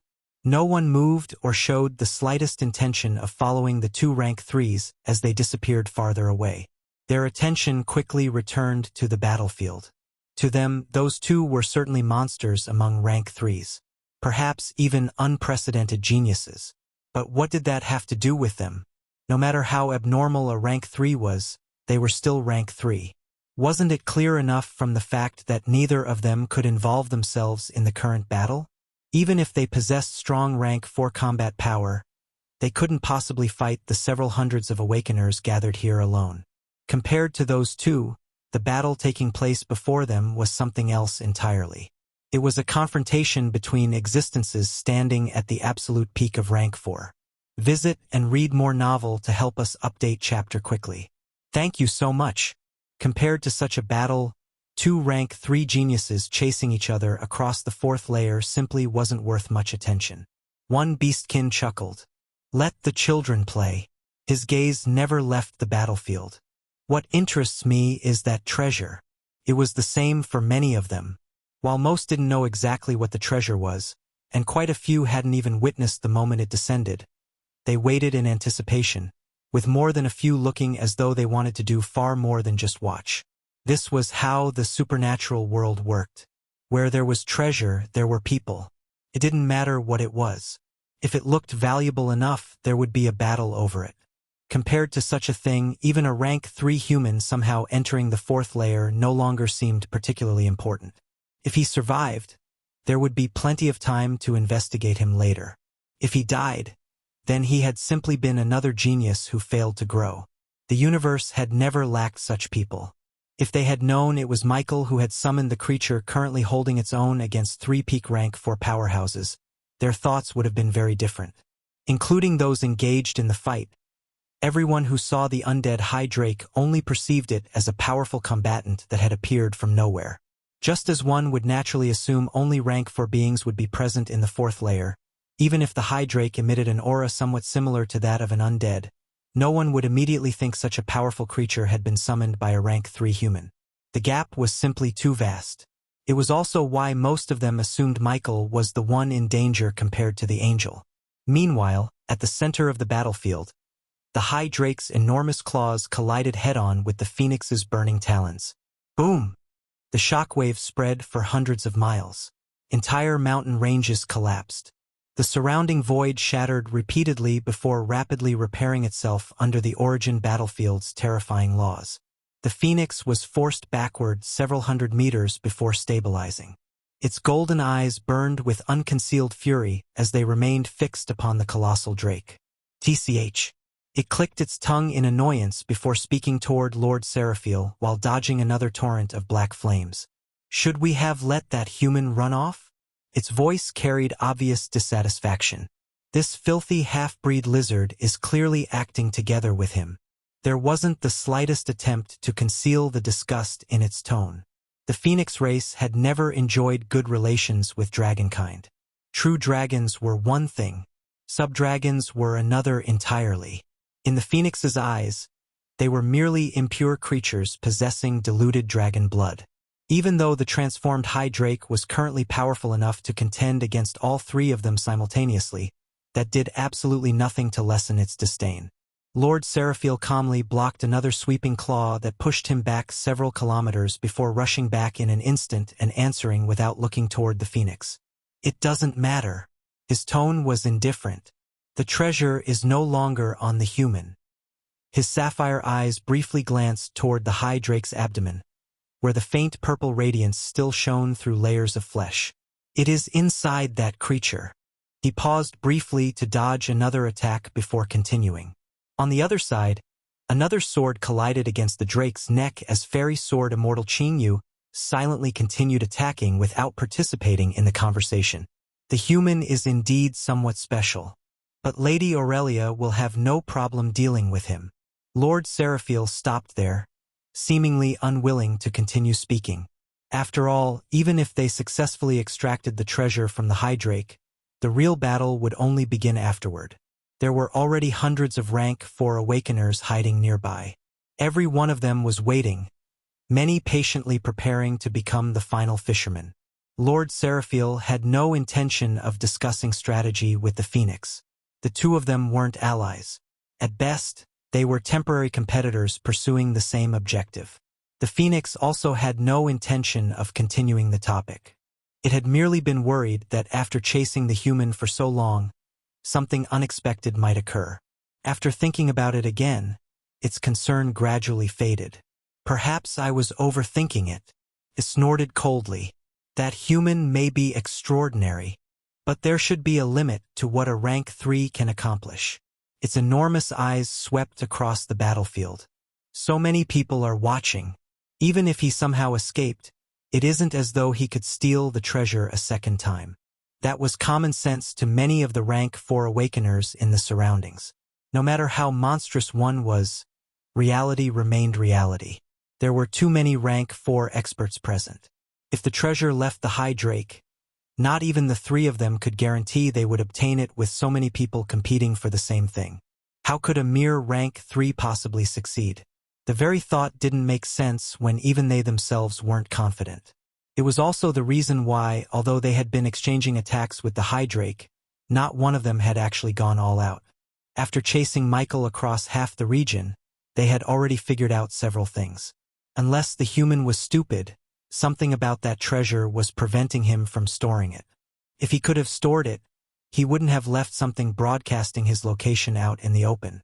They suspected the issue was with the treasure itself, which was why they were also waiting for the strange purple radiance surrounding it to disappear completely, since the broadcasting effect also weakened as time passed.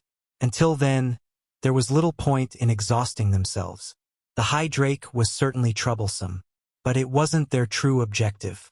Their objective was what lay inside its stomach. As the three fought, the High Drake suddenly folded its wings. Its gigantic body dropped from the sky like a falling mountain. Visit and read more novel to help us update chapter quickly. Thank you so much. The Phoenix's eyes flashed with lethal intent. Law skill. Eternal sunfall. Flames gathered frantically above it, forming a miniature sun that crashed downward. At the same time, Lord Seraphiel raised both hands, his voice echoing across the battlefield. Law skill. Thousandfold sea prison. Endless water chains erupted from the empty void, wrapping tightly around the High Drake's massive limbs, wings, and neck. Only then did fairy sword immortal Qingyu finally speak. Law skill. Severing intent. Compared to the Phoenix's cataclysmic flames and Seraphiel's churning ocean, her skill produced no grand elemental phenomenon. Yet the instant her fingers lowered, every hidden rank for expert felt their skin prickle with sheer terror. Laws were not limited to the elements. There were laws of fire, water, wind, earth, and lightning. But there were also laws strictly tied to concepts: peace, decay, slaughter, judgment, and sharpness. Qin Yu's law clearly belonged to the latter. The thousands of swords hovering behind her vanished. There was no explosion, no blinding light. They simply bypassed the distance entirely, manifesting instantly around the High Drake. The next instant, countless deep wounds rent across its massive body. Even its deep black scales, which had ruthlessly endured fire, water, and brute force, were effortlessly cut open. The High Drake roared. Black flames erupted from its open wounds, devouring the lingering sword intent, while its flesh regenerated at a terrifying speed. But the Phoenix's miniature sun descended immediately after. Boom! Fire swallowed half the sky. Simultaneously, Seraphil's water chains tightened, shifting into a vast, crushing ocean prison that sought to completely suppress the Drake's movements. The High Drake struggled violently. Its body burned, its scales split, and its wings were heavily bound. Yet, the more damage it suffered, the more terrifying its aura became. Pain became fuel. Wounds became strength. The abyssal pyre devoured the flames, the conceptual sword intent, and even parts of the holy water prison, converting it all into a torrent of power that surged back into its body. For the first time, the expressions of all three peak experts shifted. This was their first time landing a solid, combined attack, and they hadn't expected it to produce an anomaly like this. The Phoenix released an enraged, piercing cry. "This filthy thing is getting stronger." Without waiting for a reply, its wings spread wide. Countless feathers ignited, shooting forward like a barrage of burning spears. The High Drake swung its massive tail to intercept. Boom! Half of the flaming feathers shattered upon impact, but the rest pierced deep into its body and detonated. At that exact moment, Seraphil materialized directly above its head. A spear of heavily condensed water formed in his grasp, and he thrust it downward with absolute precision. The spear pierced straight into one of the Drake's eyes. The High Drake roared, snapping its jaws upward with blinding speed. Seraphil's expression warped. He retreated instantly, but the Drake's razor-sharp teeth still grazed his arm. Though he desperately avoided losing the limb entirely, holy blood splashed into the air. The hidden rank 4 Awakeners watching from the shadows froze. He almost got taken out, but many also felt it was expected. That Drake was simply too monstrous. Fortunately, they weren't the ones fighting it, or they would have perished within a few exchanges. The three peak experts moved in unison once more, holding nothing back. The Phoenix rose high into the heavens, transforming into a blazing, blinding sun. Seraphil's wings spread wide as a vast ocean manifested behind him like an entire world descending. High above them all stood Qin Yu, enveloped in a completely silent sword domain. 3 world-ending attacks formed simultaneously. The High Drake looked upward. Its torn eye was already fully regenerated. The wounds across its body had closed, and its aura broke through its previous limits yet again. It unhinged its jaws. The black flame swirling within its throat burned brighter than ever before as it unleashed its devastating dragon breath. The 3 attacks descended. The 3 distinct powers collided with the dragon breath at the exact same time. For an instant, the entire battlefield turned a blinding, absolute white. Then the explosion swallowed reality. For a brief, agonizing moment, silence. The entire battlefield vanished beneath an endless sea of white light. Then, boom! A cataclysmic shockwave erupted outward. Mountains hundreds of miles away exploded into fine dust. Entire forests vanished from existence. The void cracked open repeatedly like shattered glass before desperately repairing itself. Even the hidden spectators were forced to retreat several miles just to avoid being caught in the devastating aftermath. When the light finally began to fade, everyone stared intently at the epicenter of the destruction. But the first thing that greeted their eyes was not the High Drake, nor was it the 3 peak rank 4 experts. Instead, a tiny creature stood in the dead center of the devastated battlefield. It was a rabbit, a fluffy white rabbit, barely half a meter tall. Its long ears trembled violently, and its crimson eyes were filled with absolute, unadulterated terror. The lingering pressure alone nearly made it faint. It looked around the apocalyptic wasteland in utter confusion. Squeak! The battlefield fell completely silent. Every single rank 4 Awakener froze in place. Even Seraphiel, Qingyu, and the Phoenix stared blankly at the rodent. Where was the Drake? Almost simultaneously, every single head snapped toward a direction nearly 100 miles away from the battlefield. A young human stood suspended in the sky. Michael. His breathing was heavy, and sweat drenched his forehead. His face was entirely pale from the sheer strain of maintaining echoed bestowal for so long. Yet, despite his absolute exhaustion, a tired, almost cheeky smile slowly spread across his face. His gaze swept across the stunned crowd, finally locking onto Seraphiel. The four-winged angel's calm, detached expression finally shattered. For the first time since the battle had begun, his pupils shrank into pinpricks. Inside Michael's hand, a faint purple glow pulsed. The heavenly enlightenment incense. It was no longer inside the high drake. It had somehow appeared in Michael's possession the exact moment the drake vanished. Impossible! The Phoenix's voice was filled with sheer disbelief. How did he? It stopped speaking. Its body had already transformed into a streak of roaring crimson fire. At that exact same millisecond, Seraphiel and Qingyu vanished together. The hundreds of hidden rank 4 Awakeners reacted almost simultaneously, all of them erupting at top speed toward Michael's location. No one spared the frightened rabbit another glance. The rabbit blinked its crimson eyes. Squeak! It looked around in complete confusion before instinctively trying to hop away. Watching the tidal wave of countless terrifying figures rushing toward him, Michael merely smiled. Then he quietly uttered a single word once more. Swap! Space rippled. And in Michael's place, a second rabbit suddenly appeared in midair. Squeak! Visit and read more novel to help us update chapter quickly. Thank you so much. Resources brought wealth. Wealth brought influence. And influence brought connections. The past 3 months had been the first time in Michael's life where he had possessed an abundance of both resources and money. With the enormous gains from the land of origin and his dimension cracks in Aurora, Michael had gradually begun interacting with circles that would once have been completely out of his reach. One of those connections was naturally Rin's family. Although Michael hadn't focused exclusively on working with them, they had indeed conducted several mutually beneficial transactions. As his undead continued evolving, one problem became increasingly obvious. The stronger an undead became, the harder it was to increase its strength rapidly outside of evolution.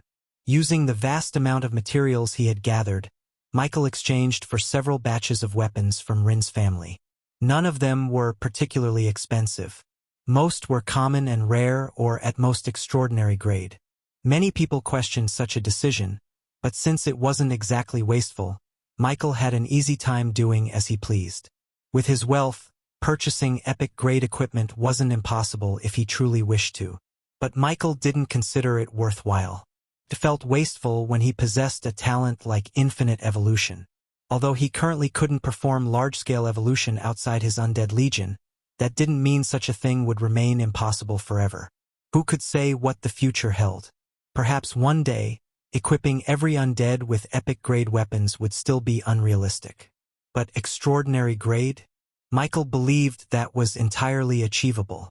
Why waste enormous sums buying equipment today when tomorrow he might simply evolve it himself?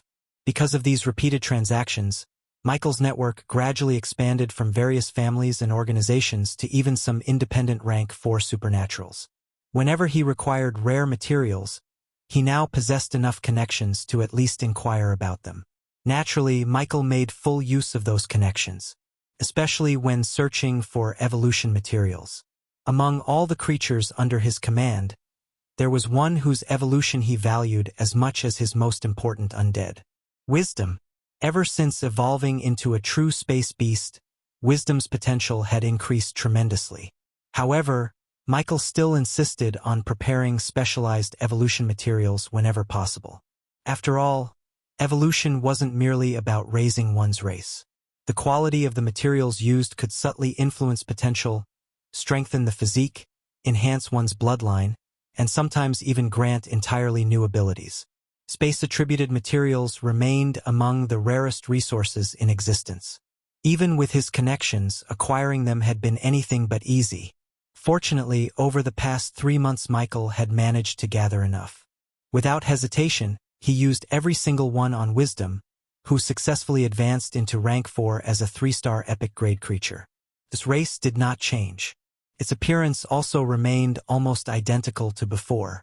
Perhaps only the faint spatial ripples continuously surrounding its body had become slightly more pronounced. Most of its previous abilities simply grew stronger. Nearly every skill advanced by another level, and its control over space became incomparably smoother. But among everything Wisdom gained, there was one newly obtained skill. One that had left even Michael speechless for quite a while. Michael slowly opened Wisdom's status panel. Spatial substitution. The user anchors 2 valid targets within a maximum distance of 100 miles before instantly exchanging their positions through spatial manipulation. The exchange is absolute once successfully activated, preserving the target's momentum, orientation, and relative state at the instant of substitution. Current conditions. Targets must not possess strong spatial accomplishment, or targets whose spatial stability greatly exceeds the user's limit may resist the substitution. Maximum range between both anchors, 100 miles. Current cost. Extremely high energy consumption. Consumption increases according to distance. Difference in strength between both targets. Stability of surrounding space. Cooldown, none. A ripple spread through the surrounding space. Michael's figure abruptly appeared within a dense forest. Towering ancient trees stretched toward the sky, their intertwined branches blotting out most of the moonlight. The air carried a thick scent of earth, leaves, and beastly mana. The moment he arrived, dozens of pairs of crimson eyes turned toward him. Monster rabbits. They were everywhere. Judging from the aura they emitted, nearly all of them were rank 1, with several rank 2s scattered among the group. At the very center, a rabbit nearly 2 meters tall slowly raised its head. Rank 3. Its snow-white fur carried faint silver patterns while an unusually dense mana fluctuation surrounded its body. Clearly, this was the nest's leader. Normally, the sudden appearance of an intruder would have immediately provoked a violent attack. Yet not a single rabbit moved. Every one of them trembled uncontrollably. Their crimson eyes were filled with instinctive terror. Even the rank 3 rabbit had flattened itself against the ground, its entire body shaking violently. The reason wasn't Michael. It was the shadow looming above him. The undead Hydrake. Although echoed bestowal had already ended, the colossal undead still hovered silently above the forest. Its 300-meter body cast an oppressive shadow across the land below. The terrifying pressure leaking from its existence alone was enough to make every living creature within miles instinctively submit. Michael looked at all this and shook his head. Although they were already quite some distance from the previous battlefield, a creature of this size could easily attract unnecessary attention. Without hesitation, Michael stretched out his hand. Return. The gigantic Hydrake let out one final low growl. Its colossal body suddenly collapsed into countless streams of ash. The ash surged downward like a living river before pouring directly into Michael's body. Within only a few breaths, the mountain-sized creature had completely disappeared. Silence returned to the forest. Michael's knees bent slightly. Heavy. He instinctively frowned. The moment the Hydrake returned, Michael immediately felt as though several weighted objects had been placed upon his shoulders. His muscles tensed instinctively. Fortunately, this wasn't his first time. Every time one of his engraved undead returned to his body, their passive traits and a few stat points were restored to him. Michael's body quickly adapted to the restored attributes and weight. Within moments, the strange heaviness gradually disappeared as his movements once again became light and natural. Visit and read more novel to help us update chapter quickly. Thank you so much. At the same time, warm energy slowly flowed throughout his body. Michael exhaled softly. Though it's not a full recovery, if I need to run or fight again, I can do it without acting desperate. Of course, Michael didn't mean this. If his life was truly in danger, he wouldn't hesitate to use his legendary grade treasure to attack, or to summon all his powerful undead. The previous situation, though it looked dangerous, hadn't required any losses to resolve. I feel much better. Michael flexed his fingers as he thought back to the hundreds of rank 4 Awakeners he had left behind. He smiled faintly. The only thing that mattered now was the heavenly enlightenment incense. Michael slowly raised his right hand. Inside his palm, the faint purple glow had finally disappeared completely.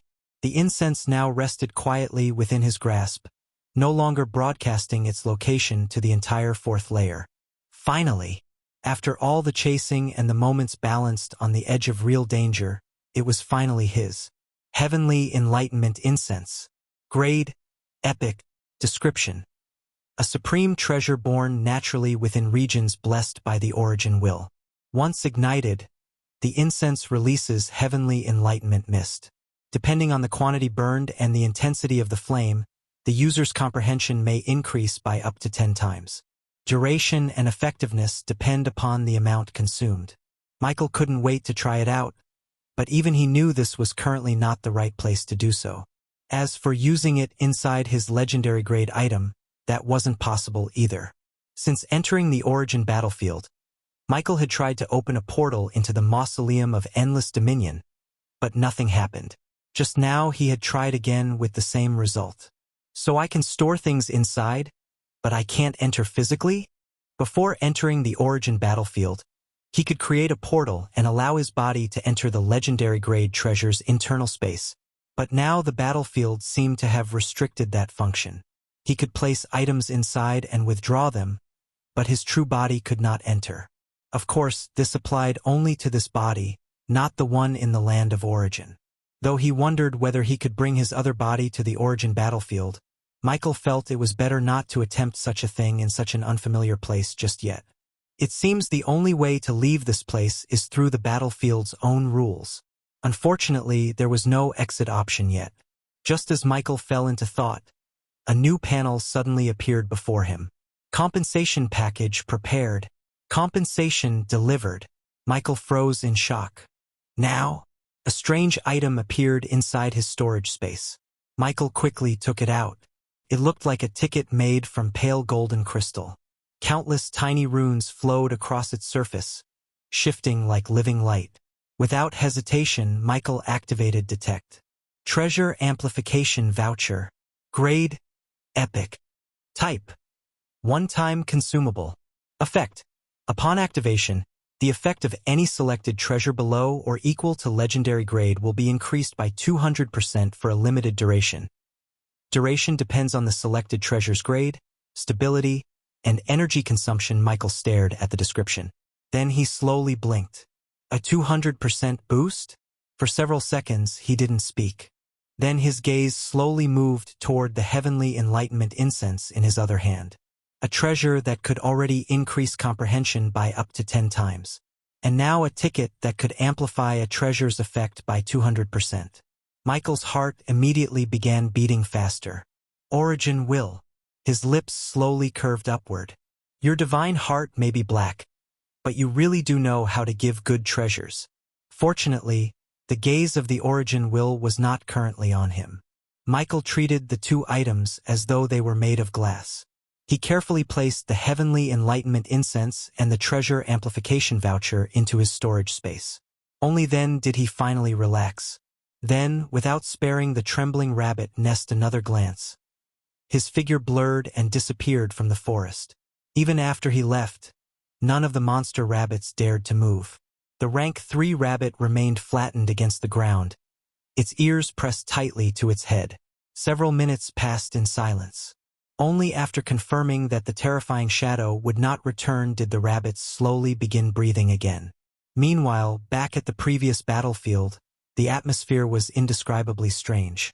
Hundreds of rank 4 Awakeners hovered in the distance, all staring at the empty space where Michael had disappeared. As for the rabbit, upon sensing so many powerful gazes suddenly sweeping past it, it died from the shock on the spot. No one spoke for several breaths. Then the phoenix's furious cry shattered the silence. That human! Its flames surged violently, turning the surrounding sky red. To a proud creature like it, what had just happened was more than failure. It was humiliation. Not only had a junior tricked it, but worse still, he had stolen the treasure right under its eyes and escaped. The phoenix's golden eyes burned with killing intent. Of course, it wasn't merely angry. It was curious as well. What exactly had that skill been? As for Lord Seraphiel, his attention was no longer on the vanished Michael. His gaze had shifted elsewhere. A short distance away, Lady Aurelia lay weakly on the ground. Her white armor remained undamaged. The epic grade wand in her hand was also intact. But her body told a completely different story. One arm hung unnaturally at her side. Blood stained the gaps between her armor. Her wings were in disarray, several feathers torn away. Her face was pale, and her usually cold emerald eyes looked blank. She was alive, but clearly she had suffered badly. The surrounding rank 4 Awakeners stared in shock. They had all assumed the human youth was the one in danger. After all, he had been facing an angel of the same rank who had entered the 4th layer. Yet now the angel looked as though she had barely survived. As for the human, he had escaped with the treasure. For the first time, many of the hidden experts silently revised their evaluation of Michael. That youth was not simply special. He was dangerous. Someone finally muttered, "Was that truly a human?" Several gazes shifted toward the speaker. The person hesitated, then added, "For one thing, that human was far too beautiful. Could he be part elf?" A nearby human rank 4 Awakener immediately frowned. "Are you looking down on humans?" Her expression remained cold. "Is it so hard to believe a human did this?" No one answered. A few silently rolled their eyes, but none bothered arguing. The woman who had spoken was one of the stronger rank 4 Awakeners present. They weren't friends, but there was no need to antagonize her over a casual remark. The human expert also said nothing more. Truthfully, everyone understood the reason behind the earlier doubt. It was not impossible for someone from a less advantaged race to defeat someone from a higher race. Such things happened across the universe. Talent, class, inheritance, equipment, experience, and luck all mattered. But this situation was different. Both Michael and Aurelia had entered the 4th layer while still at rank 3. That alone proved both were uniquely extraordinary even among their own races. And when comparing a unique angel to a unique human, common sense had subconsciously led everyone to assume the angel would be stronger. Reality had just slapped that assumption apart. The human had escaped. The angel had fallen. And the treasure was gone.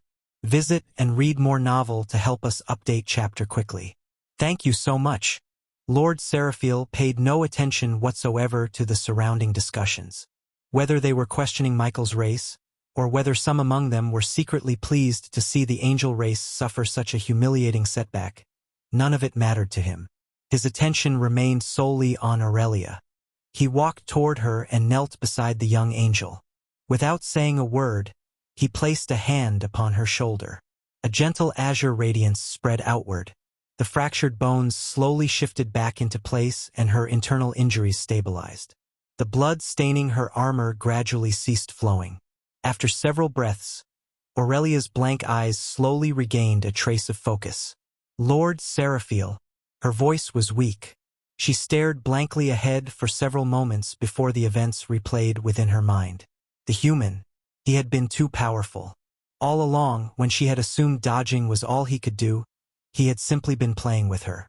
Her fingers unconsciously tightened around the undamaged epic grade wand. "I failed." Lord Seraphiel said nothing and slowly helped her to her feet. He had experienced far too much in his life to feel anger at losing to a human. Wasn't that female sword cultivator also a human? He didn't believe he could easily defeat her either. And she was not the only example. Over the centuries, he had encountered humans who defied every expectation their race was supposed to carry. Fragile in body, short in lifespan, unremarkable in bloodline.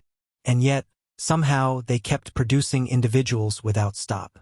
This was the reason they were considered top race on a grand scale if put together.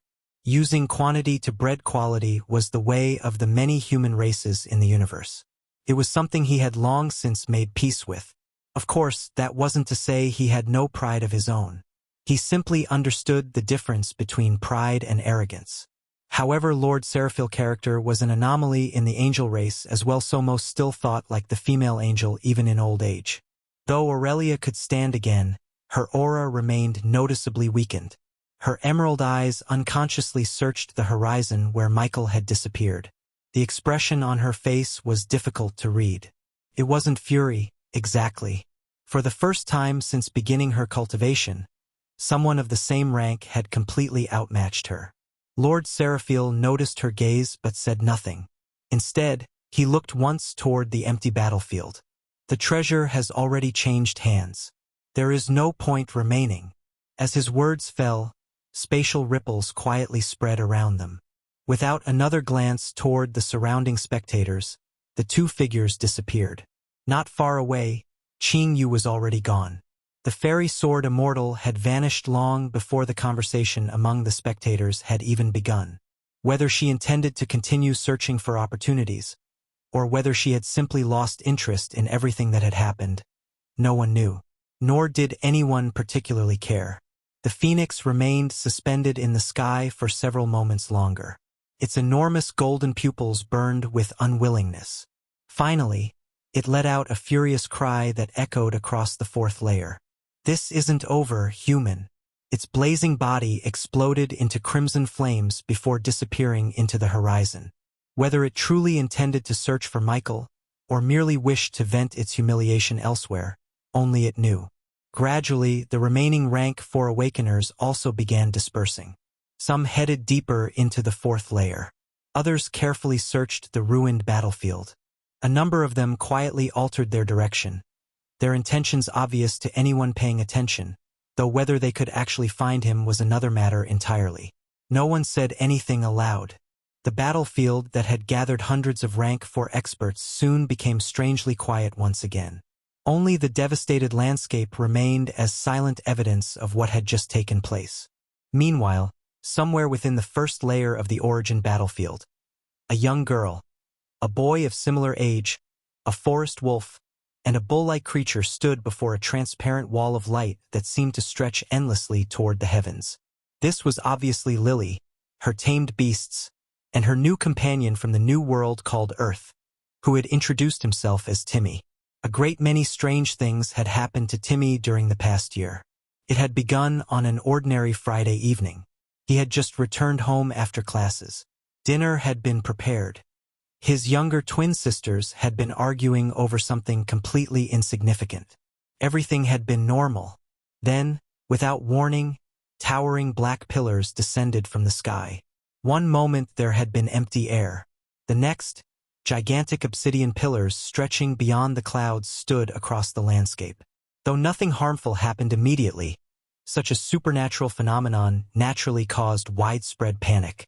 Before communication networks completely collapsed, Timmy had learned it wasn't just happening in his city, or just his country. Reports flooded in from every direction.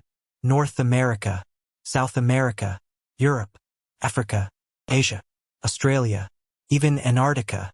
The pillars had appeared across every continent on Earth. Then, just when everyone's guard had relaxed somewhat after several hours of nothing happening, the pillars opened, and they came out. Small red creatures poured out in overwhelming numbers. Green eyes, twisted horns, sharp claws, skin the color of dried blood. They resembled the imps from countless fantasy stories almost perfectly. Only they were real, and they enjoyed killing. The military responded immediately. Gunfire filled the cities. Missiles destroyed entire districts. For a while, humanity believed victory was possible. Then stronger creatures emerged. Winged monsters, towering giants, horned beasts whose bodies burned with crimson fire.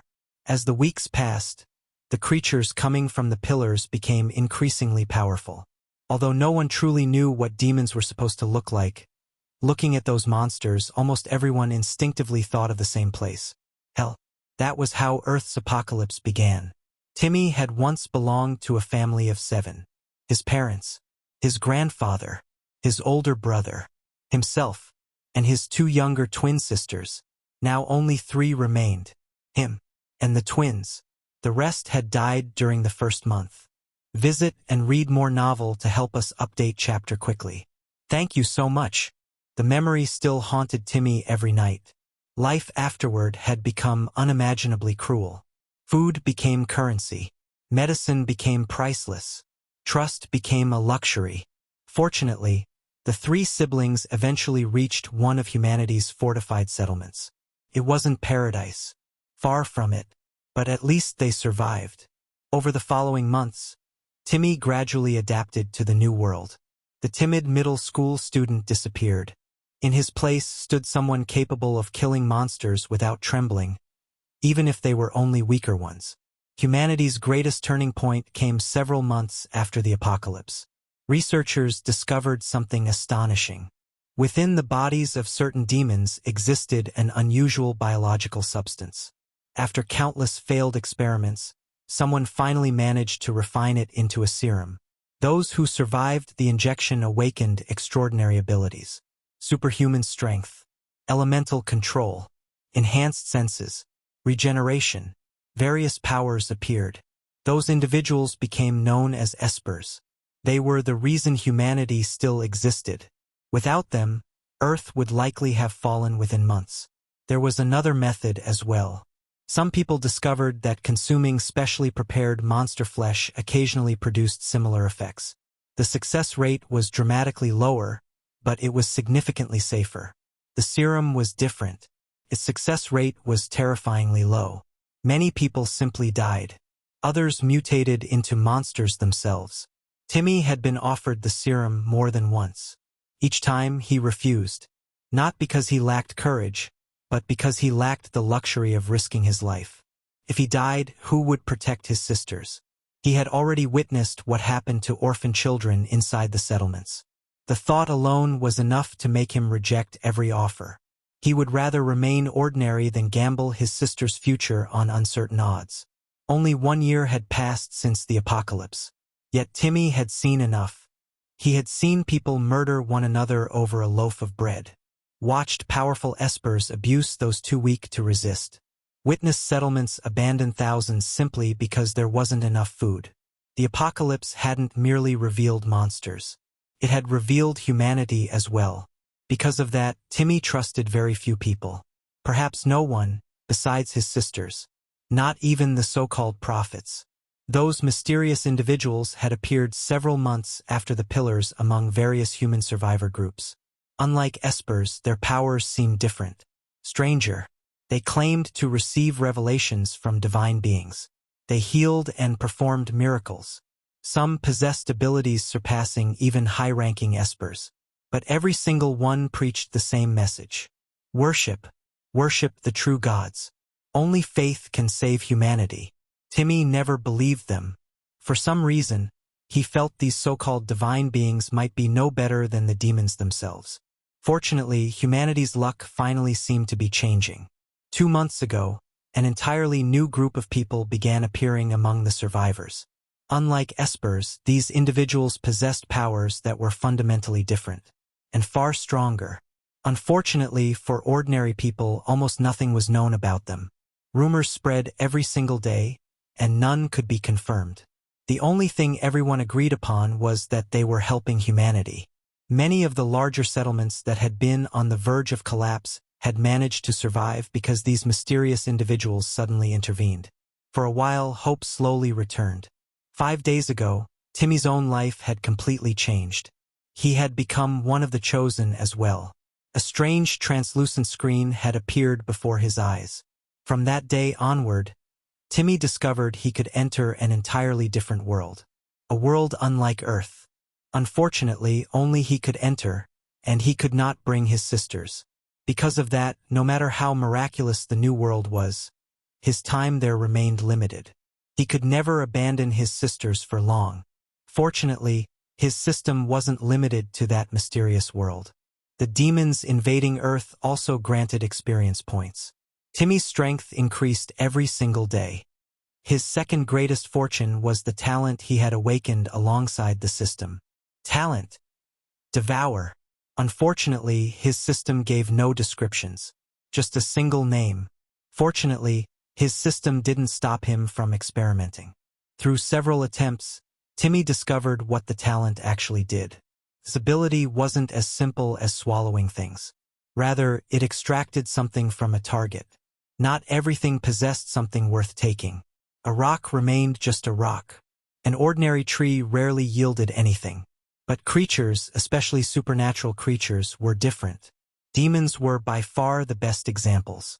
After killing one, Timmy could activate Devour on its corpse. Most of the time, tiny streams of energy entered his body. Then a notification would appear. Strength plus 0.1, Agility plus 0.2, Constitution plus 0.1. There was no pattern. The attributes obtained seemed completely random. But every successful absorption permanently strengthened him. It was because of this that his physical abilities had increased so rapidly within only 5 days. That wasn't the most unbelievable part. Very occasionally, instead of attribute points, something else appeared. A skill. The probability was absurdly low. But it existed. To date, Timmy had only obtained 3. The third situation was by far the most valuable experience. It had belonged to a particularly troublesome demon. Unlike the other monsters that charged directly into settlements, that creature never appeared openly. It hid and silently slaughtered people one after another. Fortunately, its actual combat ability wasn't particularly high. After tracking it for an entire day, Timmy had finally managed to kill it. When he activated Devour, something unexpected happened. Instead of attribute points, he had obtained a bloodline he could integrate into his body. The system had called it an extraordinary grade shadow demon bloodline. He didn't know what grade meant, but the effect of the bloodline made it clear it was something valuable. As for the skill, it was called presence concealment. Once activated, his presence diminished dramatically. His footsteps, his breathing, even the instinctive awareness living creatures possessed toward nearby enemies became blurred. However, Timmy could tell its true power came from the bloodline supporting it. Together with his class, his strength had grown by leaps and bounds thanks to his talent, and no level 10 creature had ever been able to match him. This had all been the case until he met a girl who called herself Lily. Visit and read more novel to help us update chapter quickly. Thank you so much. It had only been a little over 2 hours since they had met. Objectively speaking, that was nowhere near enough time to truly understand another person. But during those 2 hours, Timmy had already learned a few things about Lily. The first was her personality. Unless she was an exceptionally skilled actress, Lily was an incredibly lively person. She laughed easily and became excited over the smallest discoveries. The origin battlefield was unimaginably rich. Within only a little over 2 hours, Timmy and Lily had already discovered numerous valuable resources. Whether rare herbs nourished by dense energy grew beneath ancient trees untouched for countless years, or strange ores had naturally formed, each containing astonishing concentrations of mana, along with many other natural resources. Of course, the truly valuable treasures were rarely found lying in the open. They belonged to the rulers of each territory. Every powerful boss monster they encountered possessed a nest or dwelling, and those places almost always contained additional resources gathered over years of inhabiting regions rich in energy. More importantly, defeating one boss guaranteed the appearance of a treasure orb. Unlike ordinary monsters, boss creatures never failed to leave one behind. That alone made hunting them worthwhile. The resources hidden inside their territories were merely an additional reward. Fortunately, the first layer wasn't particularly dangerous for Lily and Timmy, as both possessed more than enough strength to deal with almost every creature they encountered. Because of that, the pace at which they accumulated resources was astonishingly fast. By the time several more hours had passed, the amount of herbs, ores, monster materials, and other valuable resources stored away had already exceeded everything Timmy had gathered during the past 5 days in the Land of Origin combined. Of course, that had much to do with his limited time there, But the land of origin wasn't exactly a wild wilderness like this place either. As the two grew increasingly familiar, the cold, solemn demeanor Lily had displayed when they first met had completely disappeared. It seemed that once she confirmed he wasn't an enemy, she relaxed almost immediately. The second thing he noticed was something much harder to describe. Purity.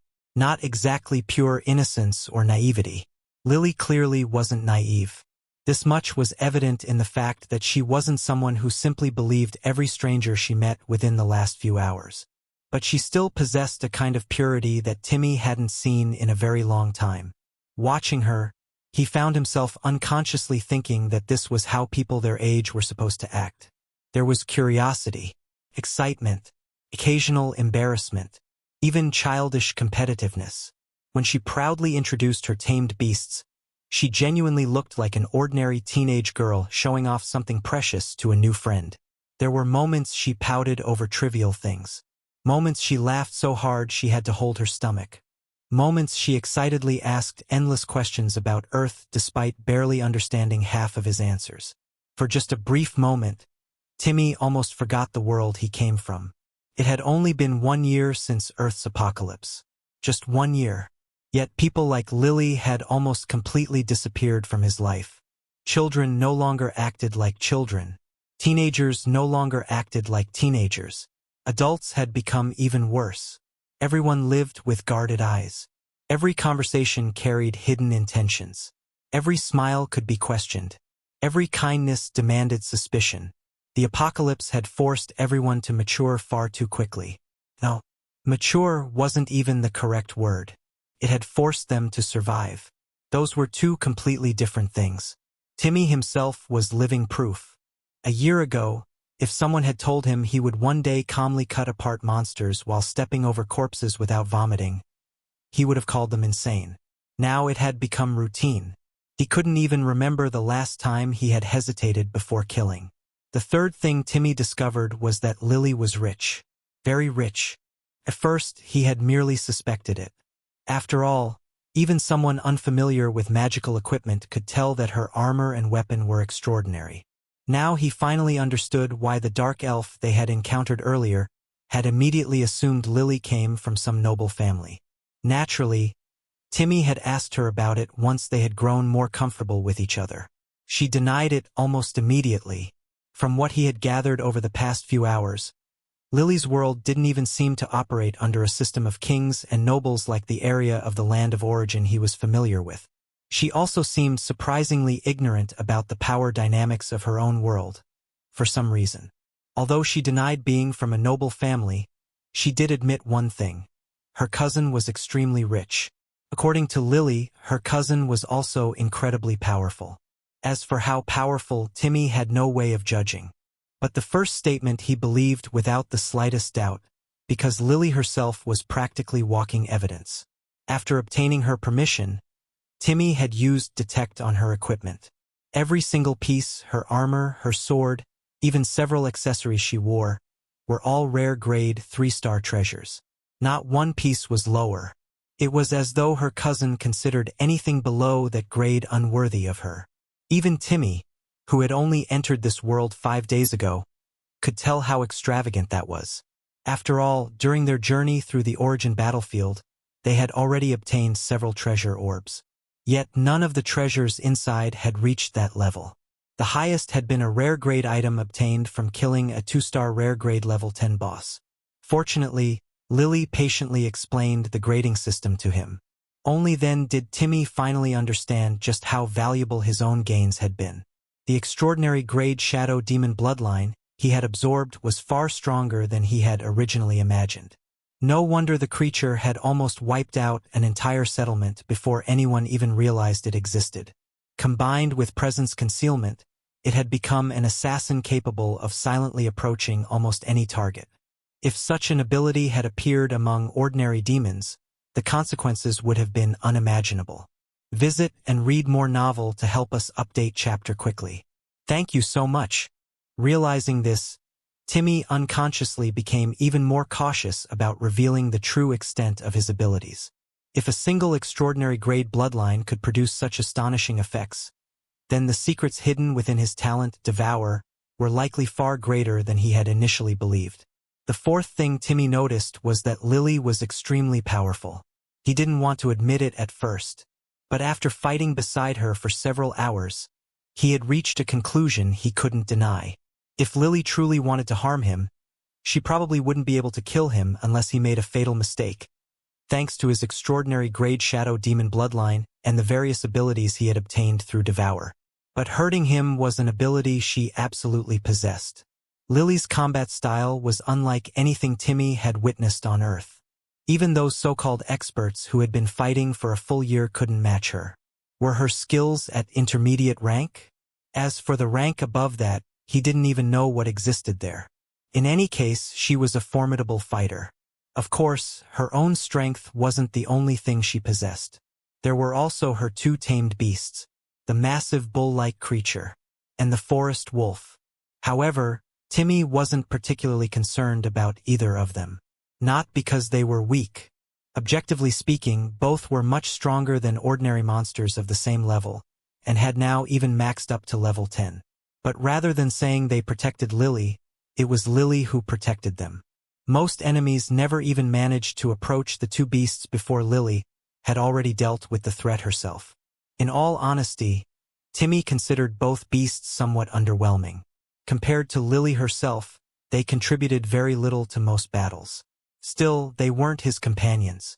Nor were they his beasts. Everyone fought differently. Perhaps Lily simply preferred protecting them until they grew stronger. Whatever the reason, Timmy kept his thoughts to himself. After all, commenting on someone else's companions after only knowing them for a few hours would be both rude and unnecessary. The transparent wall stretched endlessly in both directions. It rose from the earth like a sheet of glass reaching toward the heavens, dividing the land into two completely different regions.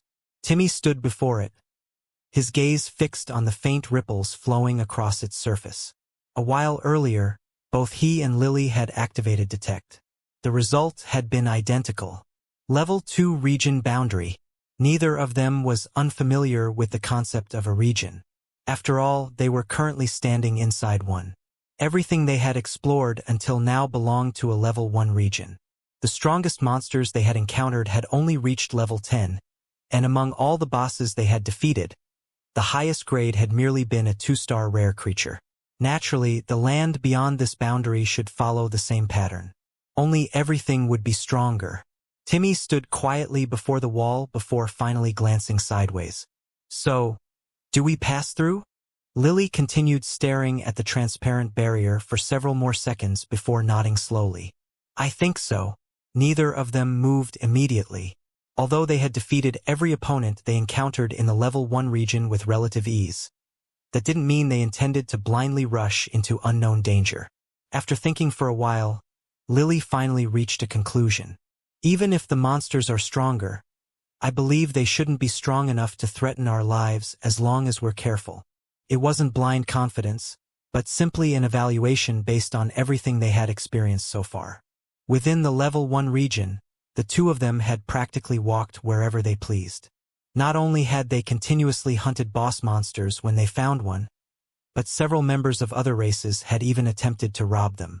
Unfortunately for those people, instead of obtaining treasures, they had only earned themselves painful beatings before fleeing in embarrassment. Not a single one had managed to force either Timmy or Lily into a desperate situation.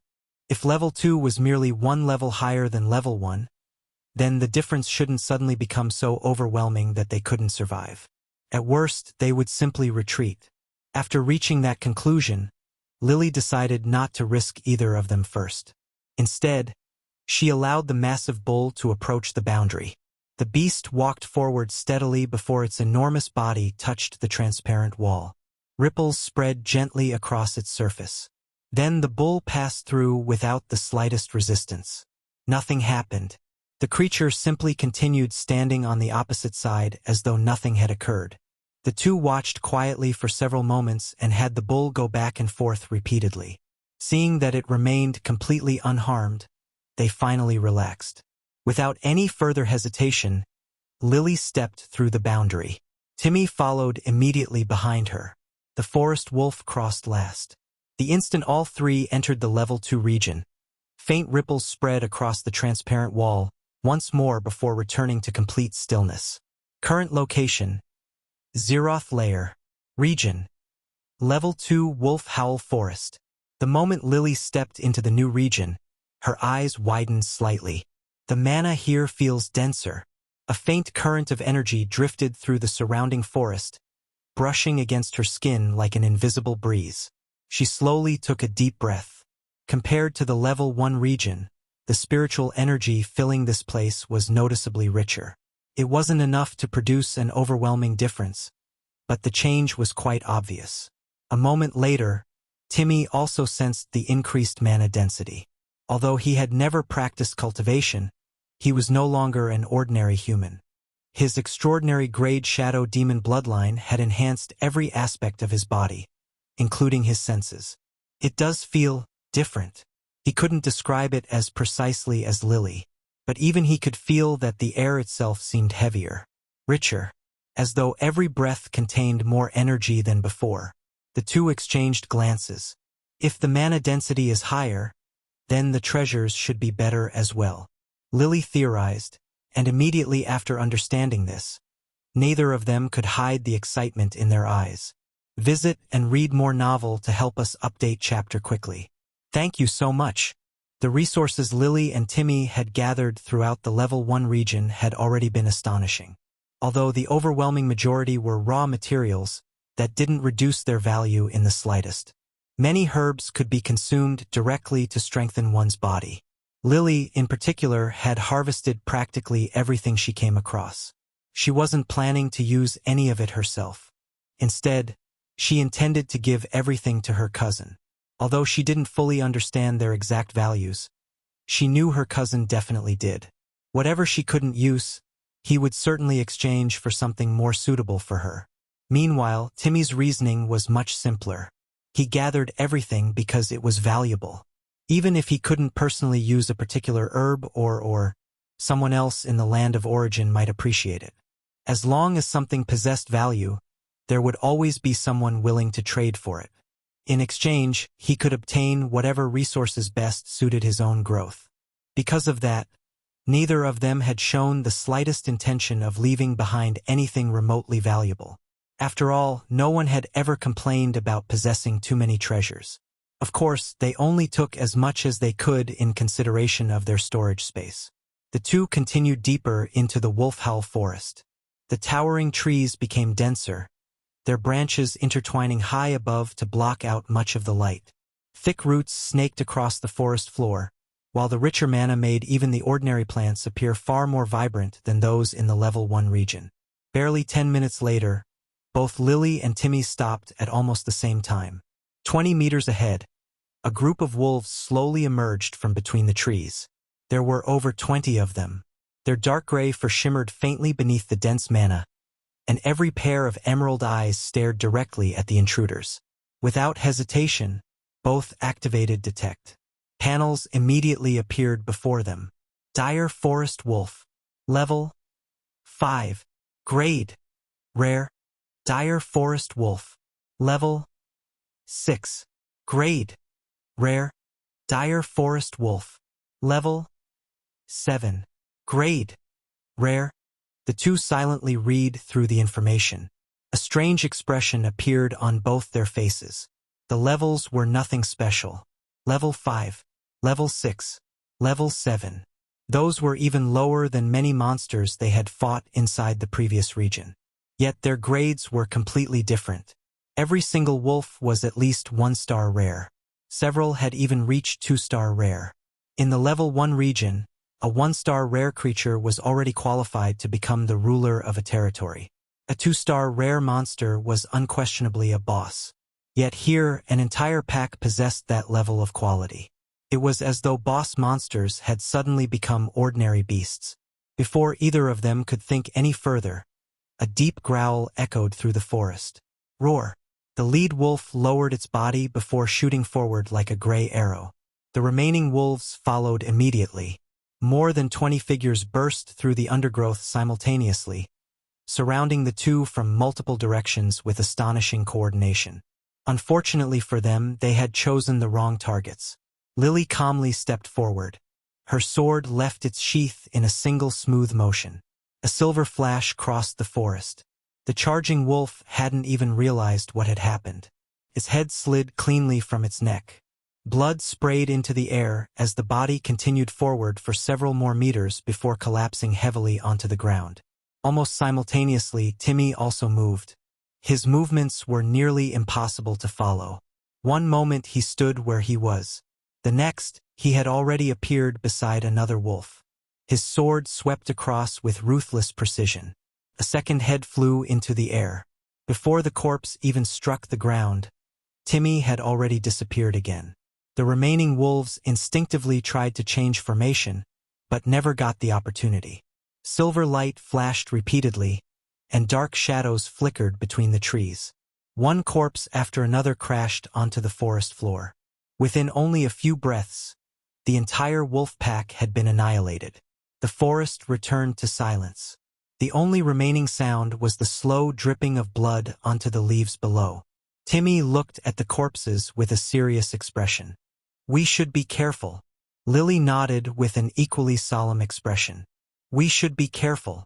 Lily nodded with an equally solemn expression. Yeah. Although they had killed the pack quickly, neither of them was foolish enough to think the fight meant the level 2 region was harmless. These wolves had only been ordinary monsters here. Yet, in the level 1 region, every single one of them would have been treated as a boss-level creature. That meant the danger of this place was fundamentally different. If ordinary wolves were already 1-star and 2-star rare creatures, then what about a level 10 boss in this region? Would it still be rare grade? Or would it be something even higher? The thought made Lily's grip around her sword tighten. Timmy silently crouched beside one of the corpses and examined it. This place really isn't the same. Lily walked over and stored several of the wolf corpses away. "Let's not rush too deep for now. We'll explore the outer area first." Timmy nodded. "That's safer." The forest wolf beside Lily sniffed one of the corpses before letting out a low whine. Lily glanced at it. "What? You feel pressured?" The wolf lowered its head slightly. Lily sighed and patted it. "Then you and Big Bull stay behind us." Timmy looked at the two beasts, then at Lily. He still didn't say what he was thinking. The two continued forward, but their pace had clearly slowed. As Lily and Timmy carefully made their way through the wolf-howl forest, Michael had finally recovered most of his energy in the 4th layer. Inside a dark cave hidden between two cliffs, he slowly opened his eyes. Almost back to normal, he stood up and stretched his shoulders. After resting for a while, the exhaustion from echoed bestowal had faded greatly. His soul still felt slightly strained, but it was no longer painful. Michael was just about to leave when heavy footsteps echoed from outside the cave. A moment later, a 5-meter-tall ape-like monster walked in, dragging a bloody prey in one hand. Visit and read more novel to help us update chapter quickly. Thank you so much. The monster froze. Michael froze too. They stared at each other in silence. Michael glanced around the cave, then looked back at the ape. No wonder this place looked like a dwelling. You must have been away for so long that your traces had long since washed off. Or is this just one of your hideouts? Michael activated Detect. Ironback Mountain Ape. Grade: Extraordinary. Rank: 4. Level: 85. Michael raised an eyebrow. Oh! The ape's eyes immediately turned bloodshot. Roar. It threw away the prey in its hand and rushed forward, its massive fist smashing toward Michael like a falling boulder. Michael calmly raised one hand. Bang! His palm caught the fist directly. The impact exploded outward. The cave could not withstand the force at all. Cracks spread across the walls before the entire structure burst apart. Rocks flew everywhere as dust filled the air. A heartbeat later, the cave was gone. Michael stood beneath the light of the 3 moons, one hand still holding the ape's fist. The enormous monster strained with all its strength, but Michael didn't move. He looked up at it and sighed. I just finished resting. His fingers tightened. Crack. The ape's expression changed. Despite its brute appearance, its instincts were exceptionally sharp. The instant pain shot through its hand. It forcefully tore its arm free and retreated several steps. Boom! Boom! Boom! Each backward step shattered the rocky ground beneath its feet. Instead of pursuing immediately, Michael slowly rolled his shoulders. A smile gradually appeared on his face.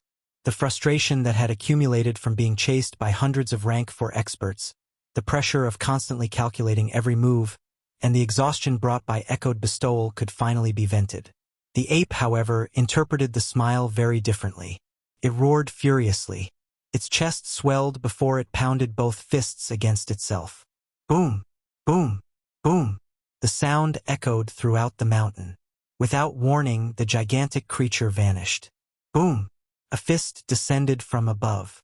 Michael calmly shifted half a step sideways. The fist smashed into the earth. The entire cliff trembled. Before the ape could recover, Michael's elbow descended onto its forearm. Crack! Bone snapped. The ape howled before swinging its other arm horizontally. Michael lowered his body. The enormous arm swept over his head, uprooting dozens of ancient trees behind him. The instant the attack missed, Michael's fist struck upward. Bang! The punch landed directly beneath the ape's chin. The 5-meter monster was actually lifted off its feet. Its enormous body spun through the air before crashing hundreds of meters away. Boom! A section of the forest disappeared beneath the impact. The ape climbed back to its feet almost immediately. Its breathing had already become noticeably heavier. Blood trickled from the corner of its mouth. Its crimson eyes stared at Michael with increasing disbelief. Couldn't understand. It was the physically strongest creature throughout this entire territory. How was this tiny creature overpowering it? Roar! Its roar became even more furious. This time it tore an enormous boulder from the ground and hurled it.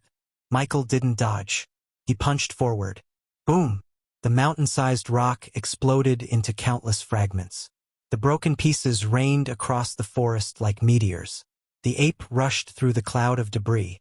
His fists became a blur. Boom! Bang! Boom! Punch after punch descended. The surrounding landscape continuously collapsed.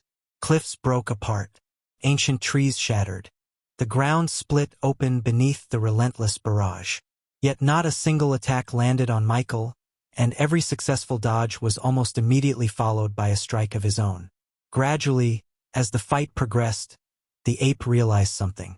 This two-legged being wasn't fighting seriously. He was playing. Rage instantly exploded inside it. Its aura erupted violently.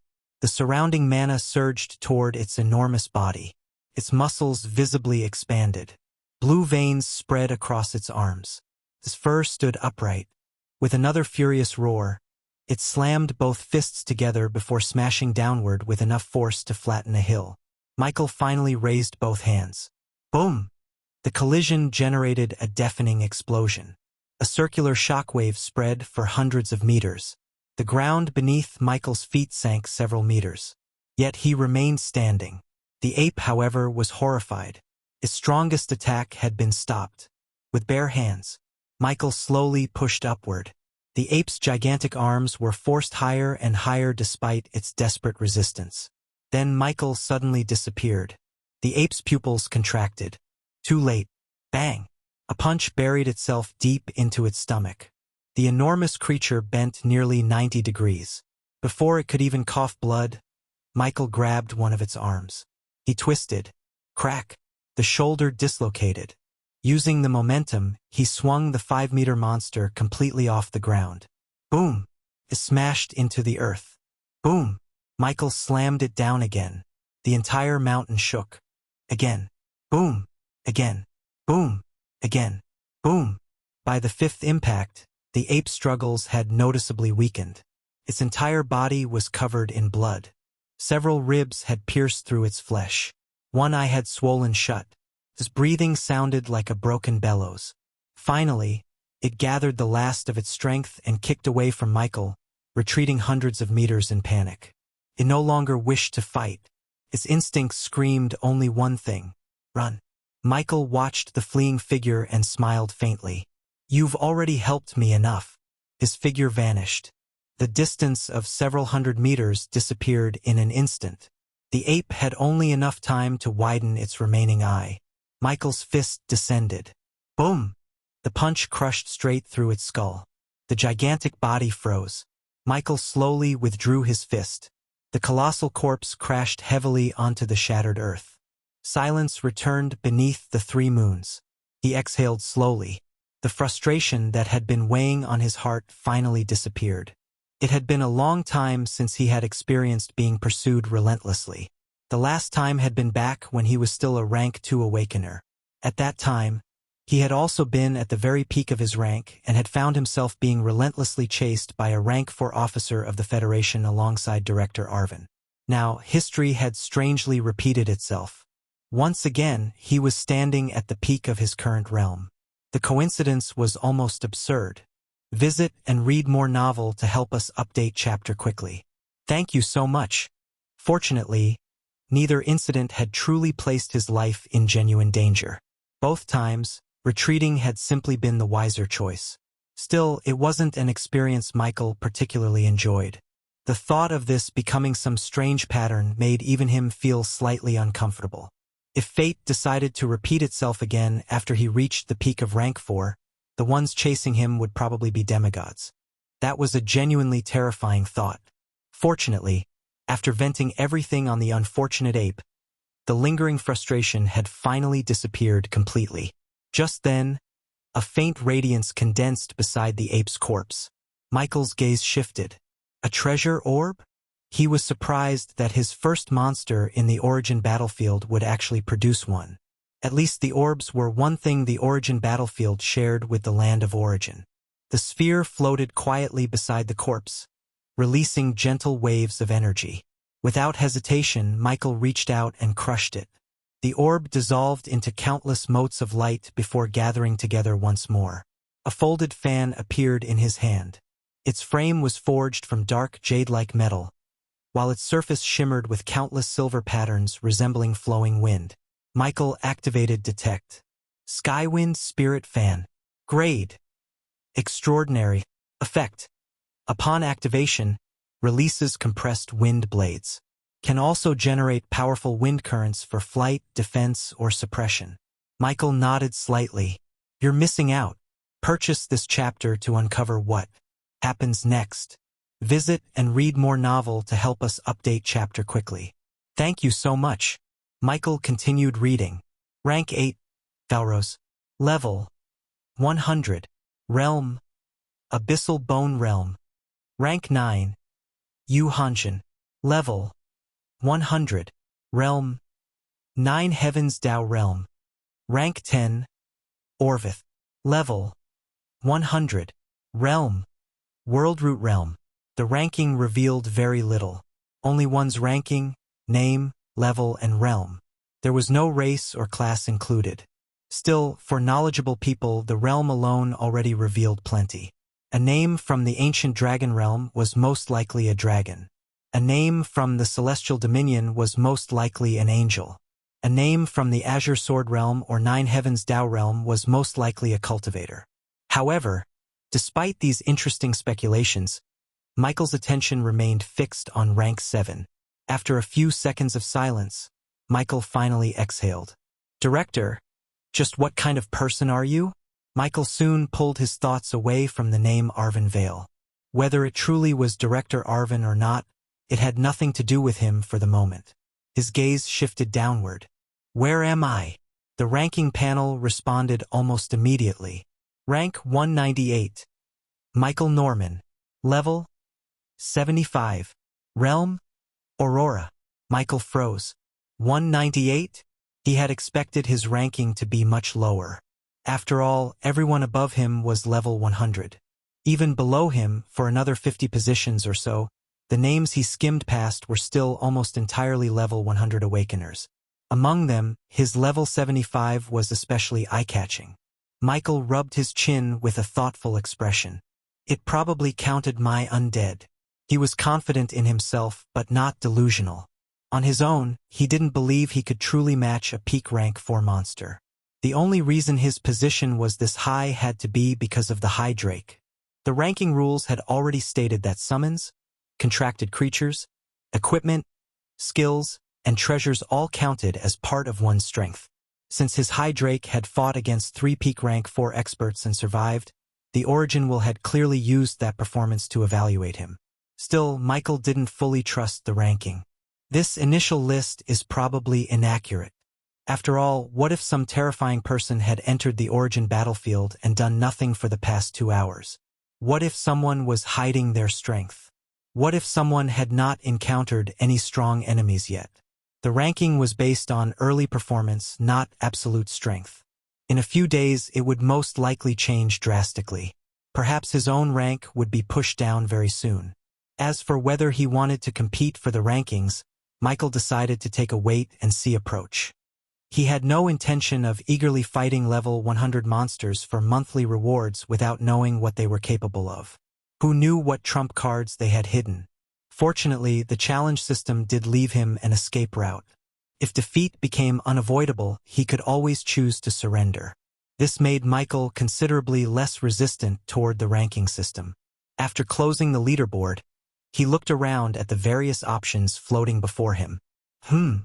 There seemed to be more functions than he had initially noticed. His gaze soon landed on one labeled Personal Profile. Without much hesitation, Michael selected it. The moment the panel expanded, he couldn't help but smile faintly.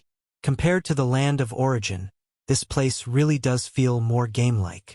Back when he had still been an ordinary person before awakening, countless rumors had described the mysterious world only Awakeners could enter as something similar to a game. Though the land of origin had done justice to that rumor in its own way, it still felt very real. Now that he was standing inside the origin battlefield himself, he had to admit it matched that old imagination surprisingly well. The only difference was that death here was real. At least in the land of origin, one did not truly die. Michael's attention returned to the panel. Profile. Name Michael Norman. Realm, Aurora. Level, 75. Current rank, 198. Highest rank achieved, 198. Number of victories, 0. Number of defeats, 0. Number of matches, 0. Monthly reward distribution in 717 hours 42 minutes 11 seconds. Michael glanced at the final line. 30 days. More accurately, 1 month. Originally 720 hours. Now, just over 2 hours had already passed since everyone entered the origin battlefield. Michael continued browsing through the profile. Besides the basic information, there wasn't anything else available yet.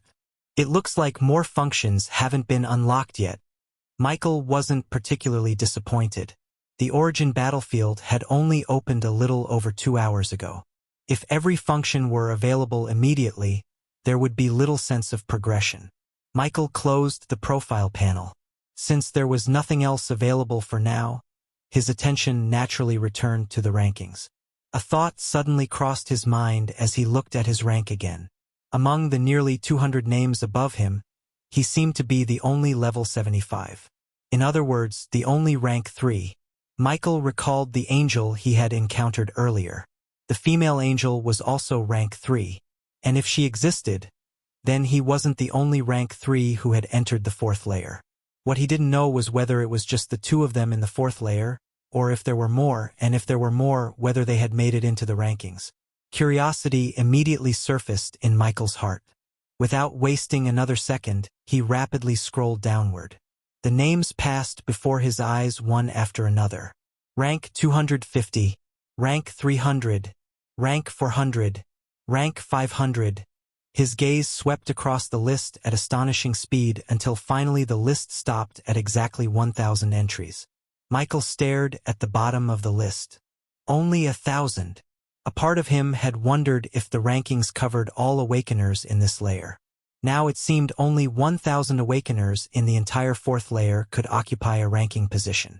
Considering the sheer scale of the origin battlefield and the countless Awakeners scattered throughout it, making the rankings at all was already an extraordinary achievement. The fact that he had somehow entered at rank 198 became even more absurd. Visit and read more novel to help us update chapter quickly. Thank you so much. Michael's gaze settled on the final entry. Rank 1000. Quran. Level 80. Realm Iron Peak Realm. TSK. Even the weakest person currently occupying the rankings was still a rank 4 awakener. But, as he muttered this, Michael's eyes shifted upward. Rank 999. Ellis Arden. Level 75. Realm Verdant Eclipse Realm. Another level 75. Michael's expression became thoughtful. Putting aside the ranking placement between second to last place and last place proved it couldn't be something that could be trusted. This was a rank 3 just like him. However, Verdant Eclipse Realm didn't sound like the realm of the angel civilization. If it wasn't, then this wasn't the female angel he had encountered earlier. Including himself, there were only 8 participants below level 100, and every one of them was level 75. The remaining 992 ranked participants were all level 100. While Michael wondered which among the 8 was the female angel, since he didn't know her name and classes weren't listed, and none of the realms obviously pointed to angels, he didn't focus on it for too long. He had a feeling they would cross paths again in the future. What he was more curious about was whether these 8 rank 3 participants were truly all that existed in the entire 4th layer. Though it was possible, Michael felt it was a bit too few considering the seemingly infinite scale of the universe. But then again, to enter the 4th layer as a rank 3, one had to have surpassed the extreme threshold of the previous layer. Simply being able to compete with a rank 4 awakener as a rank 3 wouldn't be enough. Michael's curiosity was finally satisfied. He was just about to dismiss the panel and leave for another location when a new notification suddenly appeared before him. Ranking challenge request received. Michael blinked. Already, a rather strange expression appeared on his face. To him, the hidden danger of the ranking system had been obvious almost immediately. Anyone with enough experience should have realized it even faster. The rankings had only opened moments ago. Nobody knew anyone else's true strength or what terrifying trump cards others possessed. Blindly challenging strangers seemed reckless. Then, almost as quickly, the answer occurred to him. My level. Level 75. Compared to the sea of level 100s occupying the rankings, he practically looked like the weakest person available. To everyone else, he probably appeared to be an easy target. Michael almost laughed. So they picked the softest-looking fruit first. Before he could simply ignore the notification, another panel abruptly appeared. Ranking challenge pending. Challenger, rank 206. Decision time remaining, 4:58. The seconds immediately began counting downward. 4:57, 4:56. Michael raised an eyebrow. So there's a time limit. Challenge information. Refusing this challenge will consume 1 refusal against this challenger. Remaining refusals against this challenger, 3 and 3. Remaining universal challenge refusals this month, March 3rd. If all refusals against this challenger are exhausted, any further refusal will be treated as a forfeit. Upon forfeiture, both participants will immediately exchange ranking positions. Hint: successfully defending your ranking in 3 official matches during a monthly cycle grants temporary challenge protection. Protected participants can refuse additional ranking challenges without issues until the next monthly settlement. However, accepting a challenge and losing will result in a rank switch. Michael quietly read every line. I see. The challenge system was even more complete than he had expected. Overall, it was surprisingly well balanced. It seems the Origin will has already considered most loopholes.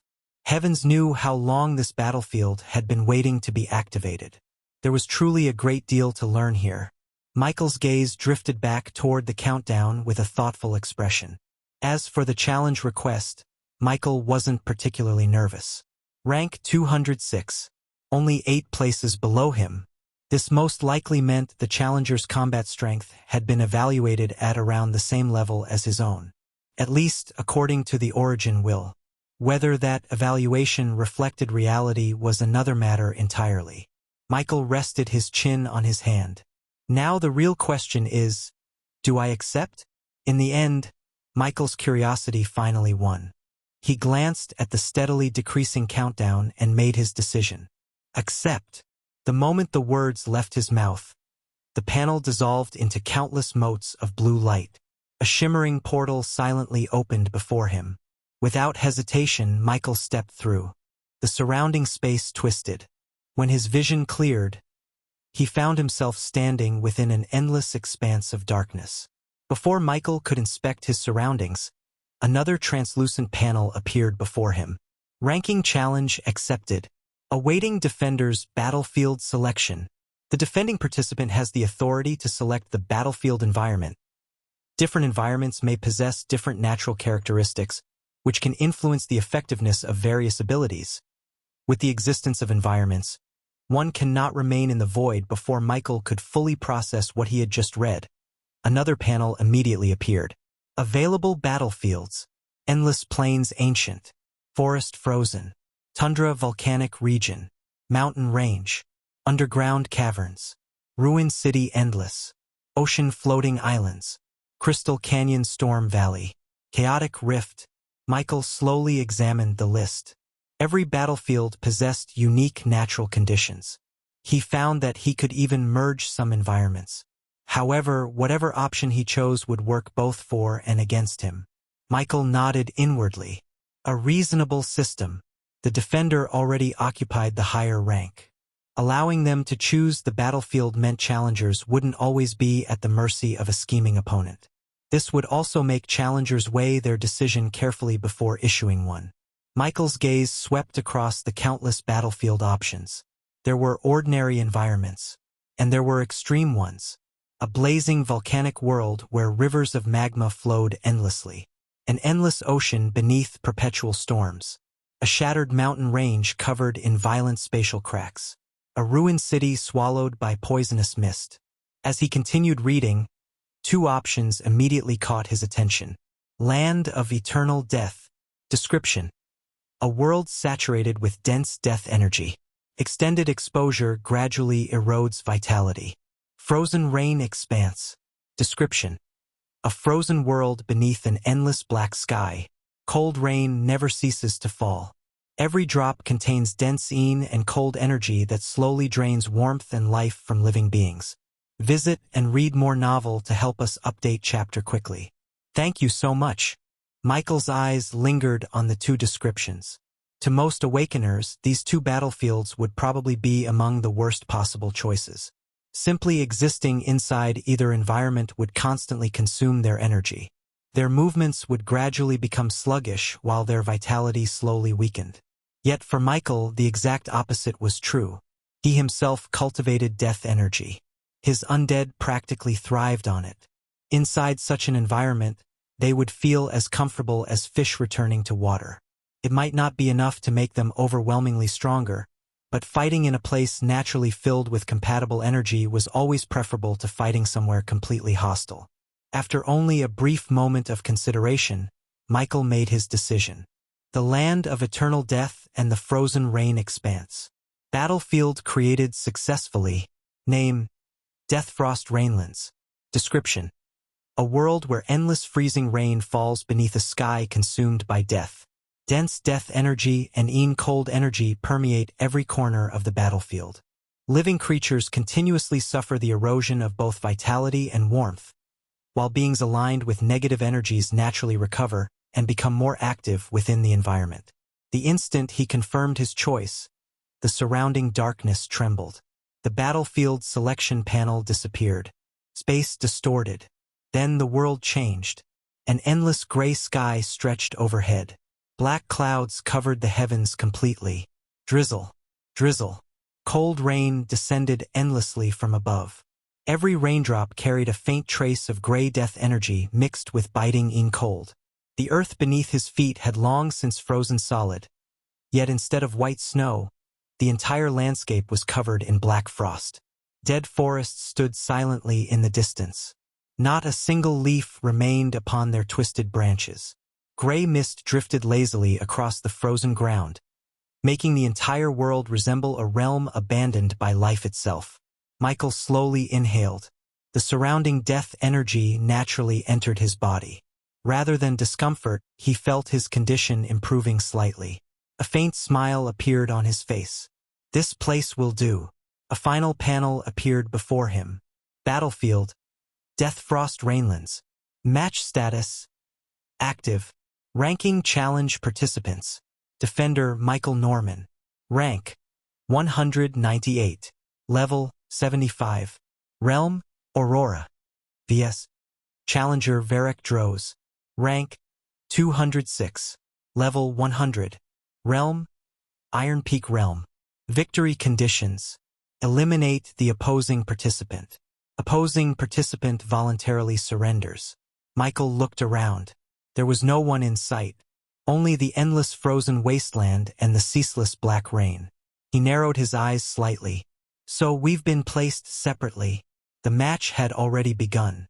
Both participants had entered the same battlefield, but they would have to find each other first. I wonder if it will work. Michael's first instinct was to test the earlier notification that stated one could not remain in the void with the existence of environments. If that restriction also affected teleportation, his mobility would be greatly reduced. Without hesitating, Michael focused on a jagged cliff rising several hundred meters away. Space around him distorted. Whoosh! His figure vanished. A fraction of a second later, he appeared atop the cliff overlooking the frozen wasteland. It worked. Michael turned to observe his surroundings. He looked down at his own hands before silently sensing the surrounding space. So that's what it meant. The battlefield hadn't prohibited teleportation itself. Instead, it prevented participants from remaining inside the void. Michael understood the theory immediately. His own teleportation only involved momentarily passing through the void before emerging almost instantly. The time spent there was practically negligible. However, there were spatial abilities that allowed users to hide inside the void or even launch attacks from that hidden dimension.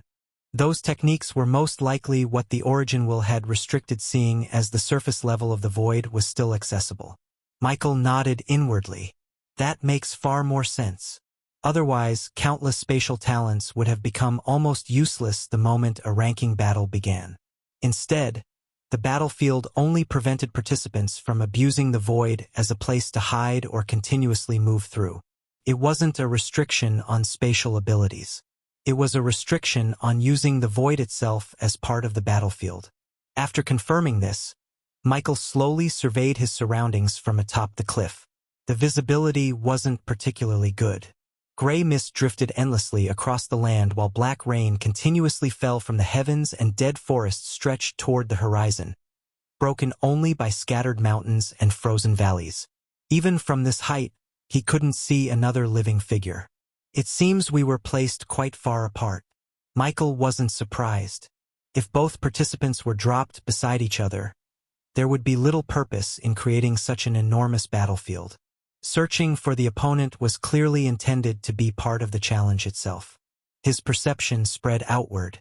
Within the Death Frost Dragonlands, his senses felt noticeably sharper than usual. The drifting death energy almost seemed willing to carry information back to him. Still, there were no signs of another living being within range. Michael's gaze shifted toward the endless dead forest in the distance. If I were the challenger, his eyes narrowed slightly. I'd probably head for higher ground first as well. With that thought, Michael stepped off the cliff. Instead of falling, he teleported repeatedly across the frozen landscape, each spatial jump carrying him several hundred meters closer to the heart of the battlefield, while he continuously searched for the level 100 rank for Awakener who was, at that very moment, undoubtedly searching for him as well. However, what Michael hadn't expected was his opponent to reveal their own location openly. Standing atop another mountain several kilometers away was a massive skeletal dragon. Its wings stretched well over 30 meters. Its eye sockets burned with ghostly emerald flames.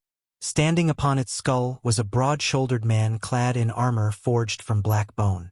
Even from several kilometers away, Michael could clearly sense the aura of a peak rank for Awakener. Michael's expression stiffened. His lips twitched involuntarily. So that's how it is. Oh, what a great home advantage. His gaze slowly shifted from the rider back to the bone dragon beneath him, then toward the countless wisps of death energy drifting throughout the battlefield. His lips twitched again. Visit and read more novel to help us update chapter quickly. Thank you so much. This is actually my first time dealing with an Awakener who uses undead creatures too. I wonder what class he has. Necromancer? Dark Knight? Something else? Unfortunately, though he was curious, Michael couldn't use detect on the fellow. Though one's abilities and skills grew stronger as they advanced in rank, his current distance exceeded the range of detect, and he didn't dare move closer in case the other party dragged him into their domain. Though a domain involved entering a separate layer of space, Michael didn't think the origin battlefield, especially at the 4th layer, would restrict Awakeners from using one. This was different from when he had fought the royal family of the Black Serpent Empire. Back then, thanks to his combat prowess, they hadn't known he wasn't actually at their rank and couldn't use a domain against him. But in the origin battlefield, one's level was already out in the open. He wouldn't expect peak rank 4 supernaturals to not use every advantage available when needed. Keeping his distance was the wiser decision for now. In any case, once they started fighting, he would figure out the other party's fighting style soon enough. Besides, one should always be careful about judging an Awakener purely by their class. Who could one blame if someone with a mage class fought like a knight? The moment he saw the colossal skeletal dragon, he immediately activated one of his engravings and summoned his undead high drake. A deafening roar split the Death Frost Rainlands as a massive draconic figure burst into existence above Michael. Unlike the skeletal dragon in the distance, the high drake still possessed most of its flesh. Reddish scales covered its enormous body. Death energy leaked continuously from it, and its green eyes immediately locked onto the distant bone dragon. At almost the exact same moment, the armored man standing atop the skeletal dragon had moved as well. The bone dragon let out a thunderous roar before beating its enormous wings. Boom! The mountain beneath it cracked as the gigantic creature launched itself into the air. Its rider remained standing calmly atop its skull, showing no intention of hiding behind his mount. Michael's high drake answered with a roar of its own. The two draconic creatures accelerated toward one another through the freezing rain.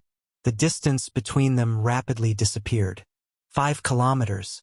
4. 3. Neither side slowed. The surrounding air trembled beneath the pressure radiating from the two flying monsters. Although his high drake wasn't currently receiving the amplification from his law skill, that hardly meant it was weak. Its base strength alone already surpassed the overwhelming majority of peak rank 4 supernaturals. The two dragons opened their jaws almost simultaneously. Energy gathered violently. The bone dragon's throat filled with blue radiance. Michael's high drake condensed dense red fiery energy that mixed with the surrounding cold, forming a sphere so compressed that the nearby rain evaporated before touching it. The two riders watched silently. Then, roar! Boom! Twin dragon breaths erupted across the battlefield. The blue torrent from the skeletal dragon tore through the sky like a river of ghostly fire. Michael's high drake answered with an immense pillar of red destructive energy. The two attacks collided midway between the dragons. The world exploded. An enormous shockwave swept across the frozen landscape, scattering gray mist for kilometers as black rain was blown completely away from the collision point. The clash continued for several long seconds. Neither dragon gave ground. Blue flames devoured red fiery energy, while the undead high drake's dragon breath steadily eroded the ghostly fire with overwhelming density. Below them, entire sections of the dead forest were flattened by the pressure alone. The very first exchange of the battle had already reached a level capable of annihilating ordinary rank 4 Awakeners. However, both Michael and Varric knew this was nothing more than a warm-up. Dragon breath was devastating, but it was also the most straightforward method of testing an opponent's strength. Neither of them had expected the exchange to decide the battle.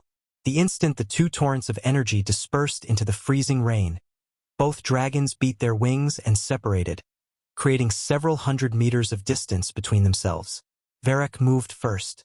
Standing atop the skull of his skeletal dragon, he slowly brought both palms together. An enormous quantity of energy surged toward him. The air trembled.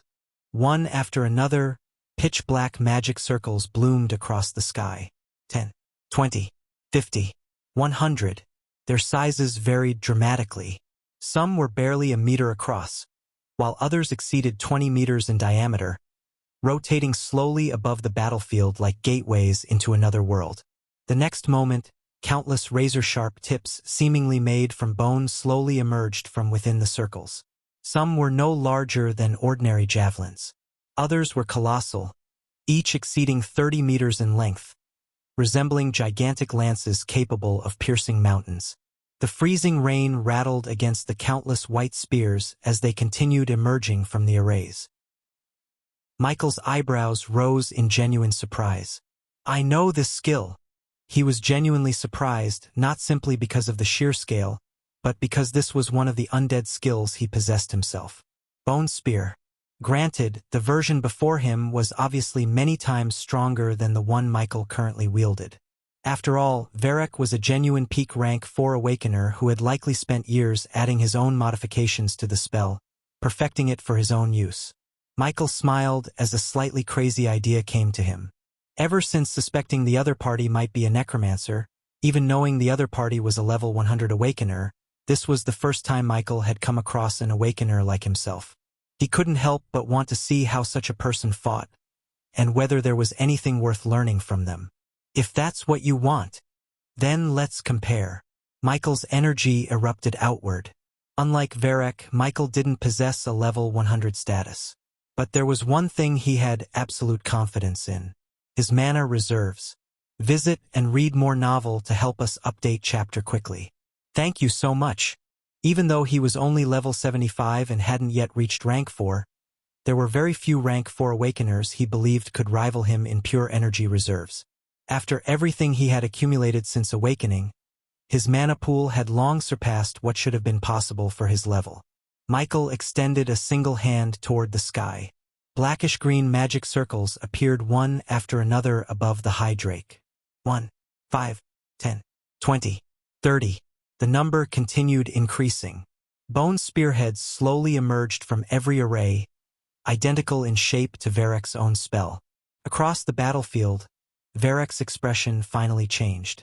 Interesting. His voice drifted across the frozen wasteland. But young man, I advise you to be careful.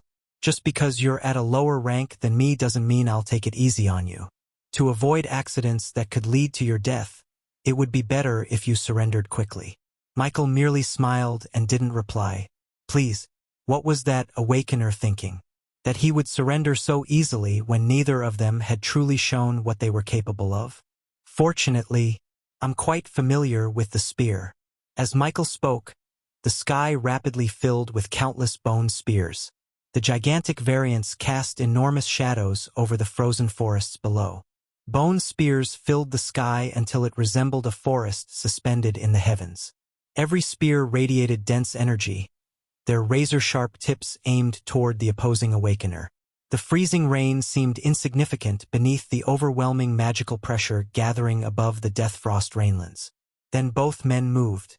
Without a word or warning, they lowered their hands almost simultaneously. The world erupted. Boom! Hundreds of bone spears screamed through the air. The sky darkened as countless white projectiles crossed the battlefield from opposite directions. The collision came almost instantly. Boom! Boom! Boom! Boom! One bone spear met another. The heavens exploded repeatedly. Spears shattered into clouds of bone fragments before their death energy detonated violently, producing shockwaves that rippled through the freezing rain. The battlefield trembled. For several seconds, neither side gained an advantage. Every spear Michael launched was intercepted by one of Varric's. Every spear Varric fired found an equal counterpart. The barrage continued relentlessly. It was less like two Awakeners exchanging spells and more like two armies bombarding one another. Explosions echoed without pause. Entire sections of dead forest disappeared beneath the falling debris. The frozen ground split open again and again under the continuous impacts. Unfortunately, in the end, Varric's superior realm and experience granted him more refined control and stronger individual bone spears. Michael compensated through sheer quantity and an almost unreasonable mana reserve. For the moment, the two advantages balanced one another. But it could only last for so long. Several of Varric's larger spears overpowered Michael's smaller ones after destroying them and continued flying forward, their momentum only slightly reduced. The surviving lances descended toward him like falling mountains. Michael didn't hesitate. Space distorted. Whoosh! He vanished from the drake's back. A fraction of a second later, he reappeared hundreds of meters away in the freezing sky. The enormous bone spears tore through the space he had occupied. Boom! The explosions swallowed his previous position entirely. Even his high drake was forced to dive violently to avoid the expanding shockwaves. The blast wave rolled across the battlefield like a tsunami, flattening everything beneath it. Michael narrowed his eyes in annoyance. Far in the distance, Varric watched the young necromancer calmly, but inside he was beginning to feel a trace of unease. As expected, someone who could enter a space meant for while still at rank 3 had to be something special. To think the person he was more than 20 levels above dared to compete with him in raw mana. The audacity alone was remarkable. However, though the young man was full of surprises, Varric didn't believe he would be the one losing this match. Michael had only just steadied himself in the air when his eyes narrowed. So the bone spears weren't the true attack. It appeared that while Michael had been focused on countering the overwhelming barrage, 2 magic circles had quietly remained active behind the collapsing sea of explosions. Unlike the hundreds of circles used for Bone Spear, these 2 had been concealed by the constant detonations. Only now, after the barrage had subsided, did they fully reveal themselves. They also just happened to be circles Michael could recognize, and could replicate himself if he chose to. Undead Summoning. He recognized the spell immediately. Though it had been modified and was far more complex than anything he knew, Michael was confident it was indeed the undead summoning skill. The 2 enormous circles pulsed once, then tore open. Ruer. A skeletal wyvern burst from the first portal, its massive wings scattering freezing rain as emerald soul flames blazed within its hollow eyes. From the second emerged another undead creature. This one resembled a gigantic bone chimera, 4-legged and covered in overlapping skeletal plates, with an enormous skull and a barbed tail formed entirely from sharpened vertebrae. The 2 undead landed beside Varric's dragon almost instantly, making it 3 undead behemoths, all seemingly at level 100. Michael couldn't help but smile bitterly. Truthfully, he hadn't used undead summoning very often after obtaining stronger methods like his engravings or storage treasures that offered greater convenience. Since the other party had gotten a little more serious, Michael also responded in kind and summoned 2 creatures of his own.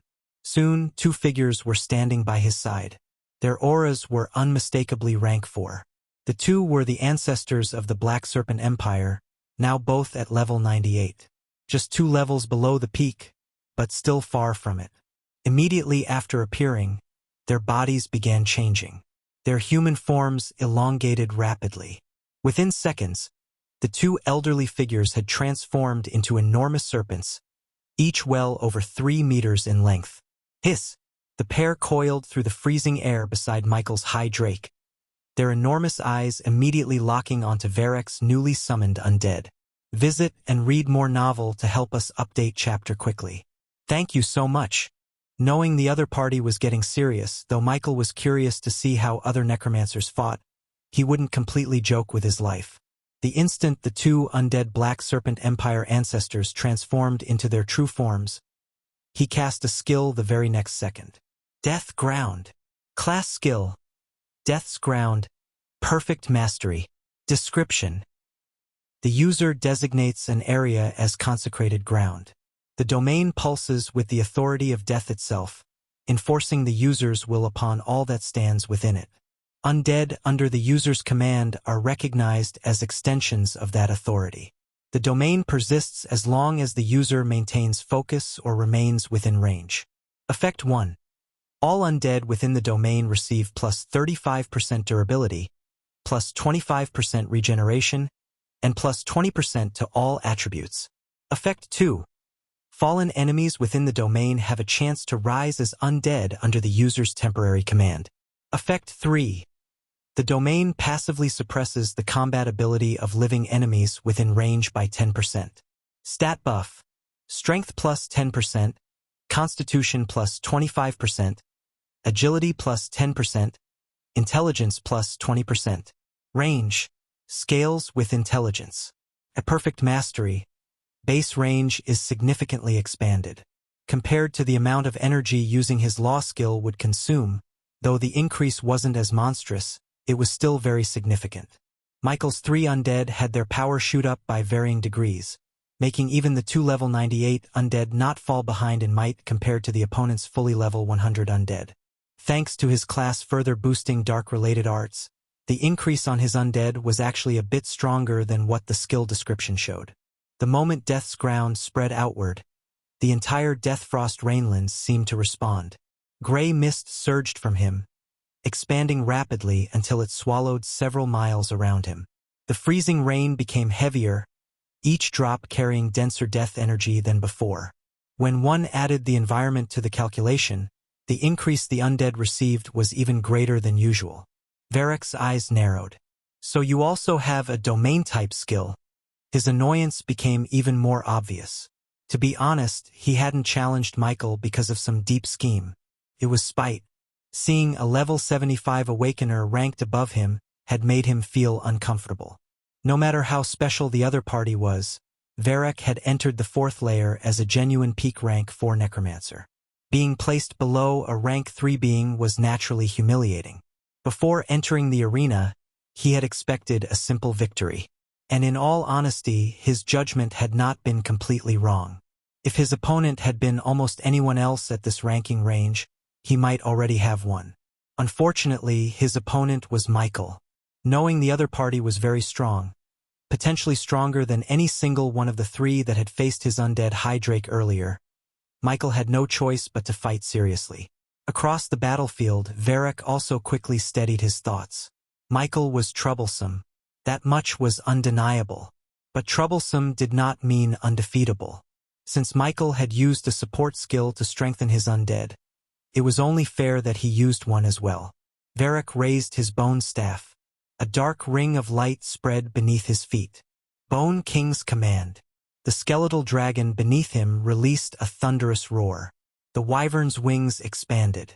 The bone chimera lowered its body as sharp bone spikes erupted across its back. At the same time, a crown-shaped mark appeared above the heads of all 3 undead. Their auras rose together, and the soul flames in their eyes burned brighter. Michael's gaze sharpened slightly. So he had a strengthening skill too. The next moment both sides moved. The skeletal dragon opened its enormous jaws first. Roar! A torrent of pale green dragon breath erupted forward.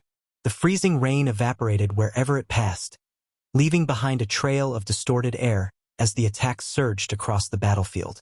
The Hydrake reacted immediately. Its green eyes flared as it spread its enormous wings. Deep within its throat, blazing red flames rapidly gathered before erupting outward. Boom! A pillar of scarlet fire roared across the battlefield. The 2 breaths collided head-on. The impact detonated like a collapsing volcano, generating violent shockwaves that swept across the frozen landscape. Dead forests were uprooted while countless chunks of black ice were hurled into the sky. At almost the same instant, the skeletal wyvern folded its wings before diving toward one of the black serpent ancestors. The serpent, surrounded by blue flames, slowly raised its enormous head. Its pupils narrowed.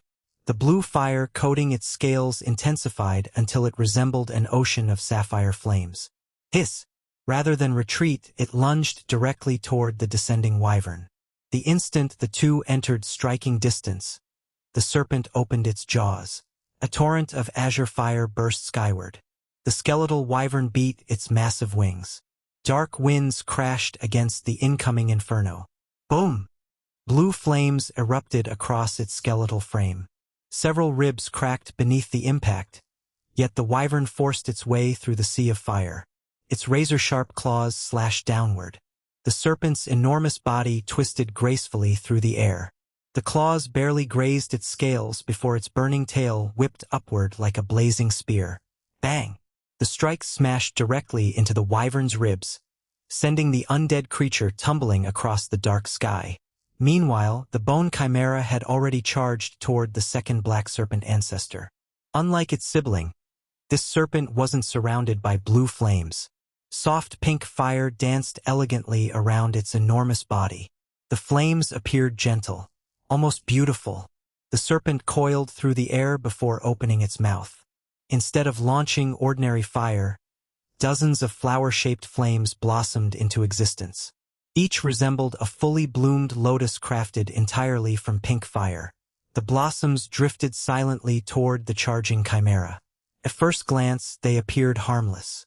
Then they exploded upon contact. Boom! Pink flames erupted violently. Before the chimera could recover, more blossoms attached themselves across its massive skeletal body. 1, 3, 7. In the blink of an eye, dozens of flaming flowers had bloomed across its bones. The next moment, every blossom detonated simultaneously. Visit and read more novel to help us update chapter quickly. Thank you so much.